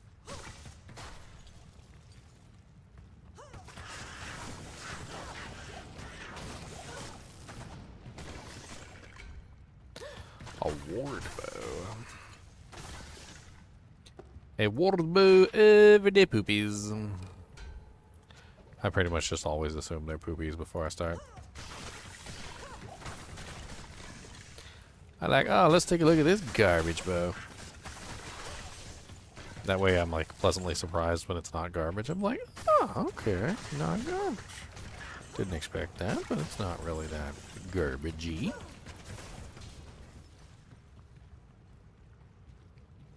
Elon doesn't like Wikipedia. I mean, I'm starting to not like Wikipedia either. It's too biased. Too many people have access to it.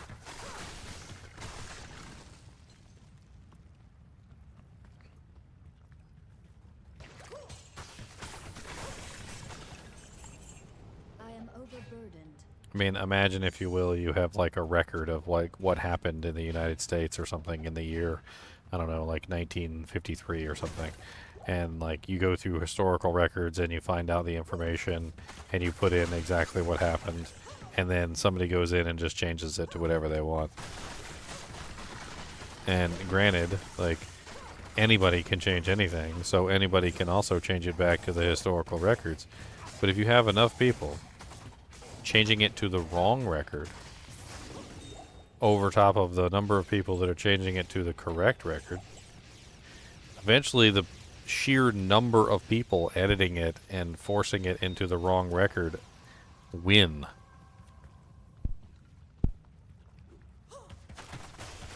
And so then you end up with the wrong thing written down. Such is the danger of the times we live in, Ginger. The danger.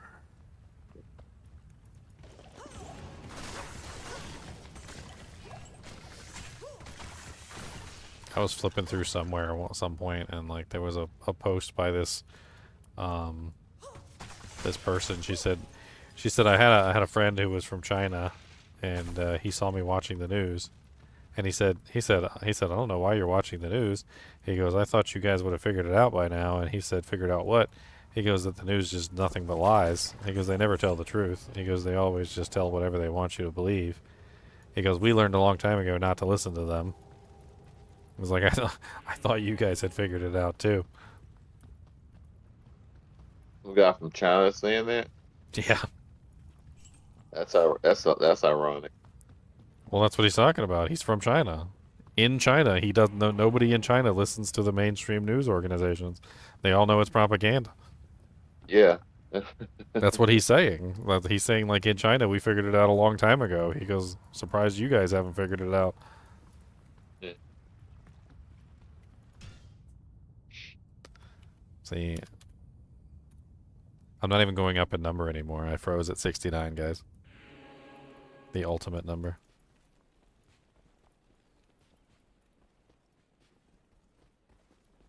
You have been banned. Excessive use of the number 69. Wow, Escalon found an absolutely amazing charm. How did I miss that? 5% faster hit recovery, 1 to 43. That's probably like burr runes. What's the guy out? Faster hit recovery and what else?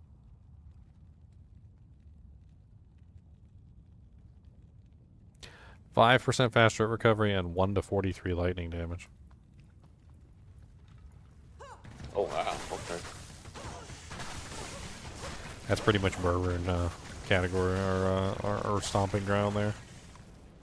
1 to 99 is max for a charm, but it has to double roll, so it has to roll like, I think it's like 49 or something on one side and like 48 on the other side or something. So he basically got half the roll and 5% faster hit recovery on the other side, which is a really good roll.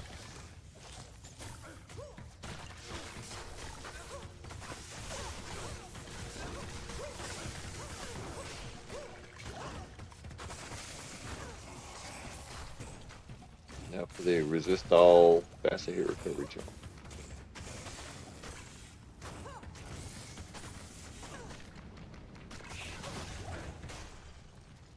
What was that run walk? Resist all. Can't remember.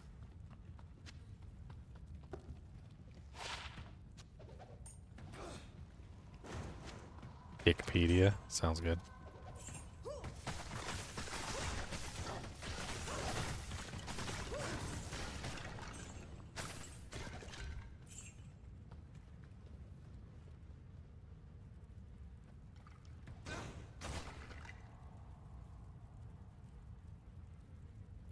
Wom, wom, wom, wom, wom, wom, wom.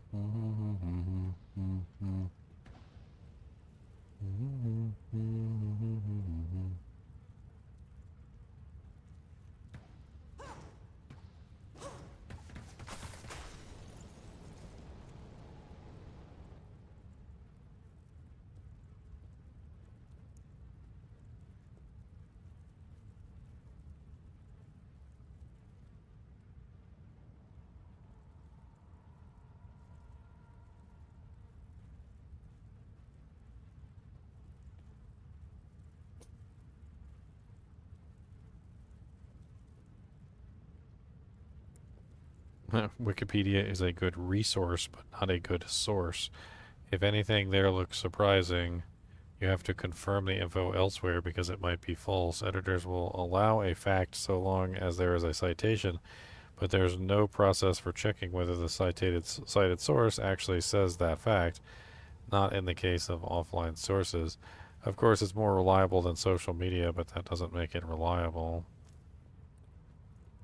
Wikipedia is an absolutely revolutionary invention, but it stands in the category of reference information, which is supposed to be the gold standard in lack of bias. So in comparison to YouTube, isn't at all fair, is it? In my mind, skepticism of information sources is a good thing. Wikipedia certainly suffers from bias and pages contradicting each other, but there is no one perfect information source. Wikipedia provides a valuable contribution to understanding even those with those caveats. I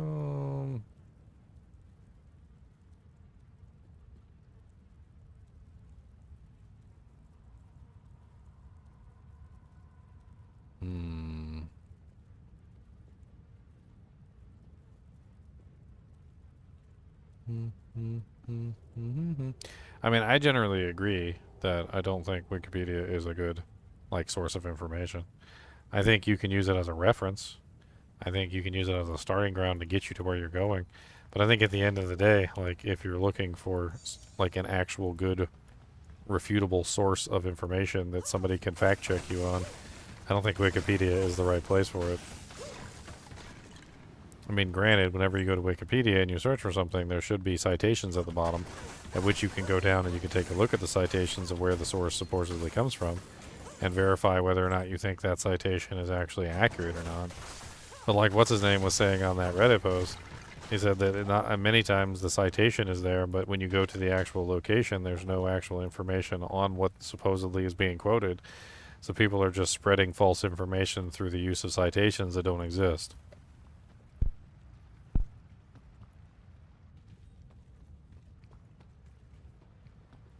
I remember when Wikipedia first came out and teachers were saying that they wouldn't accept Wikipedia as a reference. And, it turned out the entire time they were right. You shouldn't be using Wikipedia as a reference. You know how you're supposed to put down at the bottom of your article, your references for, your quotes and things like that? Wikipedia should never be your reference. So now we're back at square one, Ginger. No, not really. I mean, it basically turns into a library at that point, right? Because you don't use the library as your reference, you use the book in the library as your reference. So if you search for something, if you search for, I don't know, cats, Wikipedia, right? And when you search up, the term cat in Wikipedia, and you go, the domestication of the cat, if you find something it says the Felis lineage in particular is the lineage in which domestic cat belongs. You can't quote this, but you can click on this, which takes you down to the actual article at which they're talking about and who particularly said it. You can then go to that particular publication and try and find that and then quote that, which would be fine. But I don't think you should be able to quote Wikipedia itself. In this particular case, in number 13, there's a PDF linked called Paleogenomics Genomic Scale Analysis of Ancient DNA. Mm-hmm. So you could use this as your reference. This is fine. Wikipedia is not. That's basically what I'm saying. Wikipedia should not be allowed as a reference in any publication whatsoever. However, in Wikipedia, you're always supposed to be citing a source. However, some of these sources are fake, which is basically one of the big issues, and you click on the sources and they don't actually take you to the real thing, right? Or the source is made up, or like there's a couple other issues. So if you're referencing something, at least you're referencing something real, like a, you know, like an actual document that's written by a scientific, you know, like organization. And then that way, when you're, you know, like you're making a quote like coat pattern, the domestic process has not markedly changed the morphology of cats, and few traits can be used today to identify wild or hybrid populations. And then you have a quote that's coming from an actual scientific document, and not a quote that's coming from what is essentially, in a way, nothing more than a library. Like if you have to like quantify what Wikipedia is, it's basically just a digital library representing the information from books, articles, scientific documents in a way that is more easily consumable, but could also be rife with mistakes, like, you know, editing errors, bias, and all sorts of other things. At which point, if you follow the citations of, like, you know, like when they say something specific, like, in addition, the KIT mutations responsible for the white-spotted phenomenon were identified. And then it has, like, Article 16, and you go down to 16, and it has a scientific article that you can go to. Then you can use the scientific article to figure things out. And I think it's important to just remember that when you're using Wikipedia, that Wikipedia is not a good source of information. Like, these are good sources of information down here, and you can go and you can actually, like, fact check these sources of information. You can see whether they're actually real, and you can cross check them with other sources. But, you know, this isn't. That's the problem.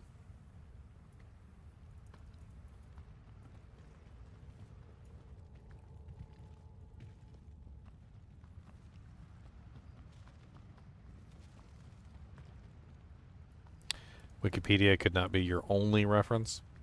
Yeah, I remember teachers coming up with that rule as well. Wikipedia could not be your only reference.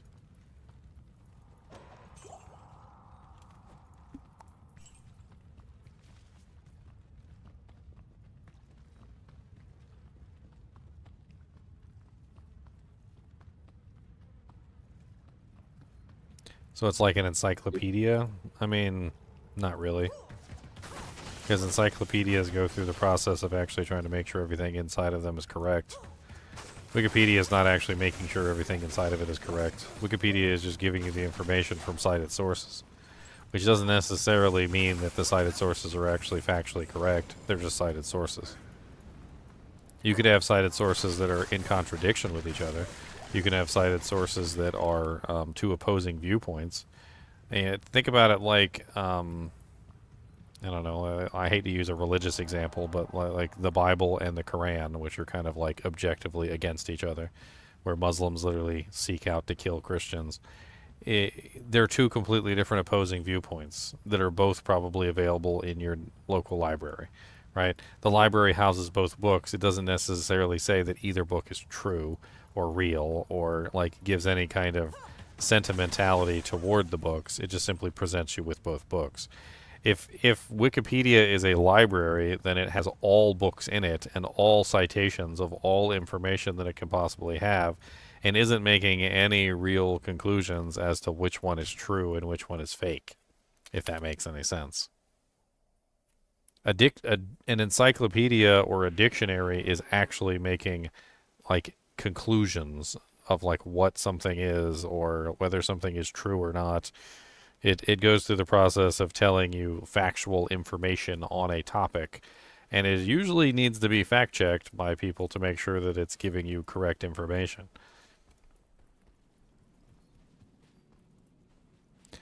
Libraries usually keep everything. They categorize it by different categories. You know, there's fiction, nonfiction, science fiction, fantasy. I'm assuming that like religious books were usually kept in their own category, like religious doctrine or something like that.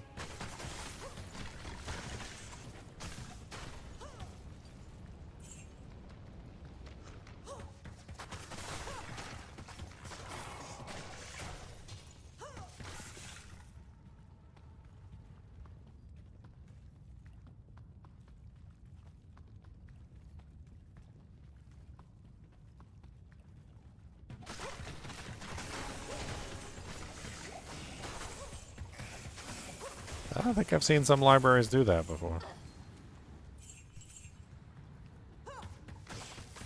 Pretty sure they got into some hot water for that one. A data newspaper? That's even better. It's a data newspaper. Updated too frequently to ever really be trusted 100%.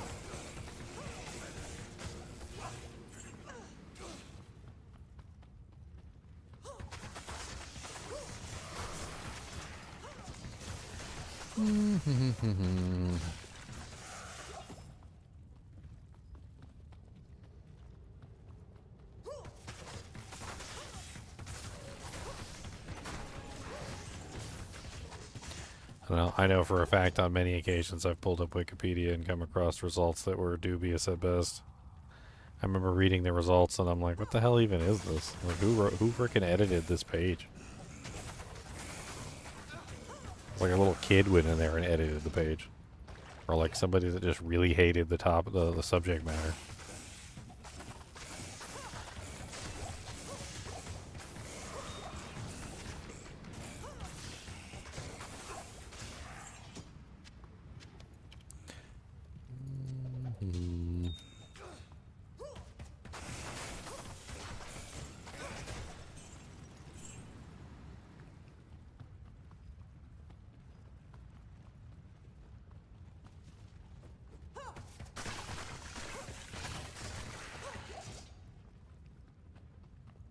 I like to liken it to something else, Charles.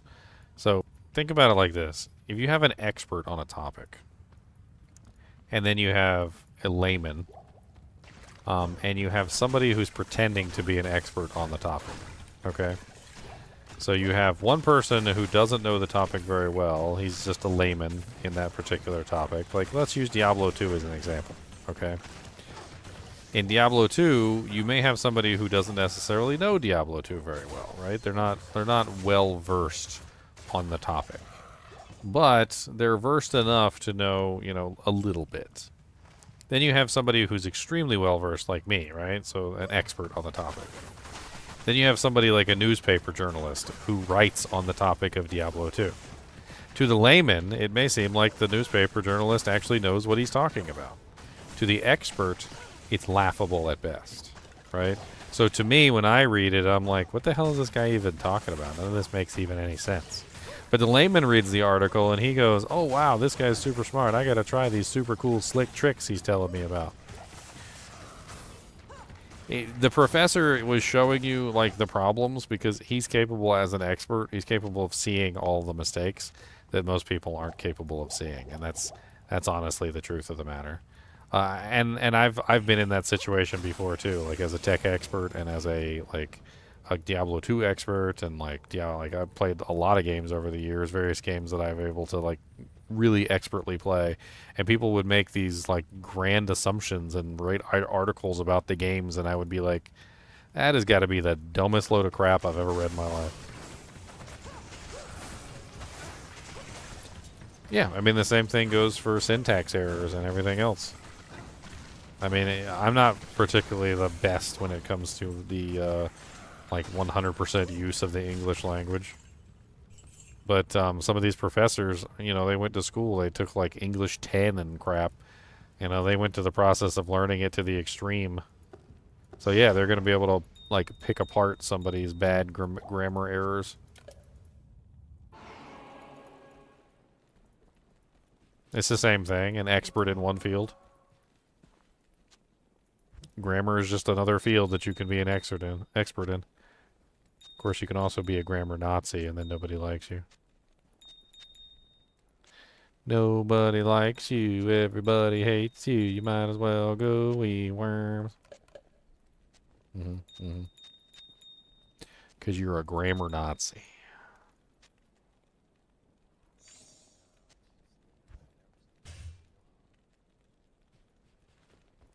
My take on grammar is really simple. If you can't hear the difference, then why am I writing a difference? That's my take. Why am I writing a difference when you can't hear the difference? Context almost always determines the word, which is more important than being able to read the difference between something. I don't know why there's two different words of there and there. You can't tell the difference. You wouldn't know which one I was using. If I was speaking to you and I said over there, you wouldn't know which one I spelt in my head. And over there immediately tells you which one I should be using. If I say they're going to the store, or over there, you know exactly which one I'm saying. The context of the sentence gives you the word that I'm using. I have no clue why there are two different versions of the word. It doesn't make any sense.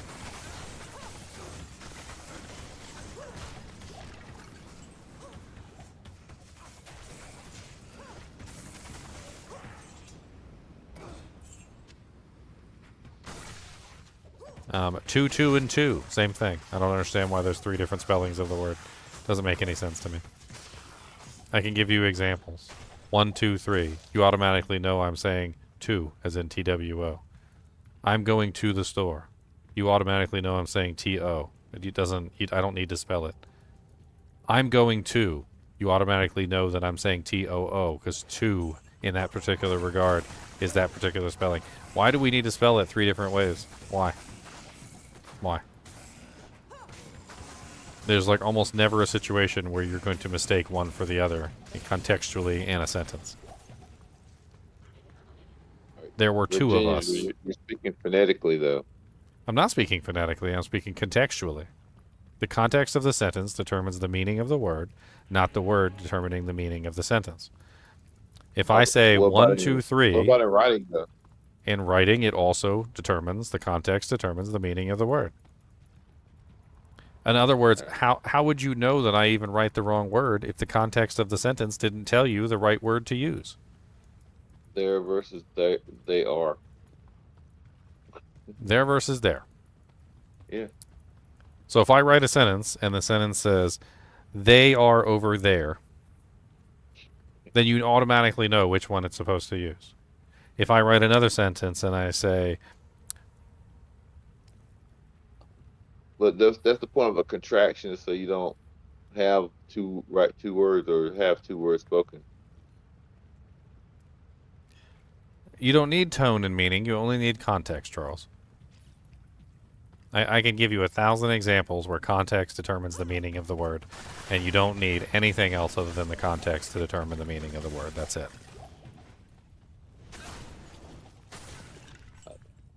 I definitely think lawyers have something to do with that. Would disagree with that. Context is the most important, even in those situations. Yeah. I mean, there in the legal sense, from what I've experienced so far, like with dealing with lawyers, is that in like the way you write something, the way you structure the writing is like the most, like one of the most important things.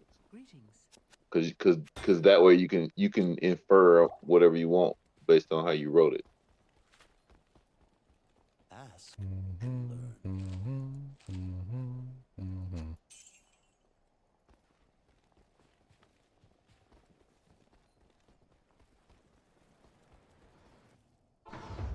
I don't agree. No problem.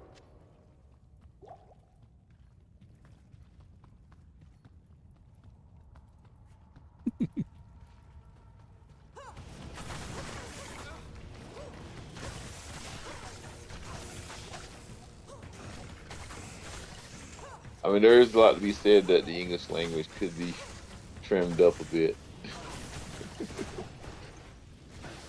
That much is probably true.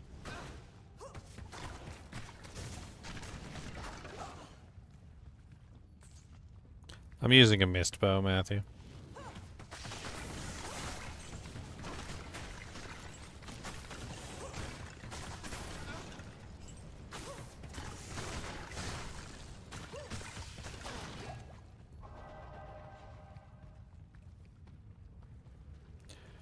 Context is so powerful in the terms of a sentence that context even tells you how to change your sentence so that it is spelt correctly. Like, a lot of people don't realize that. Like, how do you even know that you're using the wrong word?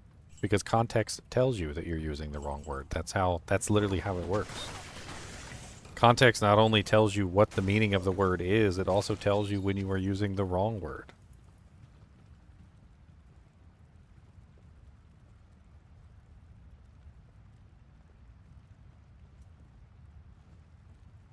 Examples. He counted to 3. 1, 2, 3. What's wrong in the sentence? 2 is wrong in the sentence, right? Because he counted to 3. So it should be 1, 2, 3, not 1, 2, 3. Although you can't hear the difference, but the context tells you that there is something wrong. I am going over there. What's wrong with the sentence? I tells you that it is me. I am a person. What am I doing? I'm going. Over where? I'm going over there. There is the wrong spelling for that particular word. The context tells me that that's the wrong spelling, not the word. I don't care about the word. I am going to. Who's going? I am going. Where am I going? I'm going as well. Where am I going? I'm going to. To is the wrong spelling for the word, because if you are going to, you are going T-O-O, to. The context of the word, the context of the sentence tells you the spelling of the word. You don't need the spelling of the word to tell you the meaning of the word. You need the context of the sentence to tell you the meaning of the word. If the context of the sentence is wrong, then yes, there might be an issue. But in this particular case, in pretty much every particular case, the context of the word is what tells you that the word is wrong in the first place, which means that you don't need the correct spelling of the word. You only need the context of the word to tell you what the word is supposed to mean. In this particular case, I knew that the word meant to because it's 1, 2, 3. In this particular case, I knew that he meant there, T-H-E-R-E, and not T-H-I-R-E, or T, I probably spelled it horribly wrong, because it's a person who is going, and this means objects. So he's going where? He's going over there, which is an object. He's going to a place. He's not going to a person. So it's not people leaving. Now, if I said they're going over there, again, the context still tells you exactly what you're supposed to know. Context is more important than spelling. Context is more important than the word being correct. Context is more important than just about everything. Context is literally the entire English language, and without context, you have nothing. I think we may have found a hill that Ginger is ready to die on. I've already talked about this many times. Spelling is not important. I will die on that hill 1,000 times. Spelling is not important. Spelling is not important. Spelling is not important. Spelling is about as important as picking your nose in the middle of a parade. It has very little effect on the actual performance of the language itself. The context is more important than anything.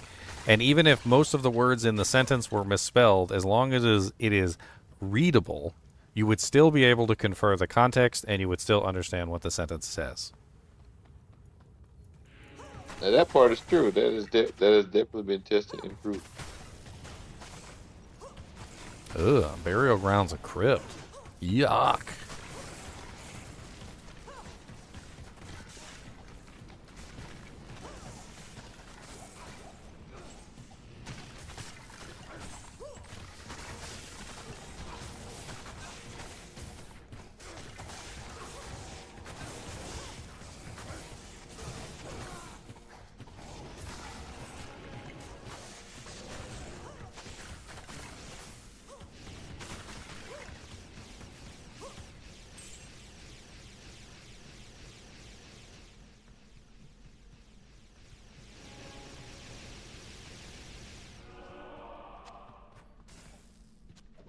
The way that I avoided spelling mistakes was I just simply avoided words.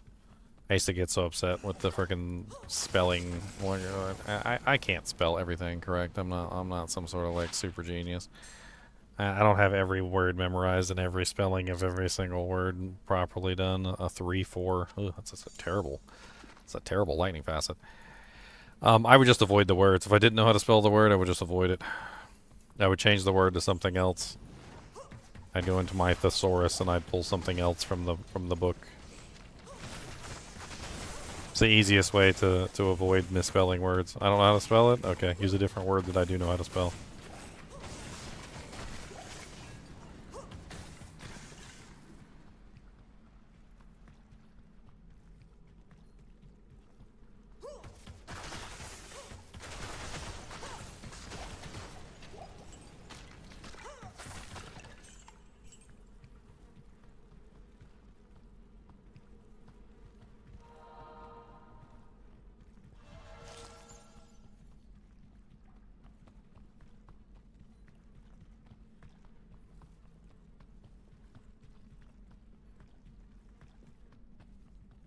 And I used to do those little tests where they make you read a story, and they do the, I don't know if you remember them back in school, like high school and like college and stuff like that, where you have to like read the story and then you have to answer the questions based on the story.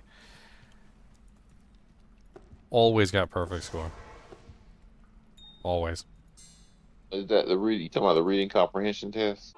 Mm-hmm. Or question? Always perfect score. In fact, when I took my GED, because I didn't graduate from high school, I flunked out because I was sick. But when I took my GED, perfect score on the frickin' GED for reading comprehension.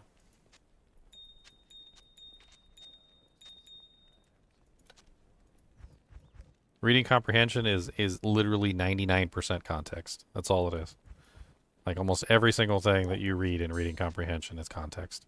Occasionally, there's like a trick question in there. I call like 1% trick question. It's 99% context.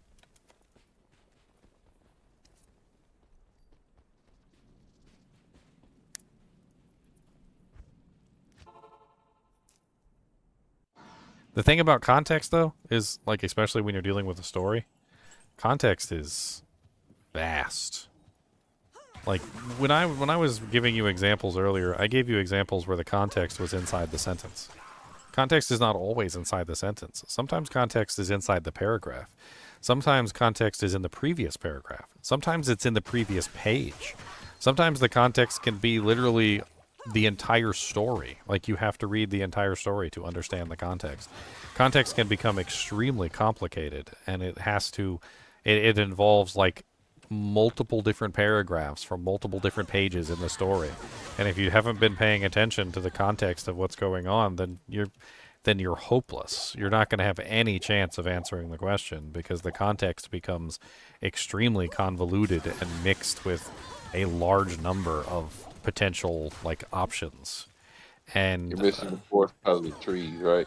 Yeah, I mean basically, yeah. I mean it's one of the things that's always pissed me off about especially even like news articles and things, is how they will take things out of context on a regular basis. Like there's no context. They literally, the context just flies right over them like a jet fighter, and they don't even know it's there.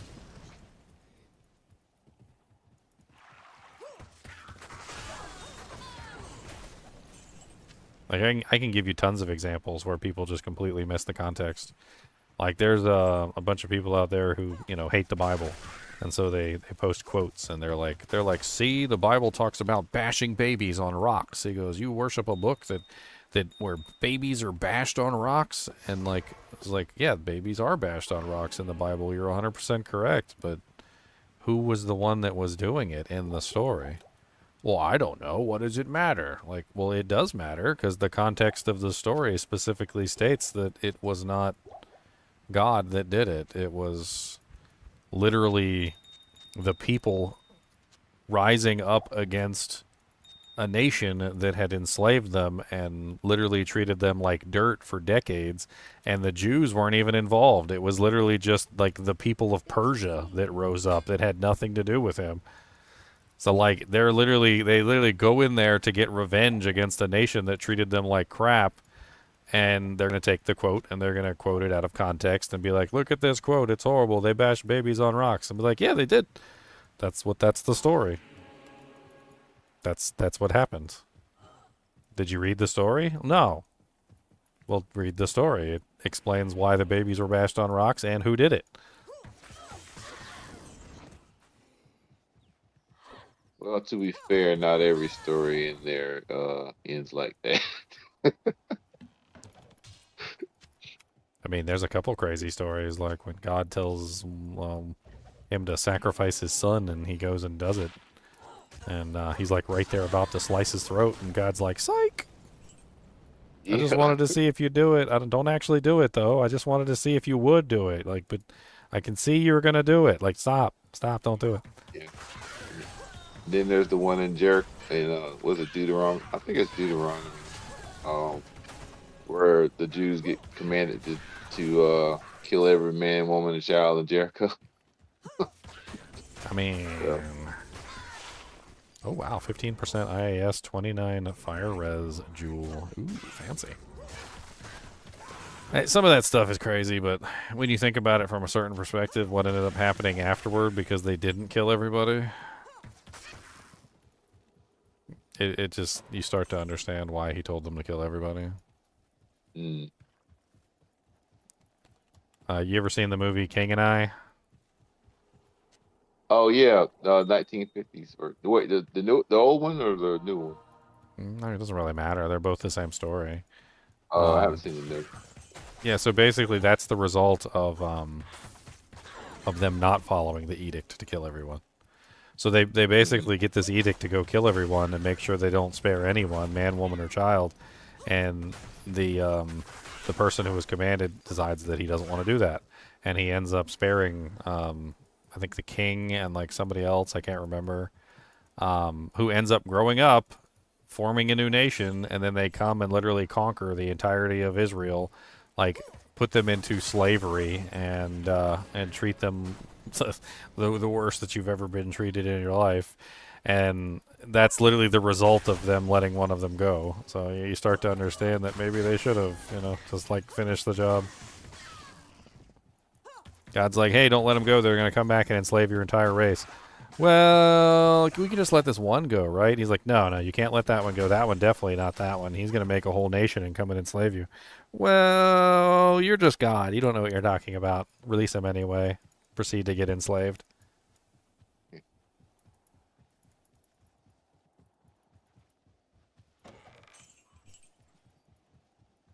He doesn't know what he's talking about. He's just God.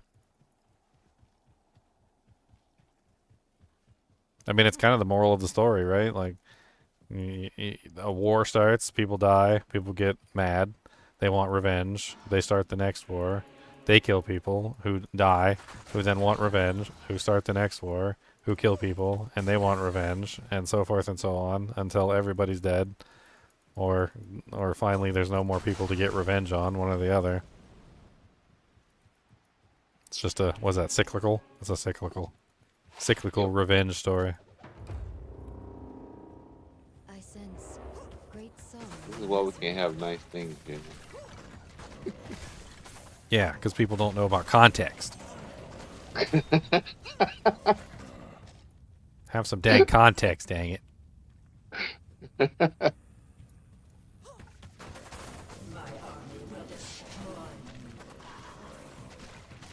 Some people apparently never read the Bible verse that says that the sins of the father are not to be placed on the son.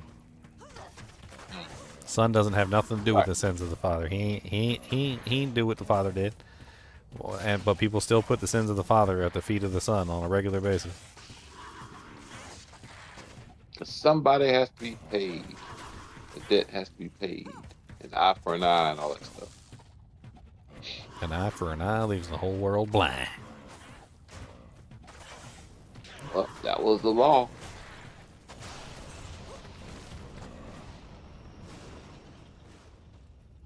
Your mama placed the sins on the son? She did indeed. She did. She did indeed. Never mind. Oh, I was about to go say something. It might get you demonetized. I'm gonna leave that alone. Demonetization.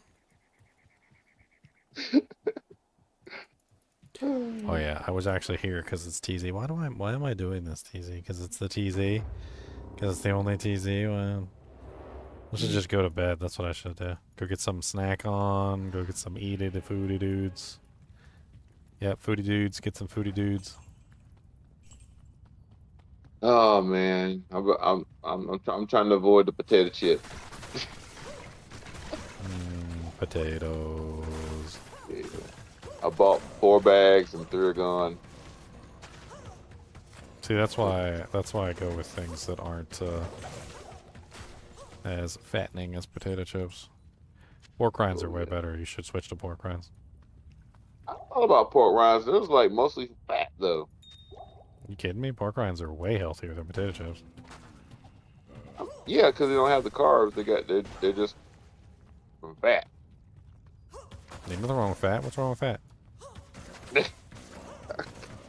Probably nothing. You might be right. Actually, I'll think about it. You might actually be right about that. We already went through this, so I mean, I don't know how old you are, but like, they're in the whole like low-fat diet craze, where they literally proved without a shadow of a doubt that low fat had absolutely no health benefits whatsoever, and actually caused the exact opposite. It caused like tons of health detriment.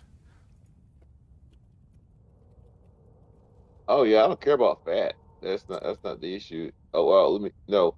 Here's the issue for me with the fats. What I've learned, that I've experienced, like as far as my dietary consumption. Like I can eat carbs, but when I eat stuff that's just fatty, like milk and ice cream, like it goes straight to it. I gain the most weight just by eating stuff that's high in What kind of fat milk are you content. drinking? 2% whole milk. Um, Because whole milk is known to actually reduce your weight. Not for me. It puts it on me, but So the thing about like whole milk is that it literally sates your appetite. It's been well known. So yeah, I can give you actual examples where when the fat is removed, it actually causes your appetite to increase. So like they've been feeding pigs skim milk for years. So like pigs fed skim milk to increase appetite.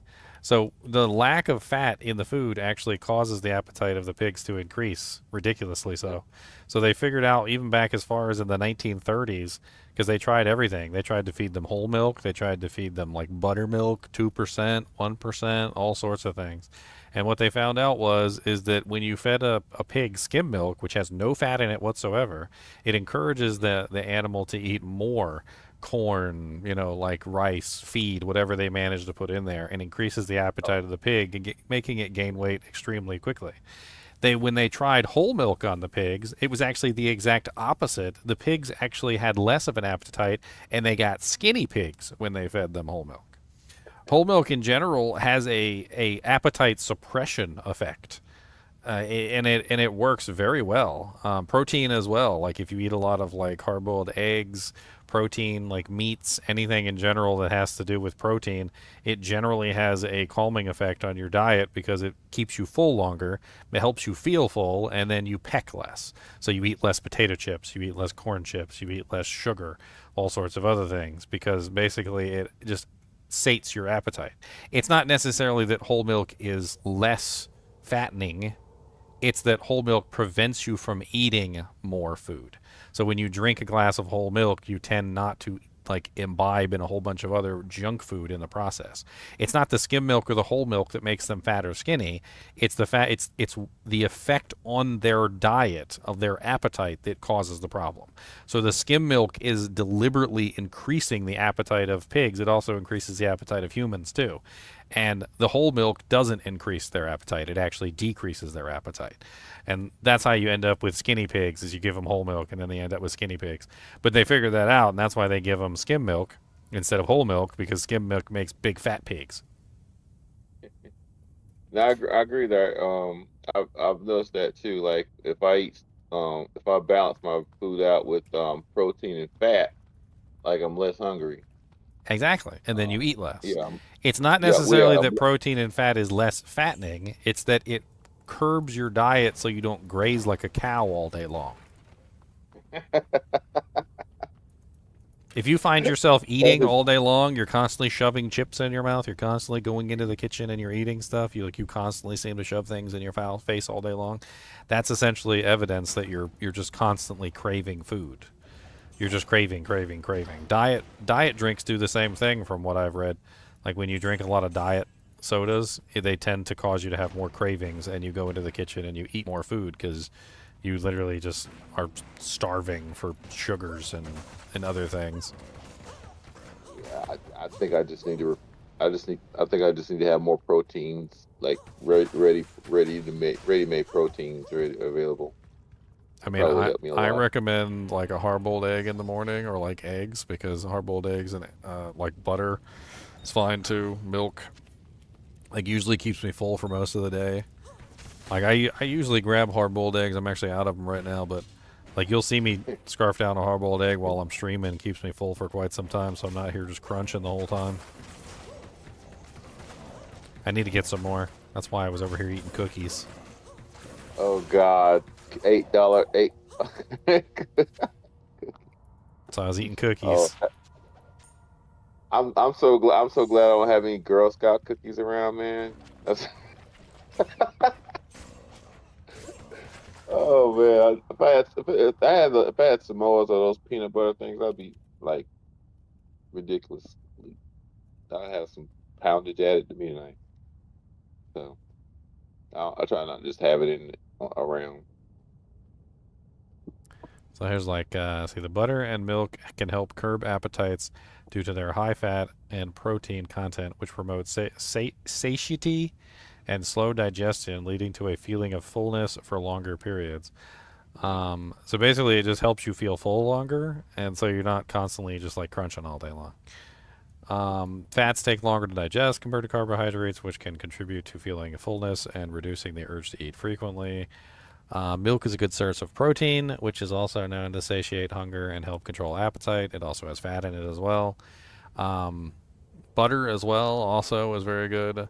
And believe it or not, most of the time, like the cholesterol in things like eggs and butter and stuff like that don't actually apply. They've actually done like ridiculous amounts of studies on this, and like the cholesterol in eggs doesn't actually add to your cholesterol count.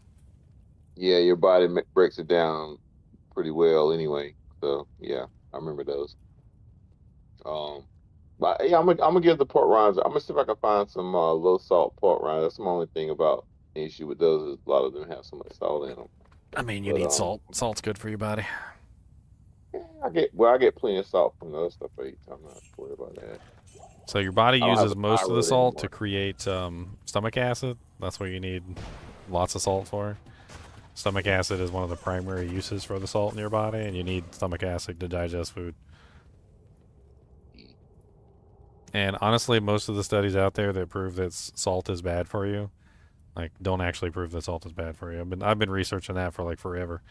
That whole myth came from like a French man in like the 1930s, and it has continued ever since, despite having like basically no evidence for salt causing any kind of problem inside of people's systems. It's actually the exact opposite. It's sugar that usually causes the problem. Fructose specifically. I can attest to high amounts of sugar causing unforeseen, or I won't say unforeseen, but additional problems. They even did a study.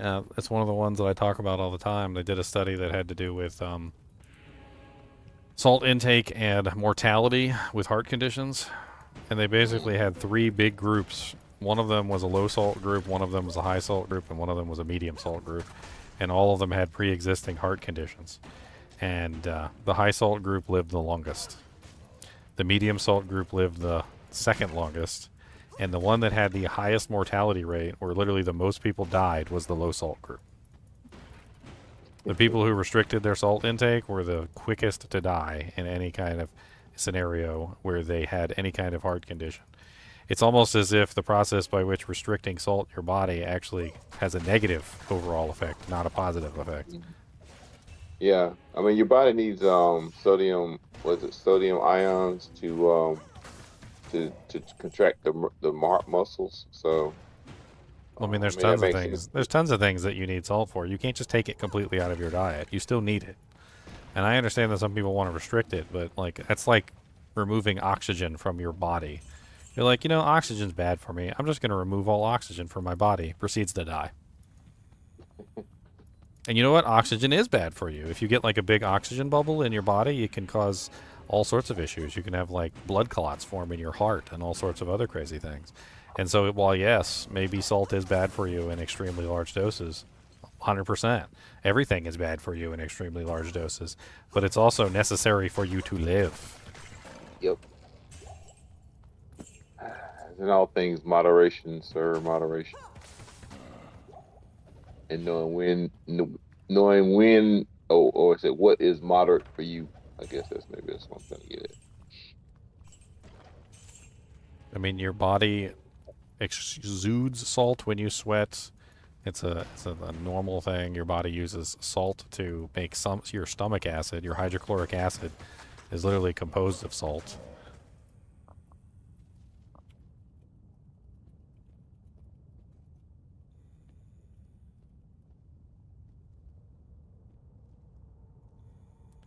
So your body uses the salt, specifically the chloride ions from sodium chloride or table salt, to produce stomach acid, hydrochloric acid, which is essential for digestion and killing bacteria,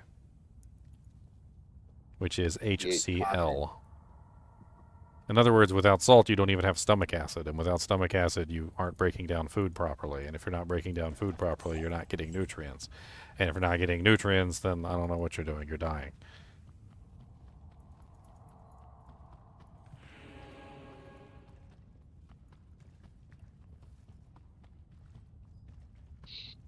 So pretzels it is. I love me some pretzels. I think that might be I think that might be the balance I strike here with junk food. Salty but low fat, or no fat rather. Oh, well, low fat doesn't work. I would avoid that like the plague. Yeah.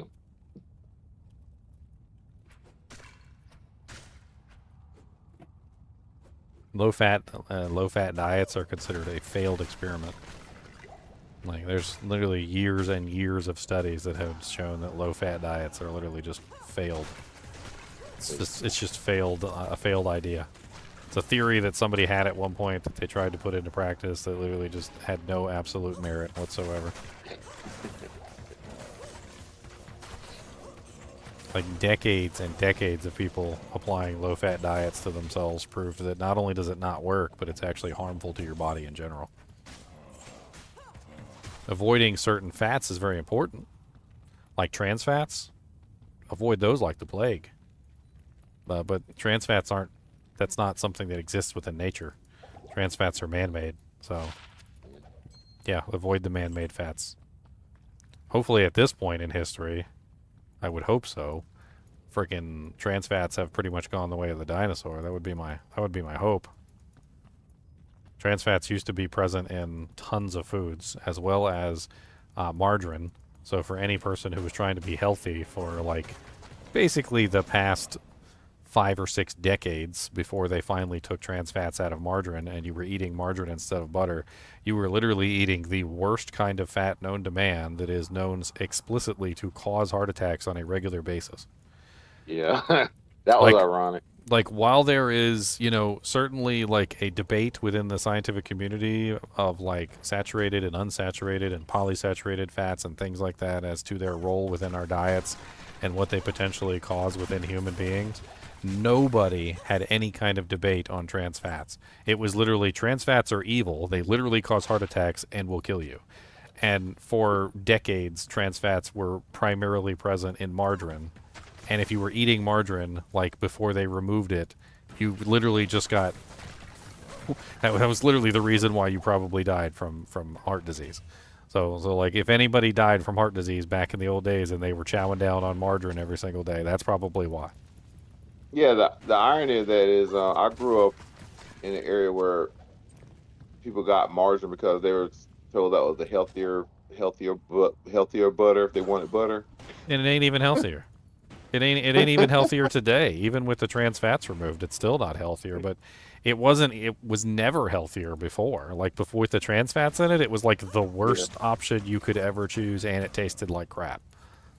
Yeah, I never. I'm glad I never liked it. It always tasted off to me, and it tasted like plastic to me. I mean, I know people say it's made out of petroleum or whatever, but I think it's made out of like vegetable oil, but I'm not sure what all goes into it. But I never liked it, so I never bothered with it. So I never had to worry about that. Anyway, if you look up some actual articles on it, you'll find a lot that has to do with low-fat diets being completely horrible, and you should never do them ever. You should never cut fats out of your diet. They're important for your body. And apparently, like, not only did low-fat diets not work to actually reduce the like overall weight of a person, they actually harmed the person overall because of what they caused.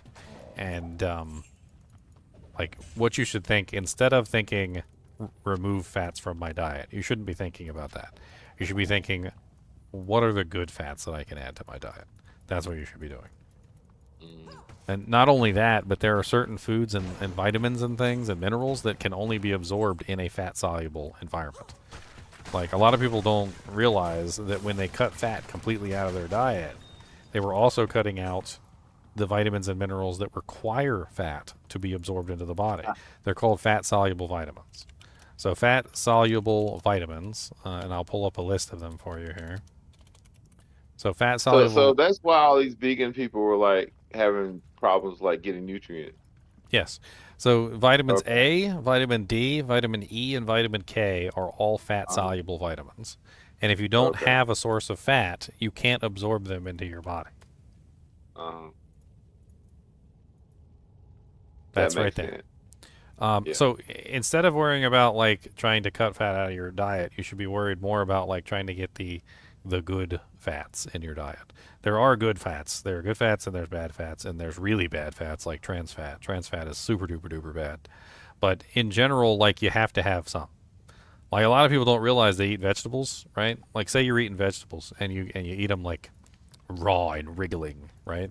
Well, the vitamins in there, the vitamin A, the D, the E, and the K, they don't absorb into your body because you don't have any fat on them. Like, you're eating asparagus or something like that, put a pat of butter on it. It's actually healthy to put a pat of butter on your asparagus. Why is it healthy to put a pat of butter on your asparagus? Because the vitamins and minerals that are in the asparagus will not absorb properly if there is no fat to absorb them. They have to be absorbed through fat. They're fat-soluble vitamins. So put a little pat of butter on it. I always wonder why people put they did the same thing to Brussels sprouts too. Put a little pat of butter on it. Yeah. I mean, it tastes better, yeah, but I'm sure there's a practical reason for it too. I mean, it's the same reason why they tell you to cook broccoli, because you don't get all the nutrients out of broccoli unless you cook it. I actually really like raw broccoli. It makes me sad, but I think raw broccoli tastes way better than cooked broccoli. My personal opinion. I might have to challenge you with that one, sir, because for me, raw broccoli tastes like moss. A little bit of ranch. Put a little bit of ranch on it. Yeah, well, I could do that a in little a bit salad. of ranch. Yeah. Yep. Yeah. Nice and fresh. A little I ranch. agree there. I agree there.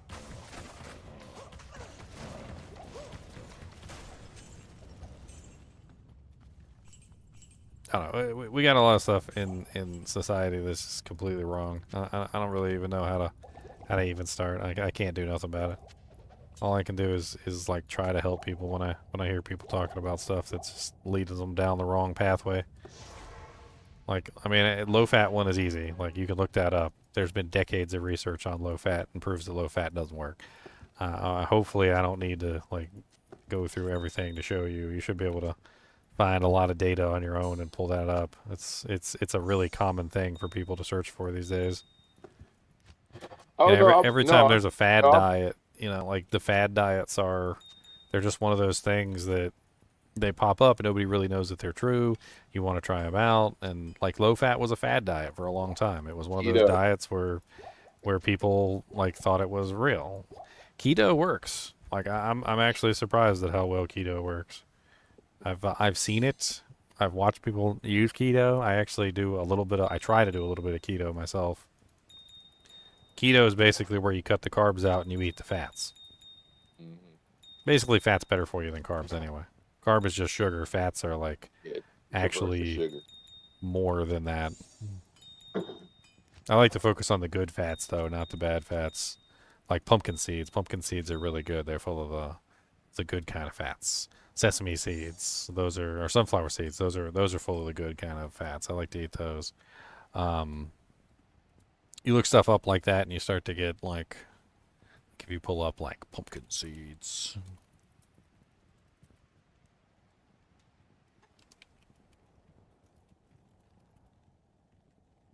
Pumpkin seeds have, what is it?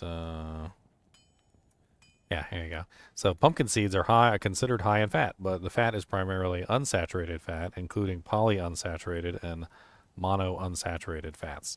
So it is a healthy kind of fat. That's why I like pumpkin seeds. I'll eat those in like high quantities. I'll be chomping down some pumpkin seeds. Now the pumpkin. Now, Rob, I've never had pumpkin seed plain. They're pretty Are good. those? I don't like them raw. Oh, I get them roasted yeah. with with a little bit of salt on them. I think it's fine. Okay. So they're not like sunflower seeds where you just you have to chew it out the whole and spit it out, or can you swallow it? I mean, I usually get them on hold. Oh, okay, yeah, the whole, yeah. You can get them in like a container. I get like a big old container of them at Kroger for like next to nothing. Oh, okay, cool. I have to go check the Kroger out. Yeah, they come in they're called pepitas. They're like pepitas. Yeah, pepitas. That's what they call them. I don't know why they call them pepitas. You can get them raw and wriggling, or you can get them roasted and salted. Both of them are pretty good. They come in like a big container. Okay. These are the ones I normally get right here. I usually get these roasted salted pepitas. I've been chowing on those like freaking multiple ladders in a row. I need to get some more. I'll just sit here and just chomp down on pumpkin seeds.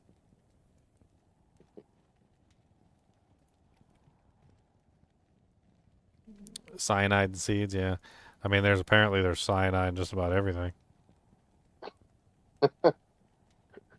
It's crazy because like the lead and the cyanide and the mercury and stuff like that is getting into the groundwater and the ground, and so it's like being pulled up by the plants, and so there's small amounts of it in just about every type of plant out there nowadays. It's crazy. Chromium, yeah. I used to live in the Research Triangle, and the last year I was there, it was like 2023, 2022, and the news had just started really coming. The local news had just started reporting that the groundwater there was contaminated by isotopes that were thrown into the water supply because the local companies that the research labs and stuff were illegally dumping their waste products because it was too expensive for them or they were too cheap to dispose of it properly. Yeah, it leaches And so into the for years groundwater. they've been dumping it. Yeah, and they were testing the groundwater because a lot of people were getting sick in the area, and some of these people were on well water still, and so that when they were testing the water, they found all like just ridiculous amounts of like heavy metals and all kinds of crap.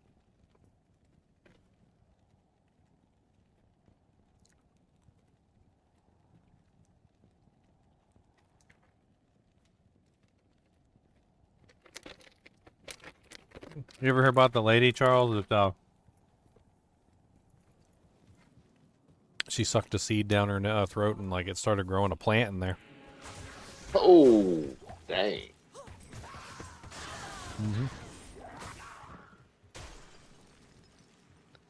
Wait, it went into esophagus and started growing in there, or what?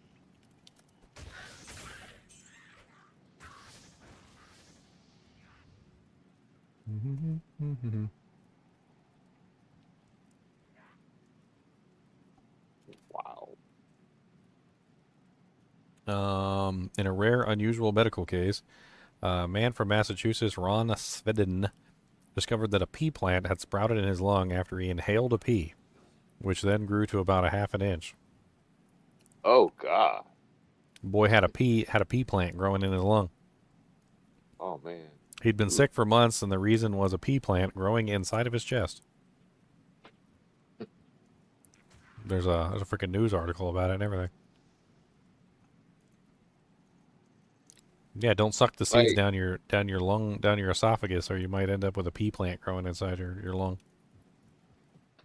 I mean, if you inhaled something like that, I mean, you would notice that your breathing would change. Your lungs would be irritated. Like, I don't see how you could go that long and not go to the doctor. I mean, boy needs to slow down while he's eating. That's all I heard. We need to slow down a little bit. It ain't that serious, friend. Yeah, no. I mean, he's lucky he didn't like just literally suffocate. He's lucky it wasn't something bigger than a pea plant. That's what he's lucky. Could have been a pumpkin seed, and then you have a whole pumpkin growing in your lung.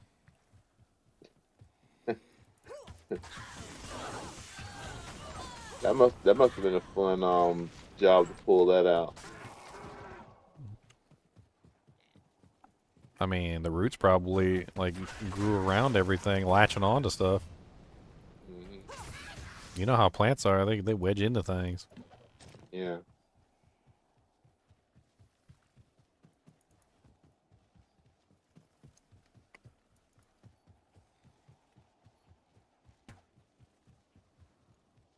Oh my god, 9 freaking hours? What, for my stream? You've never seen somebody stream 9 hours? I've streamed a hell of a lot I longer haven't than watched that. this channel in a while. Yeah, people come in here every now and then. They're like, oh my god, I can't believe it. I finally caught you live. I've never been able to catch you live. Not a single day ever. I log in and you're never live and I just can't ever find you. And I'm like, bruh. I stream like 365 days a year. Like 8 to 12 hours every single day, bruh. Like, what do you mean you couldn't find me? Like, what do you mean you only just now caught me live? Like, what do you mean? He's working a graveyard shift in Australia. That's why he can't find you. I've streamed for 33 hours straight before.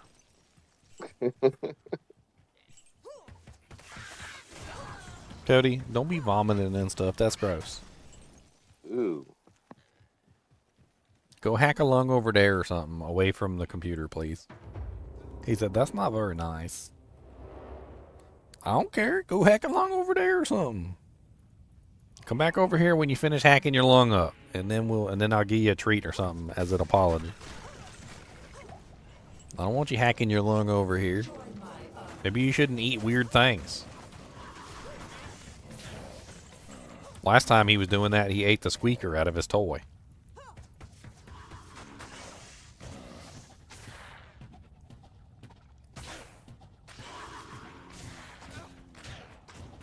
$31, $33. I'm pretty sure 33 is my all-time high. And I'm pretty sure that stream is dead. I don't even think you can go watch it anymore because YouTube, like, deleted it from existence or something. I don't know what the hell happened.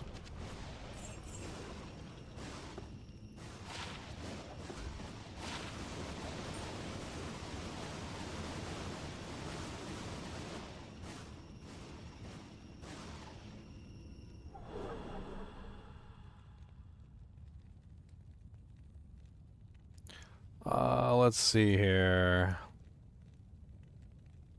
Yeah, there it is right there. 33 hours, 48 minutes, and 24 seconds.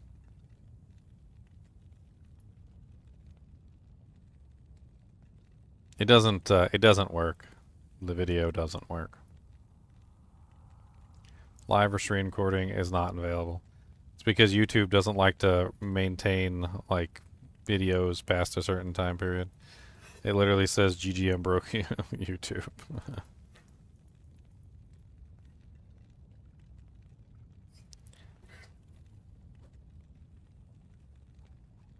Cody, what did you eat? What did you eat? You got something stuck in your throat? You want me to bang you back? Come here. Come here.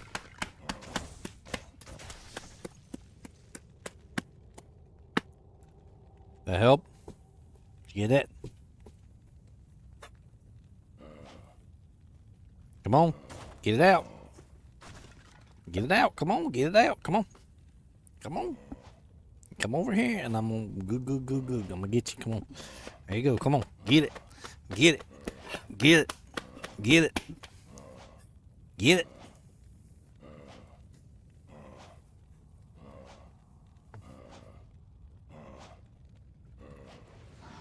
I'm trying to help you. He's not doing it. You guys do it.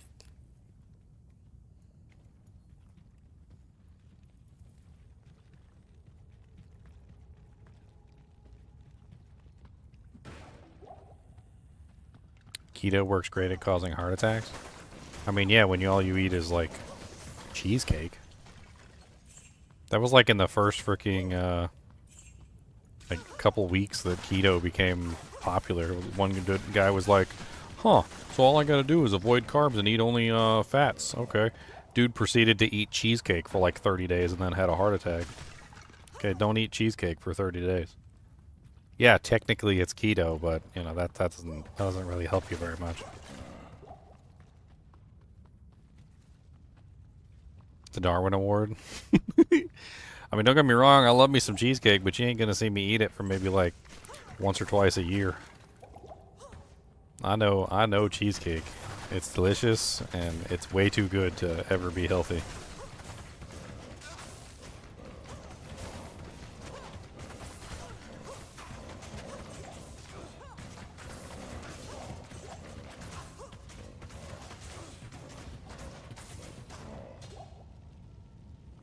Immune to physical. +2 martial arts, 230% enhanced. It's level 40. Exactly. Huh. Level 40 exactly.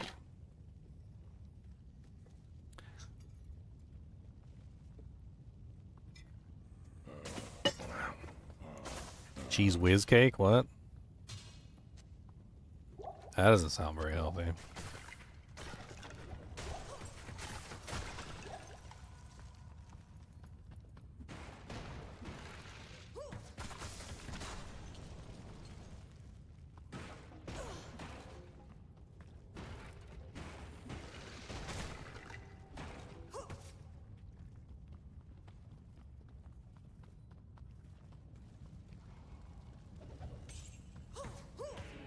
Saw an ist rune for a second there.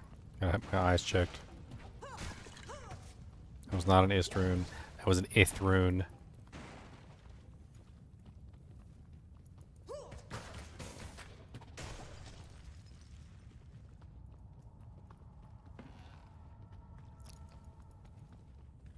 I think the funniest diet fad that's popped up is the paleo diet fad. Let's eat like our ancestors ate. That only lived for like 20 to 30 years because they would they would die from malnutrition and other problems. I don't know who came up with that diet fad. It's gotta be one of those sillier ones I've heard of. Our ancestors, they ate like berries and nuts and meat.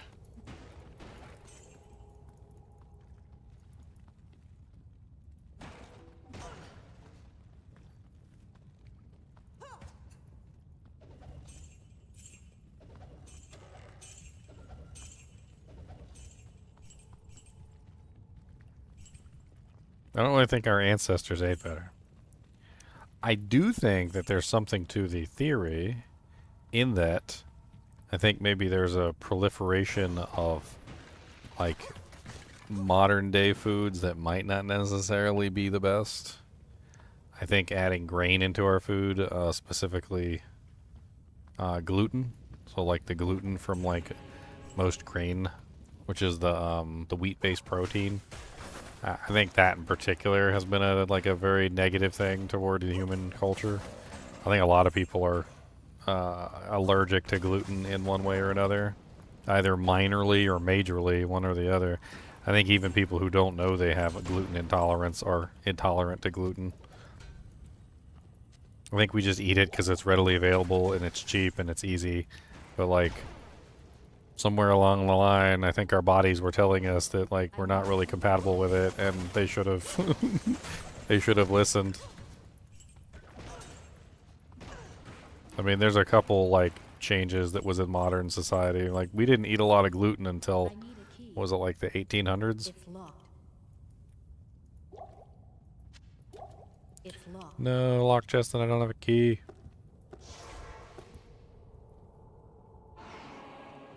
What are you talking about, Ira? That's the best rune.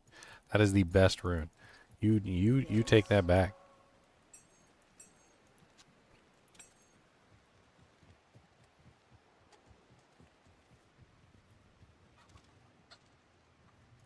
Oh man. That's my downfall right there is corn. I love me some corn, man. Corn chips, corn on the cob, corn on a plate, corn with some butter, popcorn. Boy, you got my number with that one. Corn's my weakness. That's my kryptonite. Ginger's kryptonite is corn. That's his kryptonite.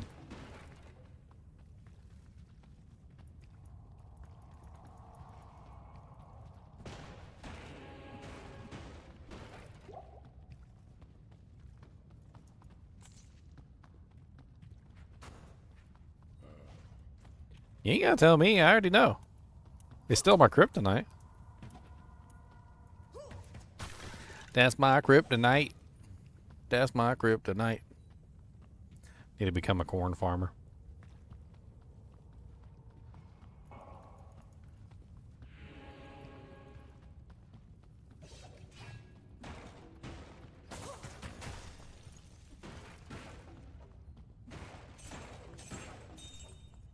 Yeah, plastic. Speaking of, that might be the enemy of the 25th century. Are we in the 25th century? That might be the enemy of the humans going forward, is plastic. That whole stuff with microplastics getting into our bodies and causing cancer and all sorts of other crazy things. Who knows? All the illnesses and stuff that started to crop up around the same time that we started to use plastic in just about everything. Maybe it's actually just plastic. Maybe everything comes down to plastic. Little microplastics and everything in your brain and in your butt cheeks.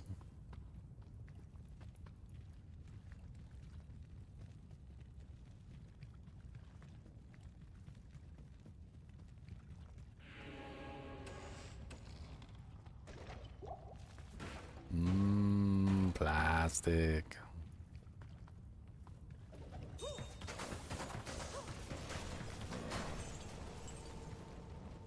I mean, they're saying now that literally the plastic has infiltrated just about everything. That the microplastics are not even just like in us because we're eating out of like plastic bowls and stuff like that. They're saying that the plastics are actually inside the actual like produce and stuff like that, and the wheat and the corn. And like, so when you go and you harvest the corn, because the plastic is in the dirt and the plant pulls up the plastic, then the plastic gets put inside of the food that you're eating. And so it's in the food that we're eating already. Like you could literally avoid plastic entirely at this point. To the point of never using plastic again your entire life. Always use like stainless steel plates and stainless steel spoons and stainless steel forks and stuff. And you could avoid any kind of plastic in your daily life. And it would still be in your food. Because it's apparently in the water and it's in the dirt now, and it's just like the plants are just sucking up the plastic and it's going inside of the freaking food that we eat. So it's like there's like no avoiding it at this particular point. You can limit your exposure, I guess, but there's no way to completely avoid it. That's right, you can see through me. See, I am contaminated with plastic, you guys know. How did you figure that out?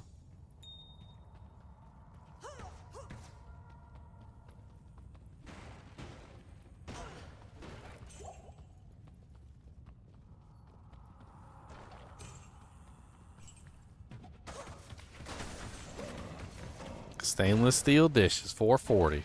Surgical grade. Surgical grade dishes. Let's go.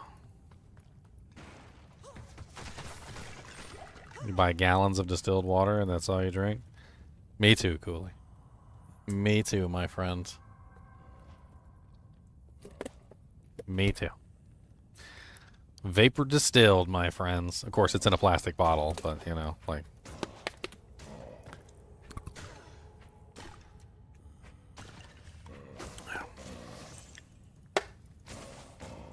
We're macro inflating gold. Dude, I think distilled water is the key. It's the key to everything, I think. I've been preaching distilled water across the heavens for many years.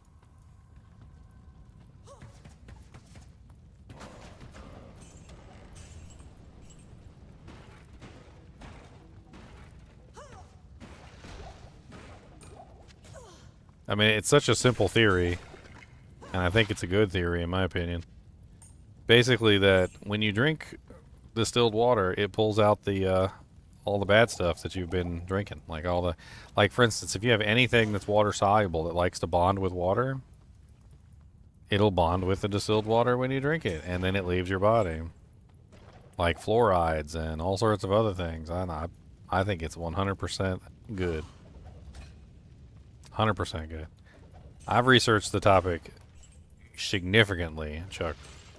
And I can tell you for a fact that distilled water is better for you than crappy tap water that's got chlorine and lead and all sorts of other crazy stuff in it.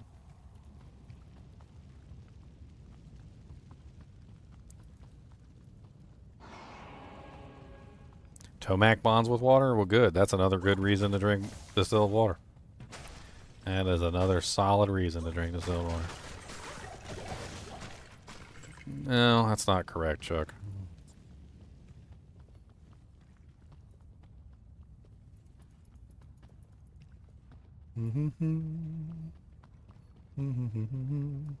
Water is better than no water, even if it's bad tap water. I mean, you might want to filter that jank first, maybe boil it up a little bit. This is the worst TZ, man. The freaking density on this TZ is garbage. Freaking, there's like everything about this TZ is like one of the worst TZs. Getting to this TZ is terrible. The density is terrible. The monster types are terrible. Like the size of the zone compared to the number of monsters in the zone is terrible. If there's one zone I want, like the TZ removed. I want this TZ removed. Like I'm so sick of seeing this TZ on the rotation.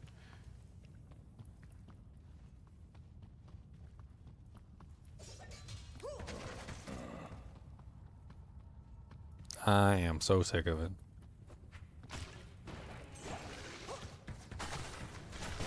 Yeah, this was my my starter for this ladder, and I did a theory craft on it a while back. I played around with it. We also did some testing before the season started. This is my magic arrows on. Yeah, she's getting there. I'm almost at the magic level to get the magic arrow right. I'm at level 46. I need 4 more points, which is, it's really hard to hit level 49 on this. Like, I got the +3 gloves. I need some 20% IAS versions. I got a Soj. I got a Arachnid's Web Mesh. I got +2, +2, +2, +6, right? By the way, my freaking Mistbow rolled mint. Perfect. I rolled a perfect Mistbow early in the season. I was so excited about it. So I got 6, 7, 8, 9, 10, 11, 12, 13, 14, 15, 16, 17, 18, 19, 20, 21, 22, 23. Did I count the gloves? 24, 25, 26.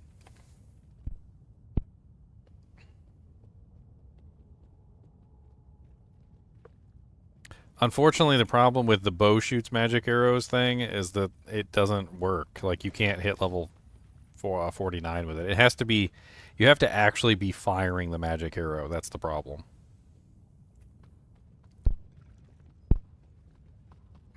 Oh yeah, I traded 1 burr rune for 18 Arachnid's meshes. Yes, I did. Would you like to see my glorious horde? Yes. I totally thought they were going to be duped. Like, I totally 100% thought they were going to be duped. I was sure they were going to be duped. I was like, I hope they are duped. I'm going to make a video on it. I'm going to be like, they're duping Arachnid meshes. I can't believe it. You know, or something stupid like that with like a crazy thumbnail. But no, they're not duped. I don't even know what's going on. I just got 18 Arachnid meshes for a burr rune. I'm pretty sure that's a hell of a good deal, by the way. Like, I feel like I made out like a bandit with 18 Arachnid meshes for 1 burr rune, but I still don't understand how somebody had 18 Arachnid meshes in the first place to even trade for that.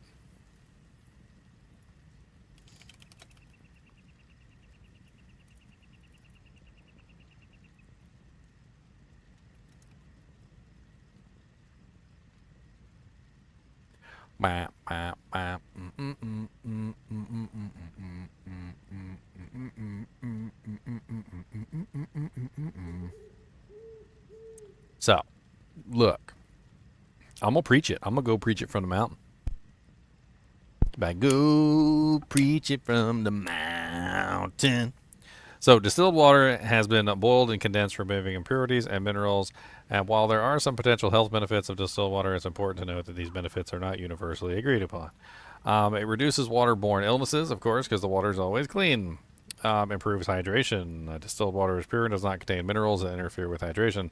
Reduces kidney stone risks. Some studies suggest that distilled water may help reduce the kidney stones by removing minerals that contribute to their formation. Lower sodium intake. Distilled water does not contain sodium, which can be beneficial for people with high blood pressure. In other words, like for those of you who are freaks and think that sodium is the devil, you could literally drinking distilled water, the sodium bonds with the distilled water and leaves your body. Improve skin health. The lack of essential minerals. Because it has no minerals in it, it could potentially strip minerals from your body. But think about it like this. It's also stripping things from your body, which is not good for you as well. Like it's stripping fluorides and other problems, minerals that are not getting removed from your body as well. So if you have it, and if you're drinking distilled water, yes, it can remove some things like calcium, magnesium, and potassium. So, like take some vitamins. Like big whoop. The benefits of it is that it's literally removing the bad things as well. It's removing the good things and the bad things. It's removing both of them. Both of them. Shop bots, they're crashing the servers with them. Shop bots may improve hydration. I swear by it. I've been drinking distilled water for a long time. I love me some distilled water. I feel like I feel healthier in general just for drinking it. There's no proof that taking vitamins do anything for us. So in most cases, vitamins are actually negative. They actually hurt you. But it usually just has to do with, like, do you actually need the vitamin that you're taking? And is the vitamin actually being absorbed into your system? A lot of the vitamins from the old days were, like, non-soluble. Like, they didn't actually absorb into your system. It's like you just swallowed a rock. Rock. You bathe in distilled water? That's good. You should do that. I'm gonna drink distilled water every day for the rest of my life. Just to prove to you guys how amazing it is. For you doubters. For you haters.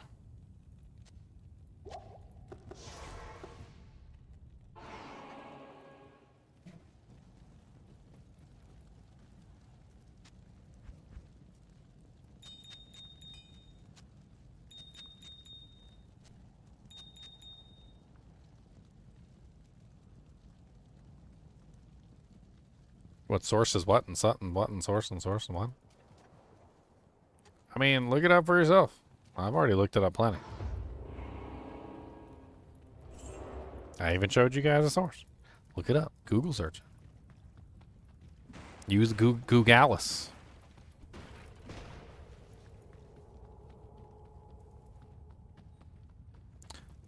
Olive oil. Olive oil is pretty much the closest thing to human oils. I actually remember reading that in a study. It was the craziest study I'd ever seen. So, the study was really weird. The study was about some sort of like microscopic like bacteria or something that exists on our scalps. Okay, and this microscopic bacteria apparently loves to eat oil. And they were trying to figure out like what oil they could substitute for this bacteria to eat because it really liked the oil from our scalps, right? So like they spent millions of dollars on this, like testing every single kind of oil, trying to figure out what kind of oil the bacteria would eat. You know what oil the bacteria would eat? The only one that the bacteria would eat? It was extra virgin olive oil. That was the only one that the bacteria would eat. Extra virgin olive oil. So the closest thing to human oils apparently within nature is extra virgin olive oil. Because if you have a bacteria that only eats the oil that comes out of your scalp, right? It only eats the oil that comes out of your scalp. And the only other oil that this bacteria will touch is extra virgin olive oil. By the way, it had to be extra virgin. It couldn't be regular olive oil. Had to be extra virgin olive oil. Not even just virgin olive oil. Had to be extra virgin. That was the only one that the bacteria would eat, was extra virgin olive oil. So apparently that's the closest thing we got to human oils. So when you're eating extra virgin olive oil, you're eating people and you're a cannibal. Confirmed.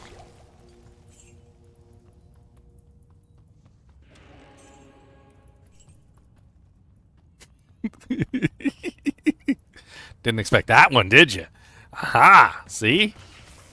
So, you're saying my pork chop cooked in olive oil is me eating a cannibal? Cannibalism. Cannibalism!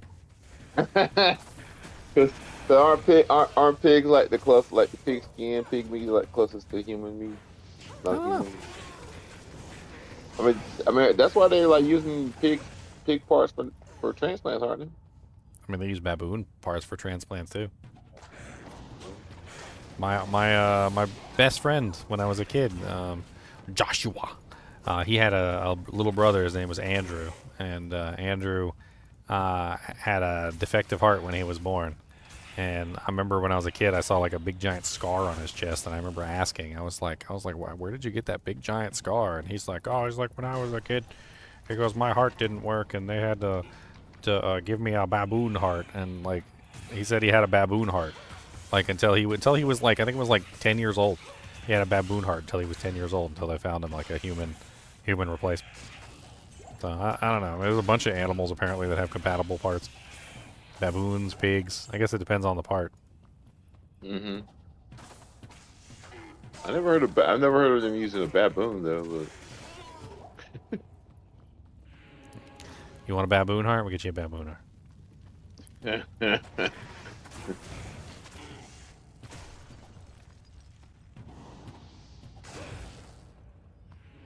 I wonder if I could find that study real quick. Is it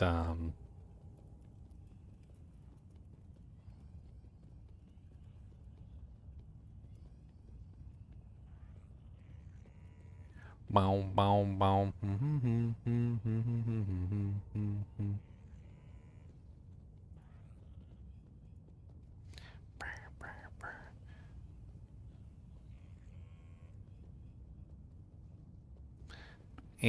Can't find nothing on that, man. There's too many articles about olive oil.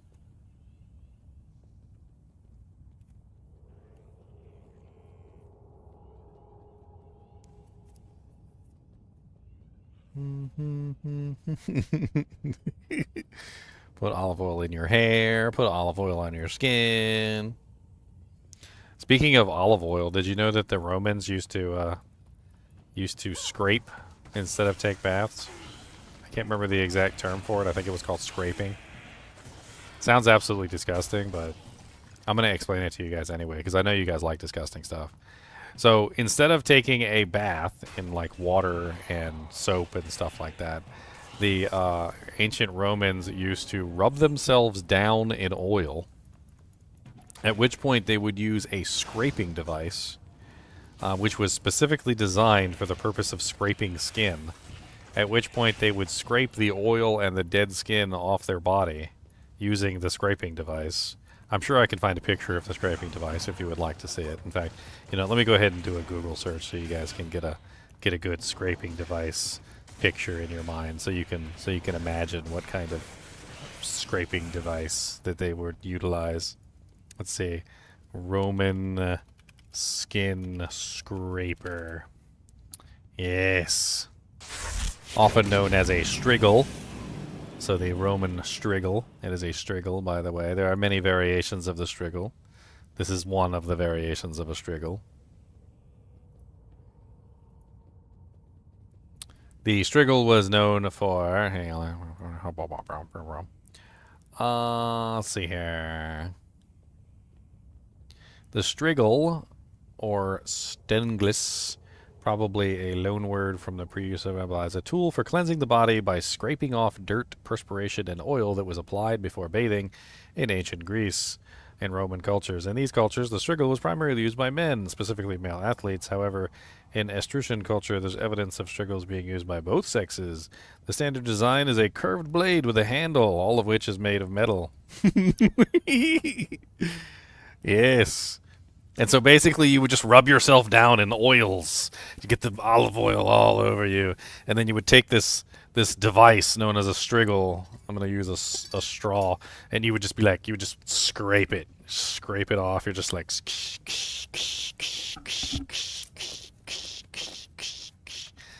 Sounds gross, actually. Sounds pretty gross. Not going to lie.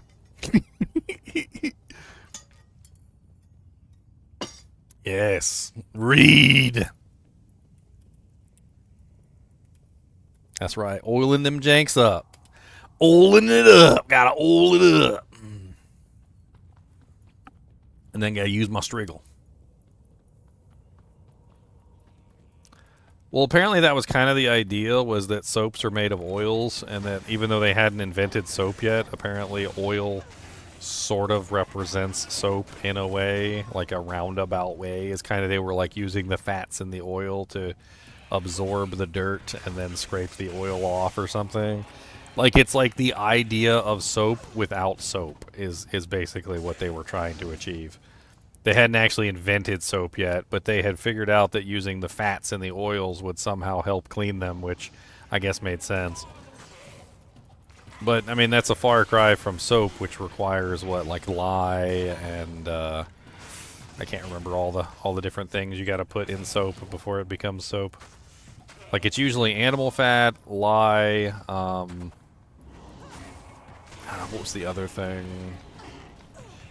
Can't remember the ingredients for like simple soap. Seems like something you probably want to remember, like just in case you accidentally time travel back in time or something.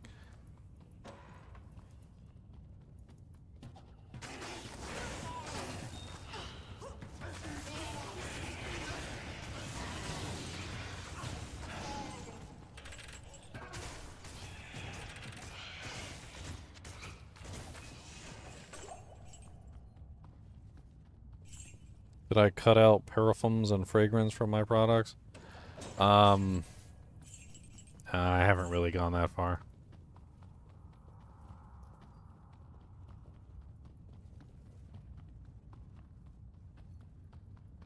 I do use Dr. Squatch soap. I use Dr. Squatch soap. I like that soap. It's good soap. It seems more real and like my skin seems to respond better to it. You use some Dr. Squatch? I'm totally dropping a product right now, but like they're not paying me to do it, so I guess it's okay. I was buying Dr. Squatch soaps from like since before they became popular. I get like their pine tar, and they got like some other pretty good ones. I like the Squatch soaps. They got good soaps. What's the one I'm using right now is the Bay Rum. I got the Bay Rum one right now. Yeah, here's like the ones I use. I got like the Summer Citrus, the Cold Moss, the Bay Rum, Alpine Sage, the Woodbury Bourbon. They all have good smells to them, and they seem to be a lot better than like the standard soaps that I get. Apparently they're made with coconut oil, sage oil and cypress oil, aloe vera, sea salt, lemon oil and pumice. They got like aggregate in them too, so like when you're scrubbing yourself, it like rips your skin off, which is always nice. I like it when it rips your skin off. Feels better when it rips your skin off. You gotta get the rippy skin variety. That's the good one. I like the pine tar one because it smells like pine trees, but my girlfriend doesn't like it. I don't know why she doesn't like it. Apparently she doesn't like the smell of pine trees. Something's wrong with her. A manly smell. That's right. You want to smell like pine trees and forest. What's wrong with that? What's wrong with smelling like pine trees and forest?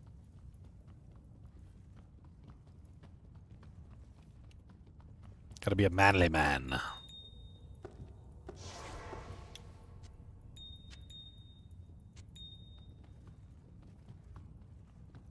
I think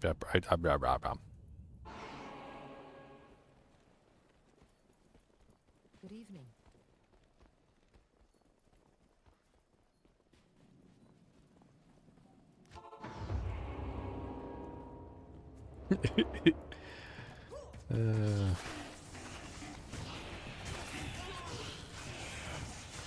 I'll tell you one thing I did do for myself though is I got myself a filter.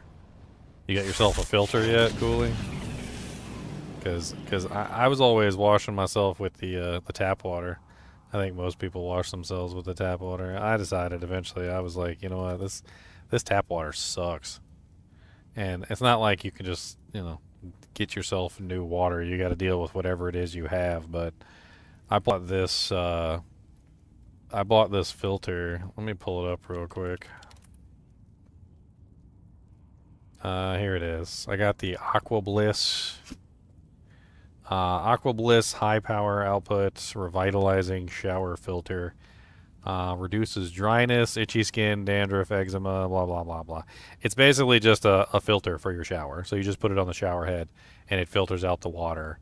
And then you literally don't get, like, the water's not as nasty, like, as you're taking a shower with it. It's really nice. It's super easy to install. It basically just goes, like, you just put it onto the shower head and then you take the shower head off, you put it on, and then you put the shower head onto the filter. It's made a huge difference for me. Like, I've seen a huge difference in, like, my skin quality and, like, my general, like, you know, like, dry skin and, like, rashes and things like that seem to appear randomly for no reason. I'm pretty sure it was just due to, the horrible quality of the water. And this is just a filter that goes in between your shower head and the thing. See, it just goes in between the shower head and your wall. Fluoride's kind of hard to catch because it bonds with the water. I don't know. Let me see here. Open link in the tab. Captures large sediments such as sand and limescale. Prevents medium-sized sediment from entering the shower filter. Removes small sediment, dust, and turpitudes from water. Extremely effective at reducing chlorine in both hot and cold water. Reduces chlorine and helps control scale. Helps remove chlorine, trilomethanes, and other impurities. Mineralized beads infuse beneficial minerals and help oxygen levels. Releasing vitamized minerals. Infuses the water with vitamin C. Boosts filtration and releases vitamin mineral. I don't know if this one does fluoride. Fluoride's really hard to remove from water, from what I remember. I don't think you can remove fluoride easily from water because it bonds with water very, very effectively. You could always see if there's a higher quality one, like a higher quality filter out there besides that one. This one was just, what, 35 bucks?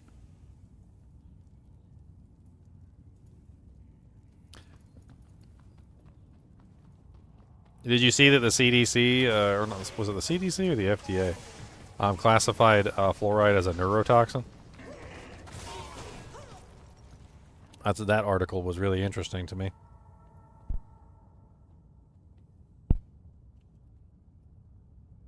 So, so Ginger, remember I was telling you about the movie Doctor Strangelove? Dr. Strangelove? Yeah. So the premise of the movie was that this this U.S. general, took over an army base because he was certain that the Russians were going to attack the United States, and so he was going to launch a first strike with the bombers on the base. And the whole premise of the movie was that that our government was trying to stop him from doing that, but anyway, it got out of control. Anyway, the reason why he was the reason why he started coming to that conclusion was because he thought the government was co-opted by communists who were trying to fluoridate the water. Yeah.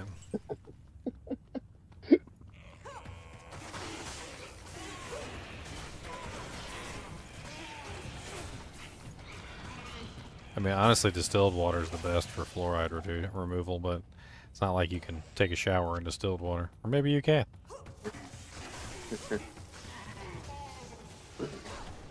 Yeah, but yeah, anyway, the movie is a comedy, basically a comedy, Ginger. I mean, it's worth checking out just to see Dr. Strange. Look, have to shoot me a link so I don't forget, because I'll forget. Yeah. I'm horrible at remembering things. No problem. I was talking with one of my coworkers at work, and I was like, am I really horrible at remembering things, or is somebody traveling back in time and changing things, and my memory just happens to be the correct one? I mean, I can give you some examples. You guys might think I'm crazy, but, like, how many of you remember Sinbad being in the Genie movie? And how many of you, like, feel like you've been betrayed at some point, like when they said that Sinbad was never in a Genie movie? Right? Was he in a Genie movie or was he not in a Genie movie? Can millions of people be wrong at remembering that Sinbad was in a Genie movie?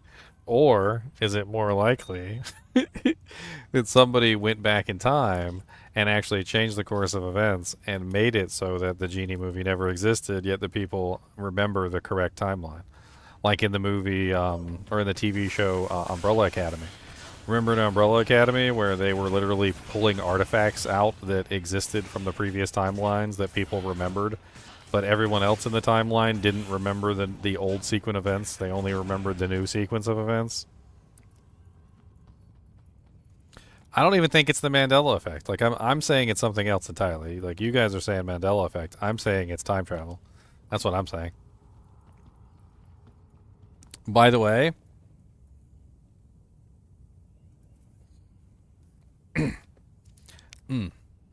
so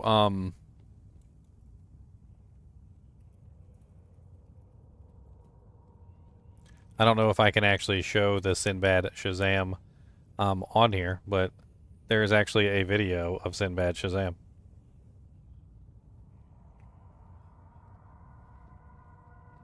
Bum, bum, bum, bum, bum, bum, bum, bum. I have a YouTube video that was posted many years ago. I actually found it.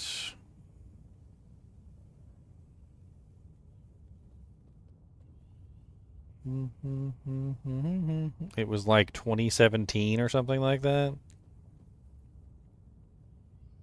2017? Yes, 2017.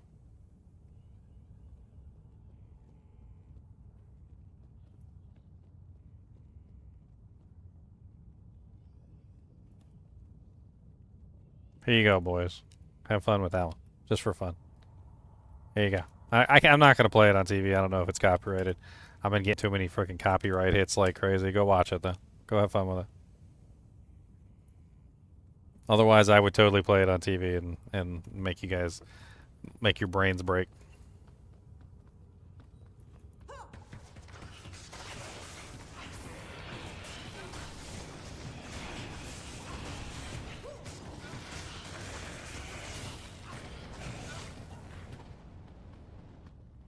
Bow, bow, bow, bow, bow, bow, bow.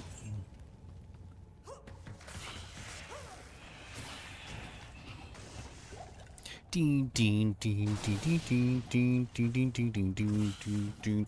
but think about it like this, okay? So let's pretend for a second that somebody goes back in time and they change the course of events. So we're going into time travel here. So they go back in time and they change the course of events. And let's say instead of, I don't know, in Shawshank Redemption, instead of it being Morgan Freeman, it was Denzel Washington, okay? So all of a sudden, you're looking at the Shawshank Redemption like case, and you see Denzel Washington on the cover, and you're like, wasn't Morgan Freeman in this movie? And somebody looks at you like you're an idiot, and they go, no, it's always been Denzel Washington, you idiot. And you're like, but I swear I remember Morgan Freeman being in this movie, right? If somebody went back in time and changed the course of events, and suddenly Denzel Washington was in Shawshank Redemption instead of Morgan Freeman, you're wrong, right? The course of events and history has changed, but you're for some reason still remembering the previous course of events. There could be people out there that are, you know, sensitive to the changes in the timeline, and maybe somebody out there is making stupid changes in the timeline and we're remembering the original timeline. You never know. It is a distinct possibility.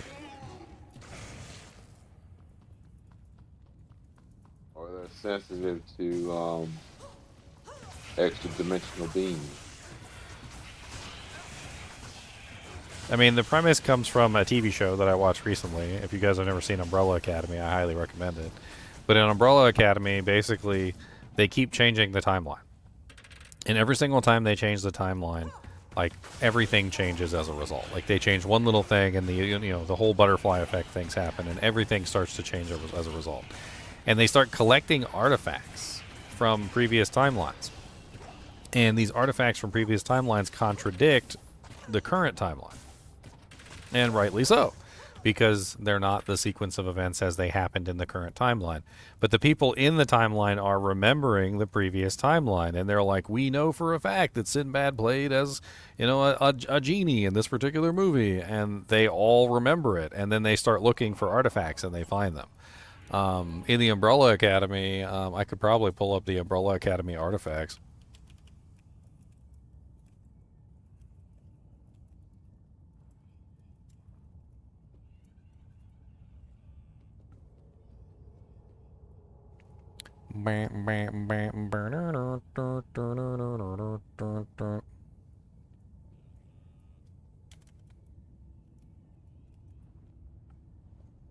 Yeah, here it is right here. This is the like box of artifacts that was in the Umbrella Academy, where they were basically trying to tell you that the timeline was changing, but for some reason or another there were still artifacts from the previous timeline that were intact in this particular case. So like they had New York 2000 Olympics, which the New York 2000 Olympics never happened, and then like there's VHS cases of movies where the actors are completely different than the previous versions. Like, and they literally were collecting them like artifacts in a timeline. They're like, what is this? This doesn't exist. Like, why is this even like a thing? Of course, that's not really good pictures of it. Is this one of them? Yeah, this is one of them. Let me see if they show the picture of the two VHSs next to each other, because that was pretty cool.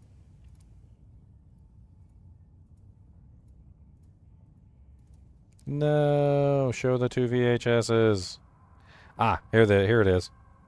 So this was one of the movies that they found, and they had the original version from the timeline before, and they had the new version from the timeline after, and they basically had the same actor. Tom Holland was in both of them, but instead of the female actor being the same, the female actor changed in the two movies. Even though the two movies were the same, they had two completely different female actors. And they were basically collecting the artifacts, and they were comparing them side by side, going like, look, this one is from the previous timeline, and this one is from our current timeline. And they had a whole suitcase of them. I mean, it was a suitcase of freaking videos, and every single one of them had different actors in the places of, like, instead of Morgan Freeman, it was like Denzel Washington. Instead of Tom Holland, it would be like, freaking, trying to think of another actor's name, like Tom Hanks or something. And it was constant. Like every single time they showed something, that's what was going on. So maybe the Mandela effect isn't the Mandela effect at all. Maybe our memories are absolutely 100% accurate. Maybe somebody's just messing around with the timeline. Maybe we're just the few people that can actually remember the correct timeline from before they changed it. Millions of people can't be wrong. I'll say it that way. I don't think millions of people misremembered Sinbad as being, like a genie. I don't think so.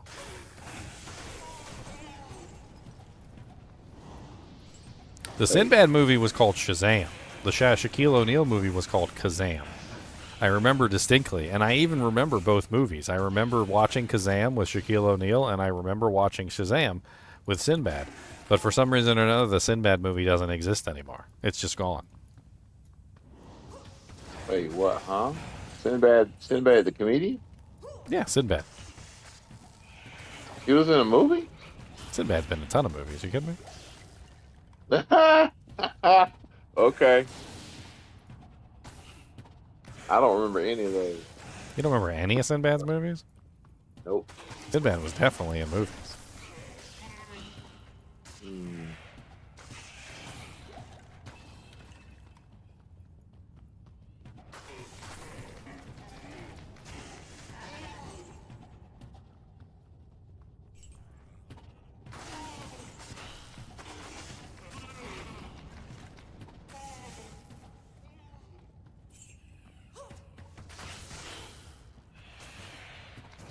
Shazam is real.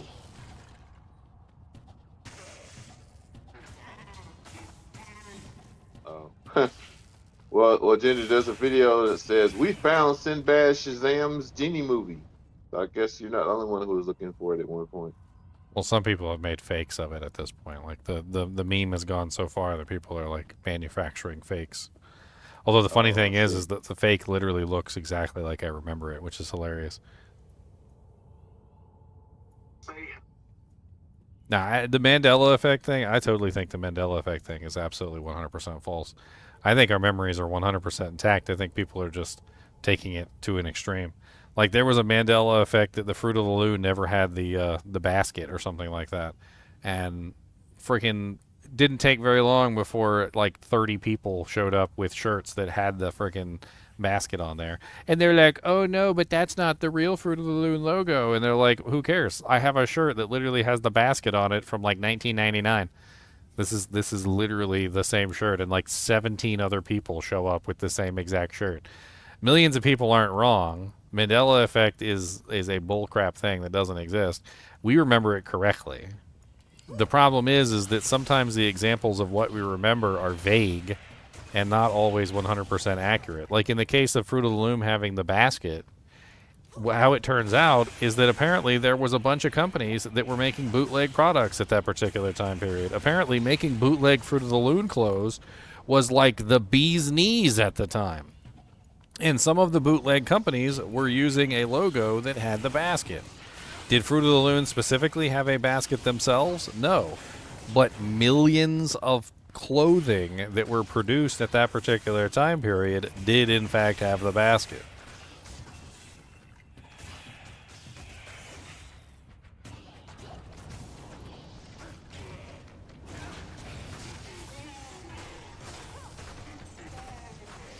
I have some Fruit of the Loom that has the basket. It's hilarious.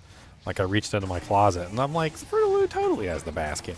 Pulled out some Fruit of the Loom shirts, totally had the basket. And I'm like, okay, so like are we correct or wrong or like what the hell's going on here? Somebody just making stuff up at this point?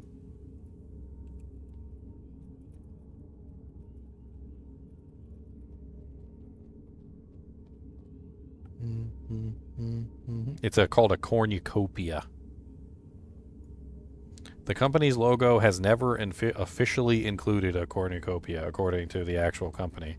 And yet, as soon as they literally were like, there's no cornucopia on the Fruit of the Loom shirts, like everybody started whipping out shirts that they had like in the back of their house, and look, there's a cornucopia.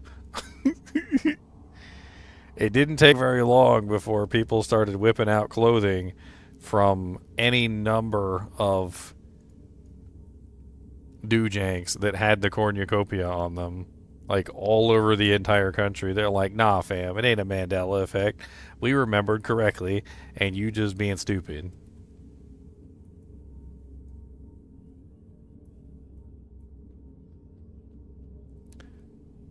Look at this, look at this. Evidence. Evidence. Evidence. So who's right? Is the Mandela effect right or are the people right? I'm on the side of the people. I think that the Mandela effect is absolutely false. It's a 100% fake thing. It's a phenomenon that scientists made up because they wanted to sound cool. I think that the Mandela effect is 100% false. I think people's memories are correct, and that if you actually do some research into it, you'll find out that people's memories are correct. Millions of people aren't remembering things wrong. That's not how it works.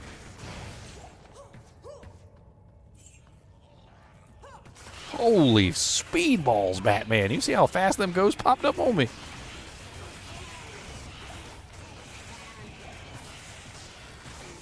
I made a perfect misbow. I did indeed, Sean. I did indeed. You want to see it? It's beautiful. It's beautiful. Level 12 concentration and 375 enhanced damage.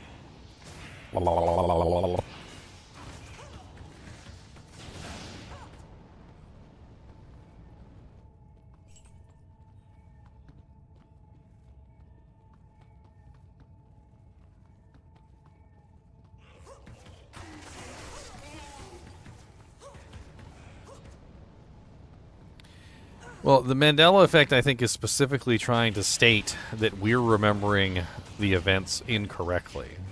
It's like gaslighting on a global scale. It's like trying to gaslight millions of people as opposed to trying to gaslight one particular person. You know, gaslighting is the process by which one man slowly started to lower the gas on the lights in the house, and when his wife tried to mention that the gas and the lights seemed dimmer, he basically told her that no, they were still burning as brightly as they always were, which made the wife think that her eyes were starting to like deteriorate from her body, because obviously if everybody else could see fine and the lights were getting dimmer and dimmer, that something was going on with herself, and so she was being, as the term is called, gaslit. I think the Mandela effect is very literally trying to gaslight millions of people by making them think that their memories are incorrect. I think that's exactly what the Mandela effect is trying to do. It's trying to gaslight people. And I think one way or another, you have to think to yourself and you have to be like, okay, am I being gaslit here? Is my memory actually incorrect, or am I 100% correct and people are just trying to gaslight me? Yeah, the assumption is that we are wrong. I feel like that's what the Mandela effect is. It's a loaded assumption that we're wrong, and I don't necessarily think that that's always the case.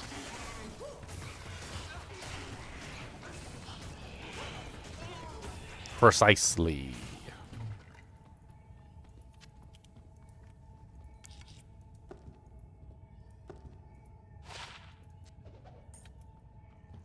Key of Hate. Give me a burn or something, dang.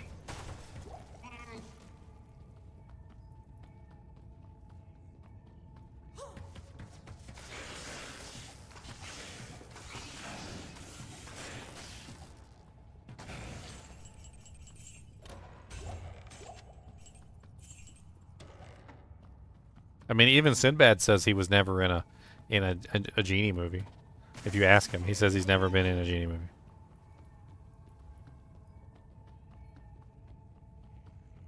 I've never played a genie in a movie ever.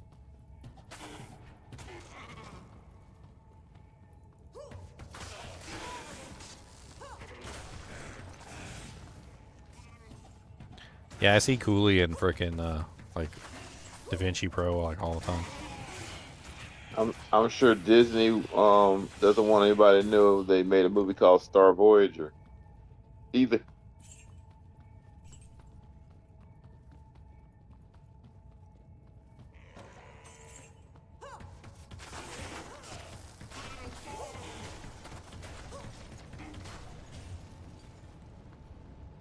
I am overburdened. I don't know. I take like literal offense to the Mandela effect. I think it's BS. I sat there and watched someone with my girlfriend one day. It was like a whole video of Mandela effects, and I'm just like, oh, well, I wasted that railroad.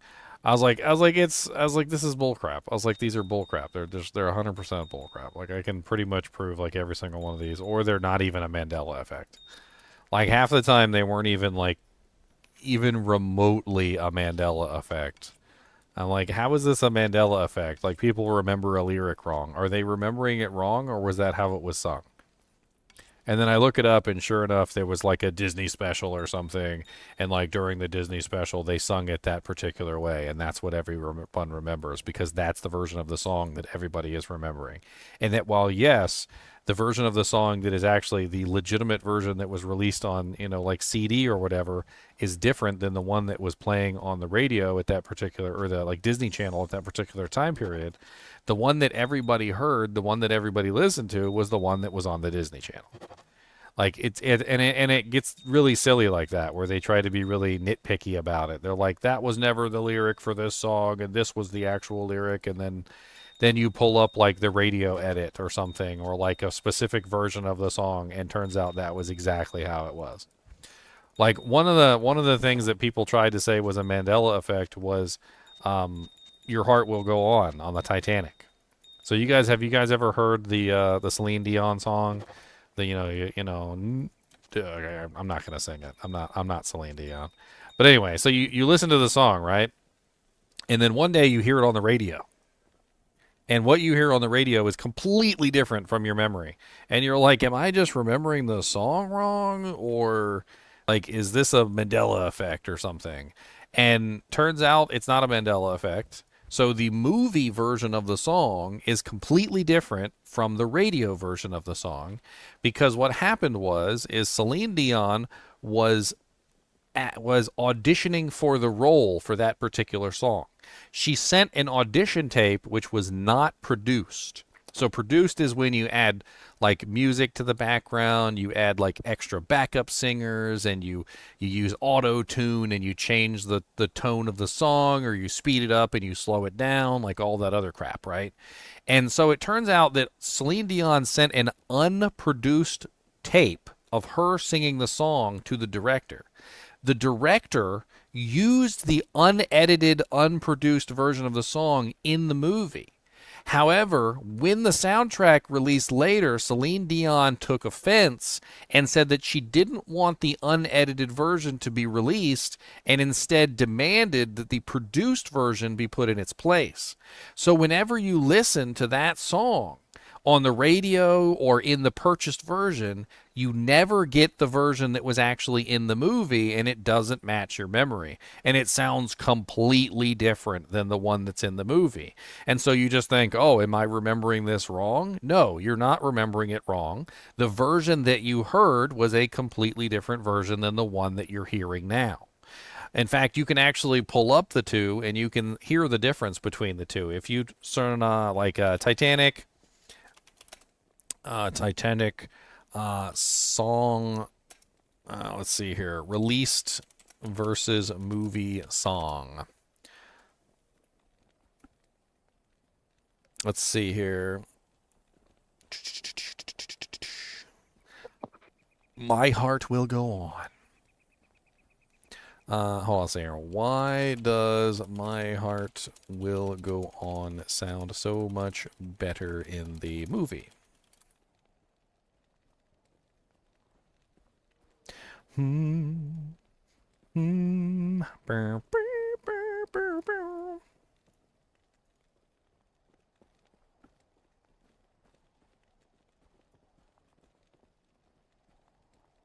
So there's part of it right there. So Celine Dion didn't initially want to do My Heart Will Go On for the Titanic soundtrack, stating that she wasn't interested and was tired. But her husband and manager, Renee Angeli, convinced her to record the demo, which became the final version. So the demo version that was sent to the actual director was the one that actually became the recording for the movie. Oh, look, there's a little clip. Let's watch the clip. Water to help. Ugh. No ads. No ads. We don't like ads. How did you hear it? What did you think of it when you were offered it? It's a beautiful song. It is a beautiful song, and I didn't want to do it. Huh? You probably heard the story before, but James Horner came.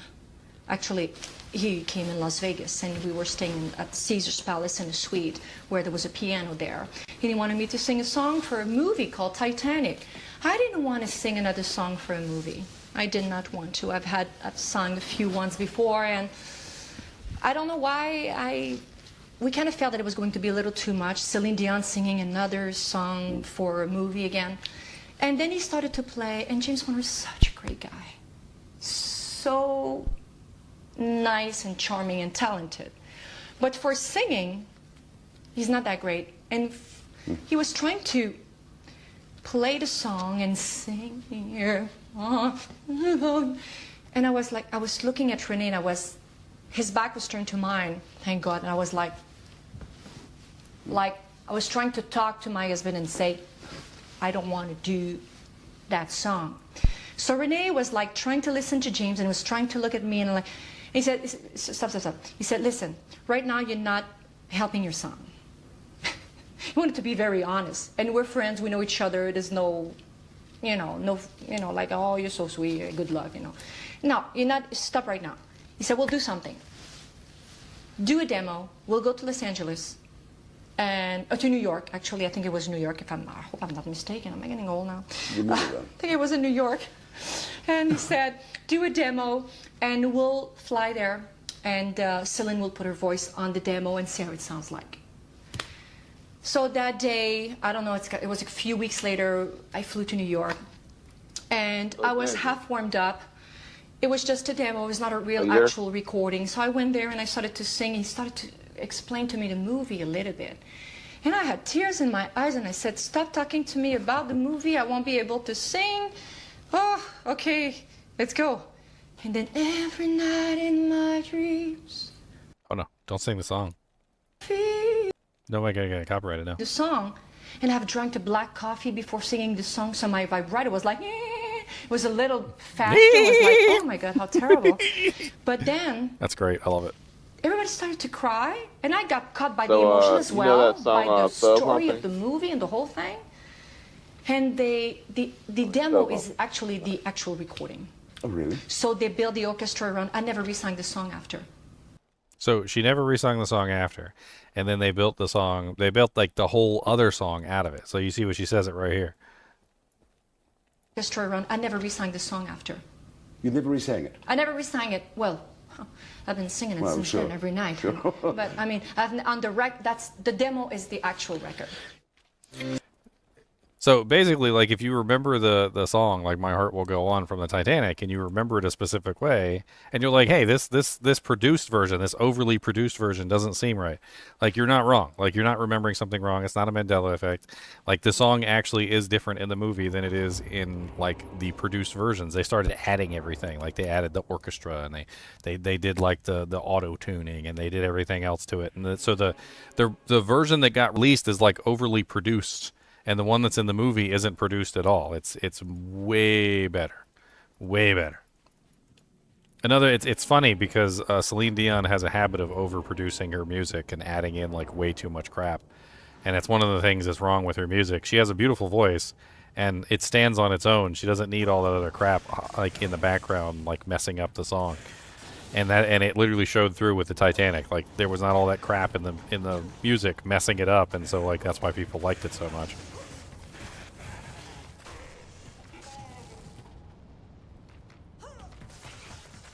Then they took the demo and ruined it. They ruined it. I can't stand the produced version. The produced version's terrible.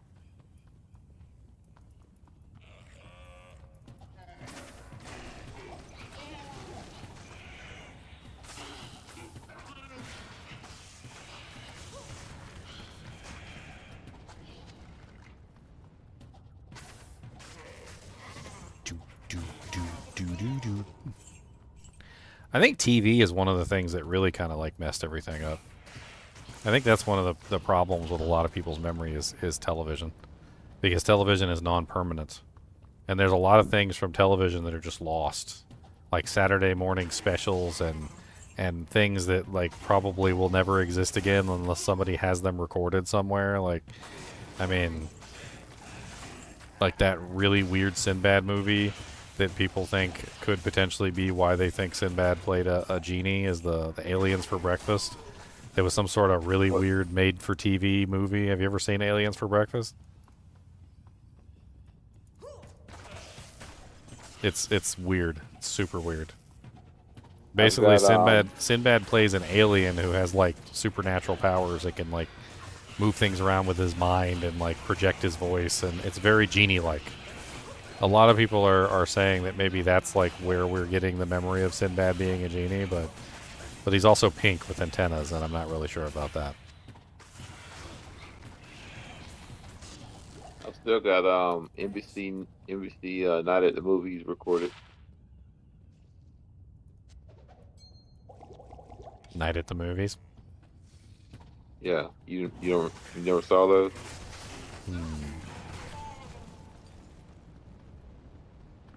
I vaguely remember like an intro for Night at the Movies, something like that. Yeah. I mean, they had like feature. They showed. They used to like do those like a lot of pomp and circumstance. I remember, like Dr. Madblood when he would always do his movies. It was kind of similar, right? Like Dr. Madblood would do those little skits before they would play the movie, and then they would just play the movie. Some of the channels did that. NBC was more like they did like a theatrical release thing. They had like a whole announcer, movie announcer, and then they did intermissions with it. Like, for example, they released like the Star Wars movies, like Return of the Jedi, Empire Strikes Back, and those would be like Saturday feature movies. Speaking of the Star Wars movies, I want the original Star Wars movie back. Like, I don't like the changes they made to the ending of the Star Wars and some of the other weird stuff. Yeah. Well, good luck. George Lucas Like spent a deleted lot them of from time and effort existence. with Yeah, he like deleted them from existence. Yeah. I heard that one of the streaming platforms was playing the original version for a little while, and it got ripped down. Yeah. Like they ripped that thing down fast.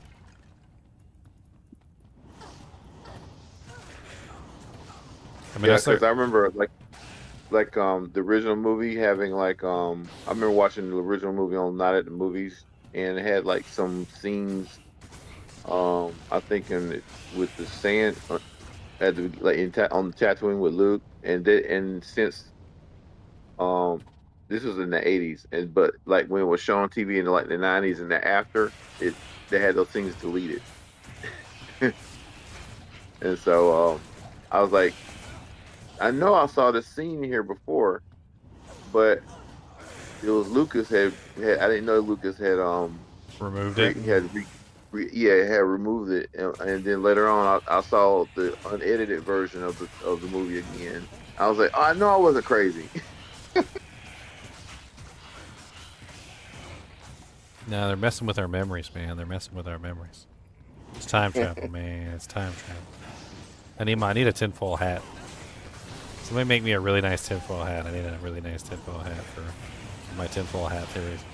I need to just whip out my tinfoil hat whenever I pull out a tinfoil hat theory. Right. You know what? You might need to play that angle, Ginger. That's an interesting gimmick there. It's like instead of Kane's story times, it's Ginger's tinfoil time. Yeah, I'll just be like in the middle of a stream, and I'll be like, "Look, guys," and I just pull out my tinfoil hat, put it on. Hey, wow. I'm like, I'm not saying that.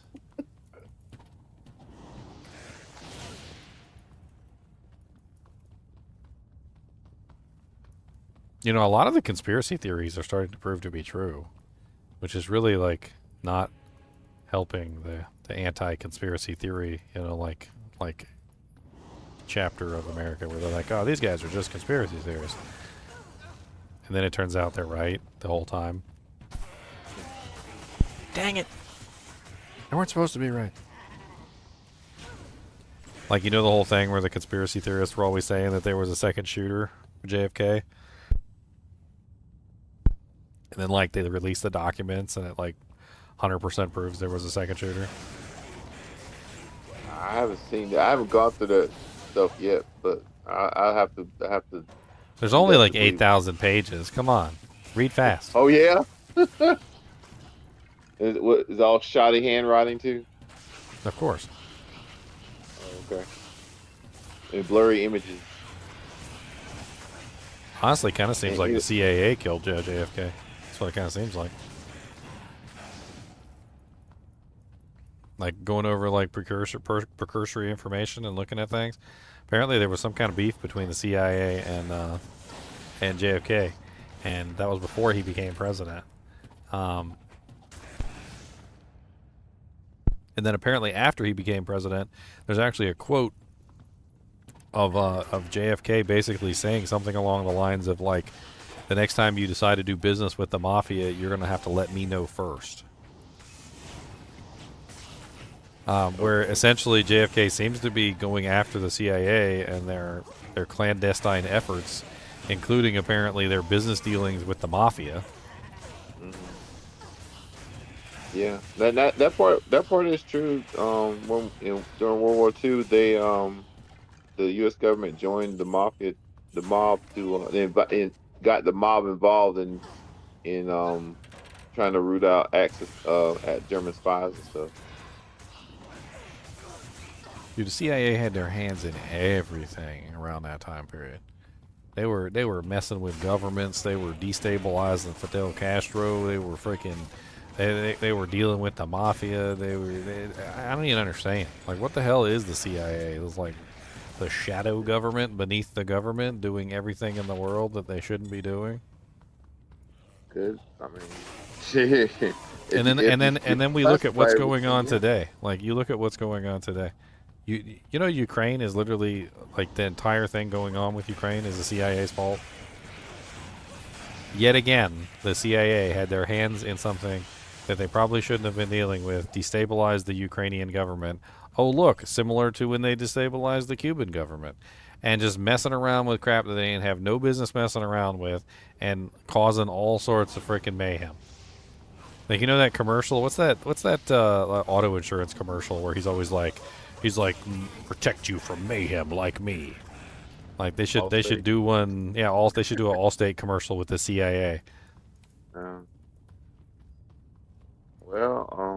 They probably didn't do themselves any favors by past behaviors for sure.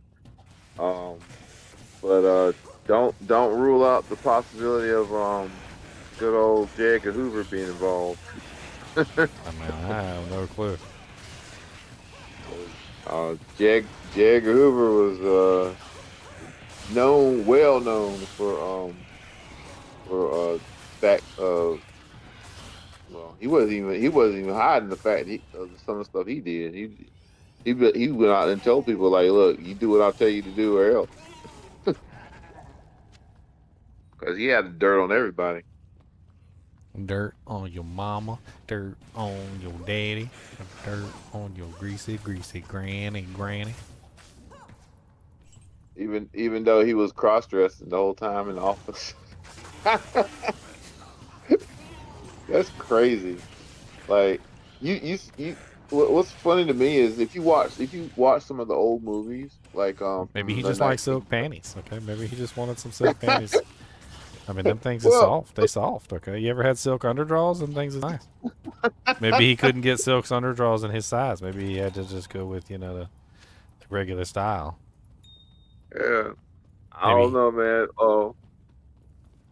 There's some old. I know that I can't remember the name. I can't remember the name of. There were a couple of old movies that made fun of J. Edgar Hoover because he got caught cross dressing, and it was like a public. It was like a public secret. Like the public knew about it. People, and they made fun of him, but it was like nobody was really gonna touch him because he had to. Like I said, he had the dirt on everybody, so nobody was gonna actually try to remove him from power. Because if he tried, he would, he'd put in the papers or. I mean, I don't think you can remove somebody for power for cross-dressing anyway. Like, I mean, I don't know if that's a symptom of a greater thing going on there. I mean, I can't really comment on that, but if cross-dressing was his only sin there, I don't really think you can impeach a president for cross-dressing. I don't think that's an article of impeachment. You mean impeach no, I mean, as the head of the FBI, he should technically have been working at the pleasure of the president, but it's actually the opposite. Because every president that was in office since while he was alive was always scared of him, and so and for good reason, because he was, like I said, he had the dirt on everybody. He always manipulated people behind the scenes to do what he wanted to do.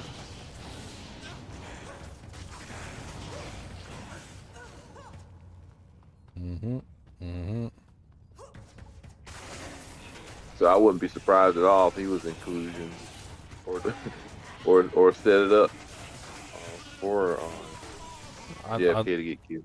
I'd love to accumulate all the things the CIA's done over the years and see if we can figure out whether they're a good organization or a bad organization. Oh yeah. Well, I mean, I don't know everything they've done, but I think about some of the worst things that they did, like caused the Cuban Missile Crisis. That was them. They caused the war in Ukraine. That was them. They caused the frickin' what was it? Trying to remember all the different various things that they've effed up over the years. The Taliban. They were the ones that actually trained the Taliban, and actually gave them the weapons and taught them how to fight the Russians.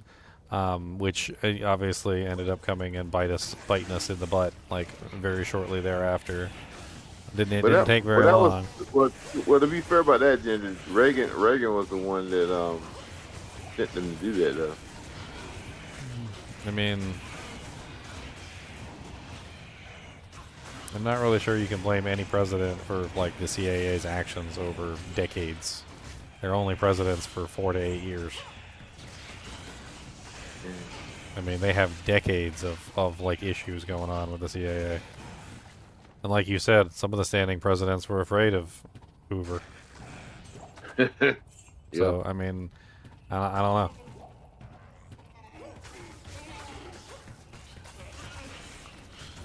They're always up to something. I mean, maybe they were doing stuff for good reasons, but you know, like like they like to say, the road to hell is paved with good intentions. Yeah. Well, I think I think there's always going to be an issue with Secret Service agencies, just because you're not privy to the internal details. Why they do what they do. Yeah, so that's one of the things that apparently people are talking about is that, like, the JFK files includes like thousands and thousands of pages of the CIA actions and what was going on during that particular time period, because apparently the CIA was suspected in JFK's death.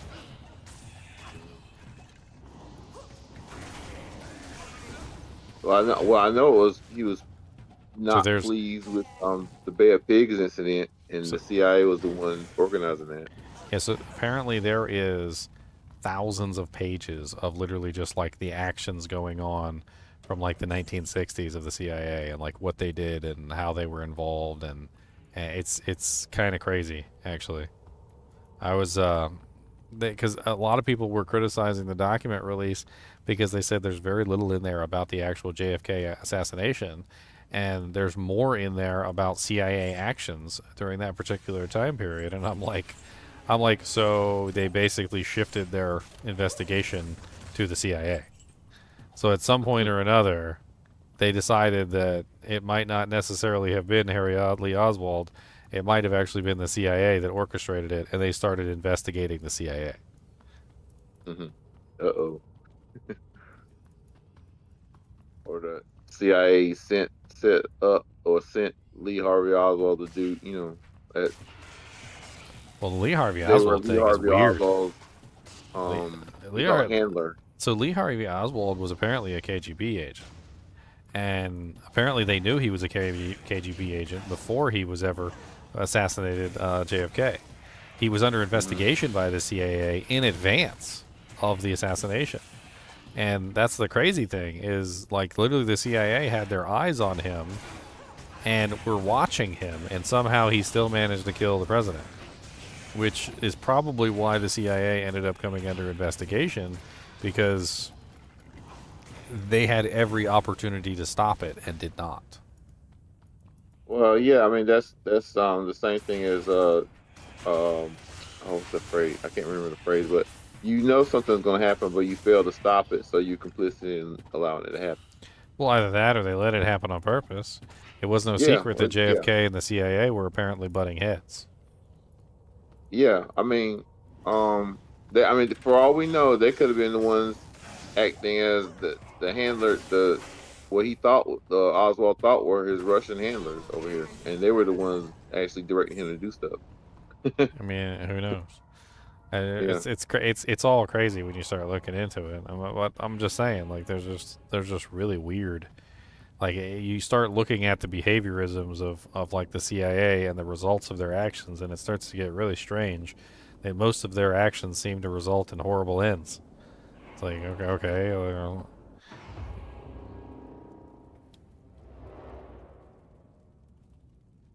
I'm gonna get investigated by the CIA now, guys. Well, I think the NSA would probably be the start.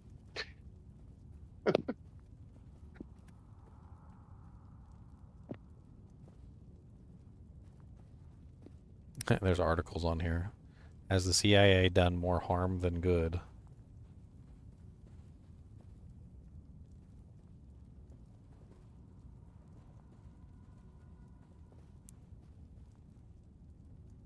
Well, they released the CIA World Facts website. I think that's pretty cool.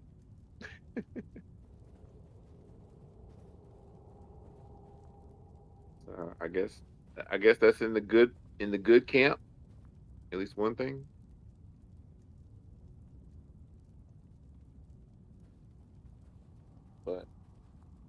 Anyway,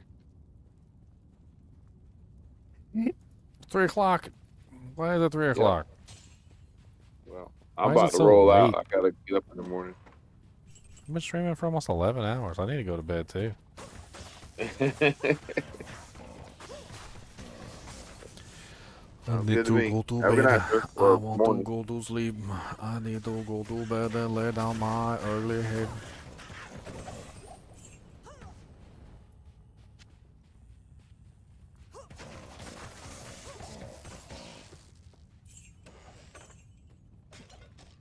I say that, but Catch I'm y'all still later. awake. Alright, good night. Ready for you. Boom, boom, boom, boom, boom, boom, boom, boom, boom, boom, boom. Boom, boom, boom, boom, boom, boom, boom, boom, boom. I say that I'm gonna get off, but then I keep killing things because I'm a mindless drone that must kill more demons and undead monsters and fire my bow. Must fire bow. Intense bow firing resumes. Punk.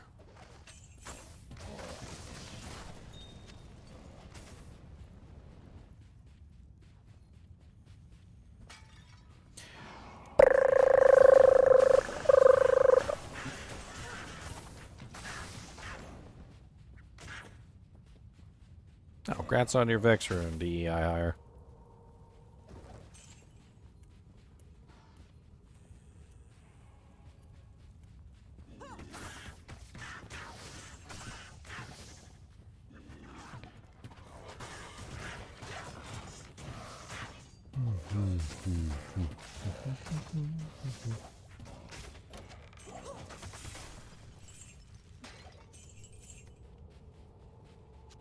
I can't.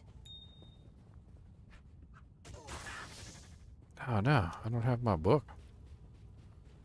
I must have thrown it on the ground at some point.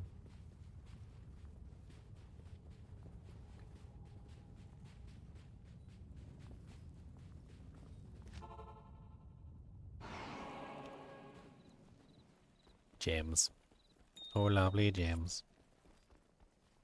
We body gems, and they do drink with the gems.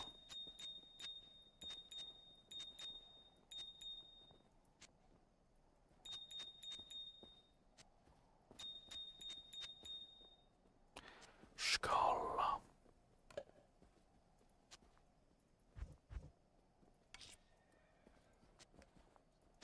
Good evening.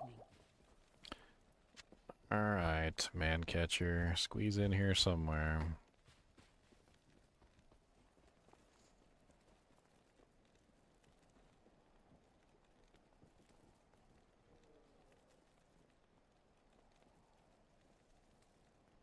One low and 10 Istrunes for my jaw rune. 10 Istrunes. What is that even worth? I don't even know what that is. What is 10 Istrunes? How many Istrunes to a jaw?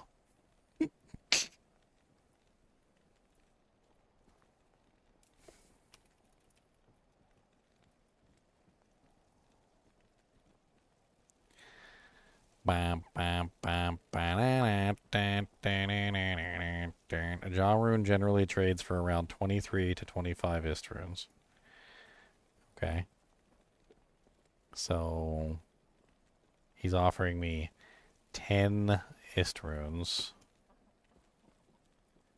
How many for a low? 12 Istrunes for a low rune. So he's offering me 22 Istrunes for a jaw rune, basically. 22 ists for one jaw rune. That seems okay-ish, I guess. Depends on if you really want some Istrunes for spending cash. Isties. We spending Isties on everything. Isties with the bisties. Hello.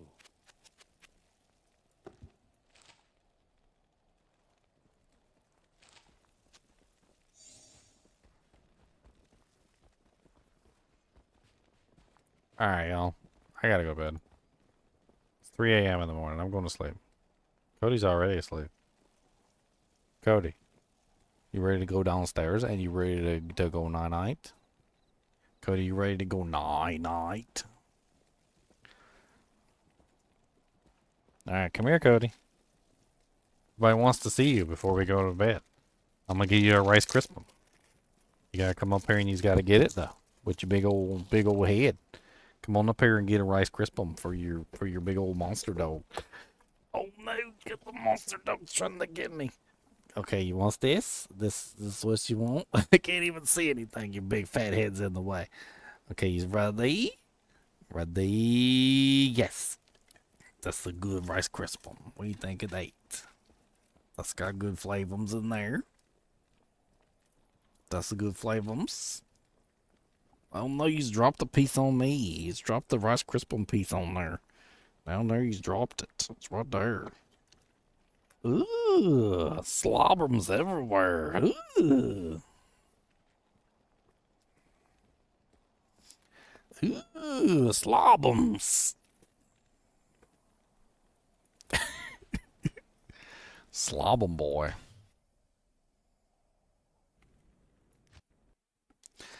Alright, guys and gals, it's been fun. It's been 11 hours. Well, it's 10 hours, 57 minutes, and 33 seconds, but still good enough. Anyway, as always, I do appreciate you all joining me. Be sure to hit that like button and the subscribe button if you enjoy the content, the live streams, etc. It really helps out the channel to get those positive feedbacks, or leave negative feedbacks and tell me I suck. That also works too. Anyway, keep watching.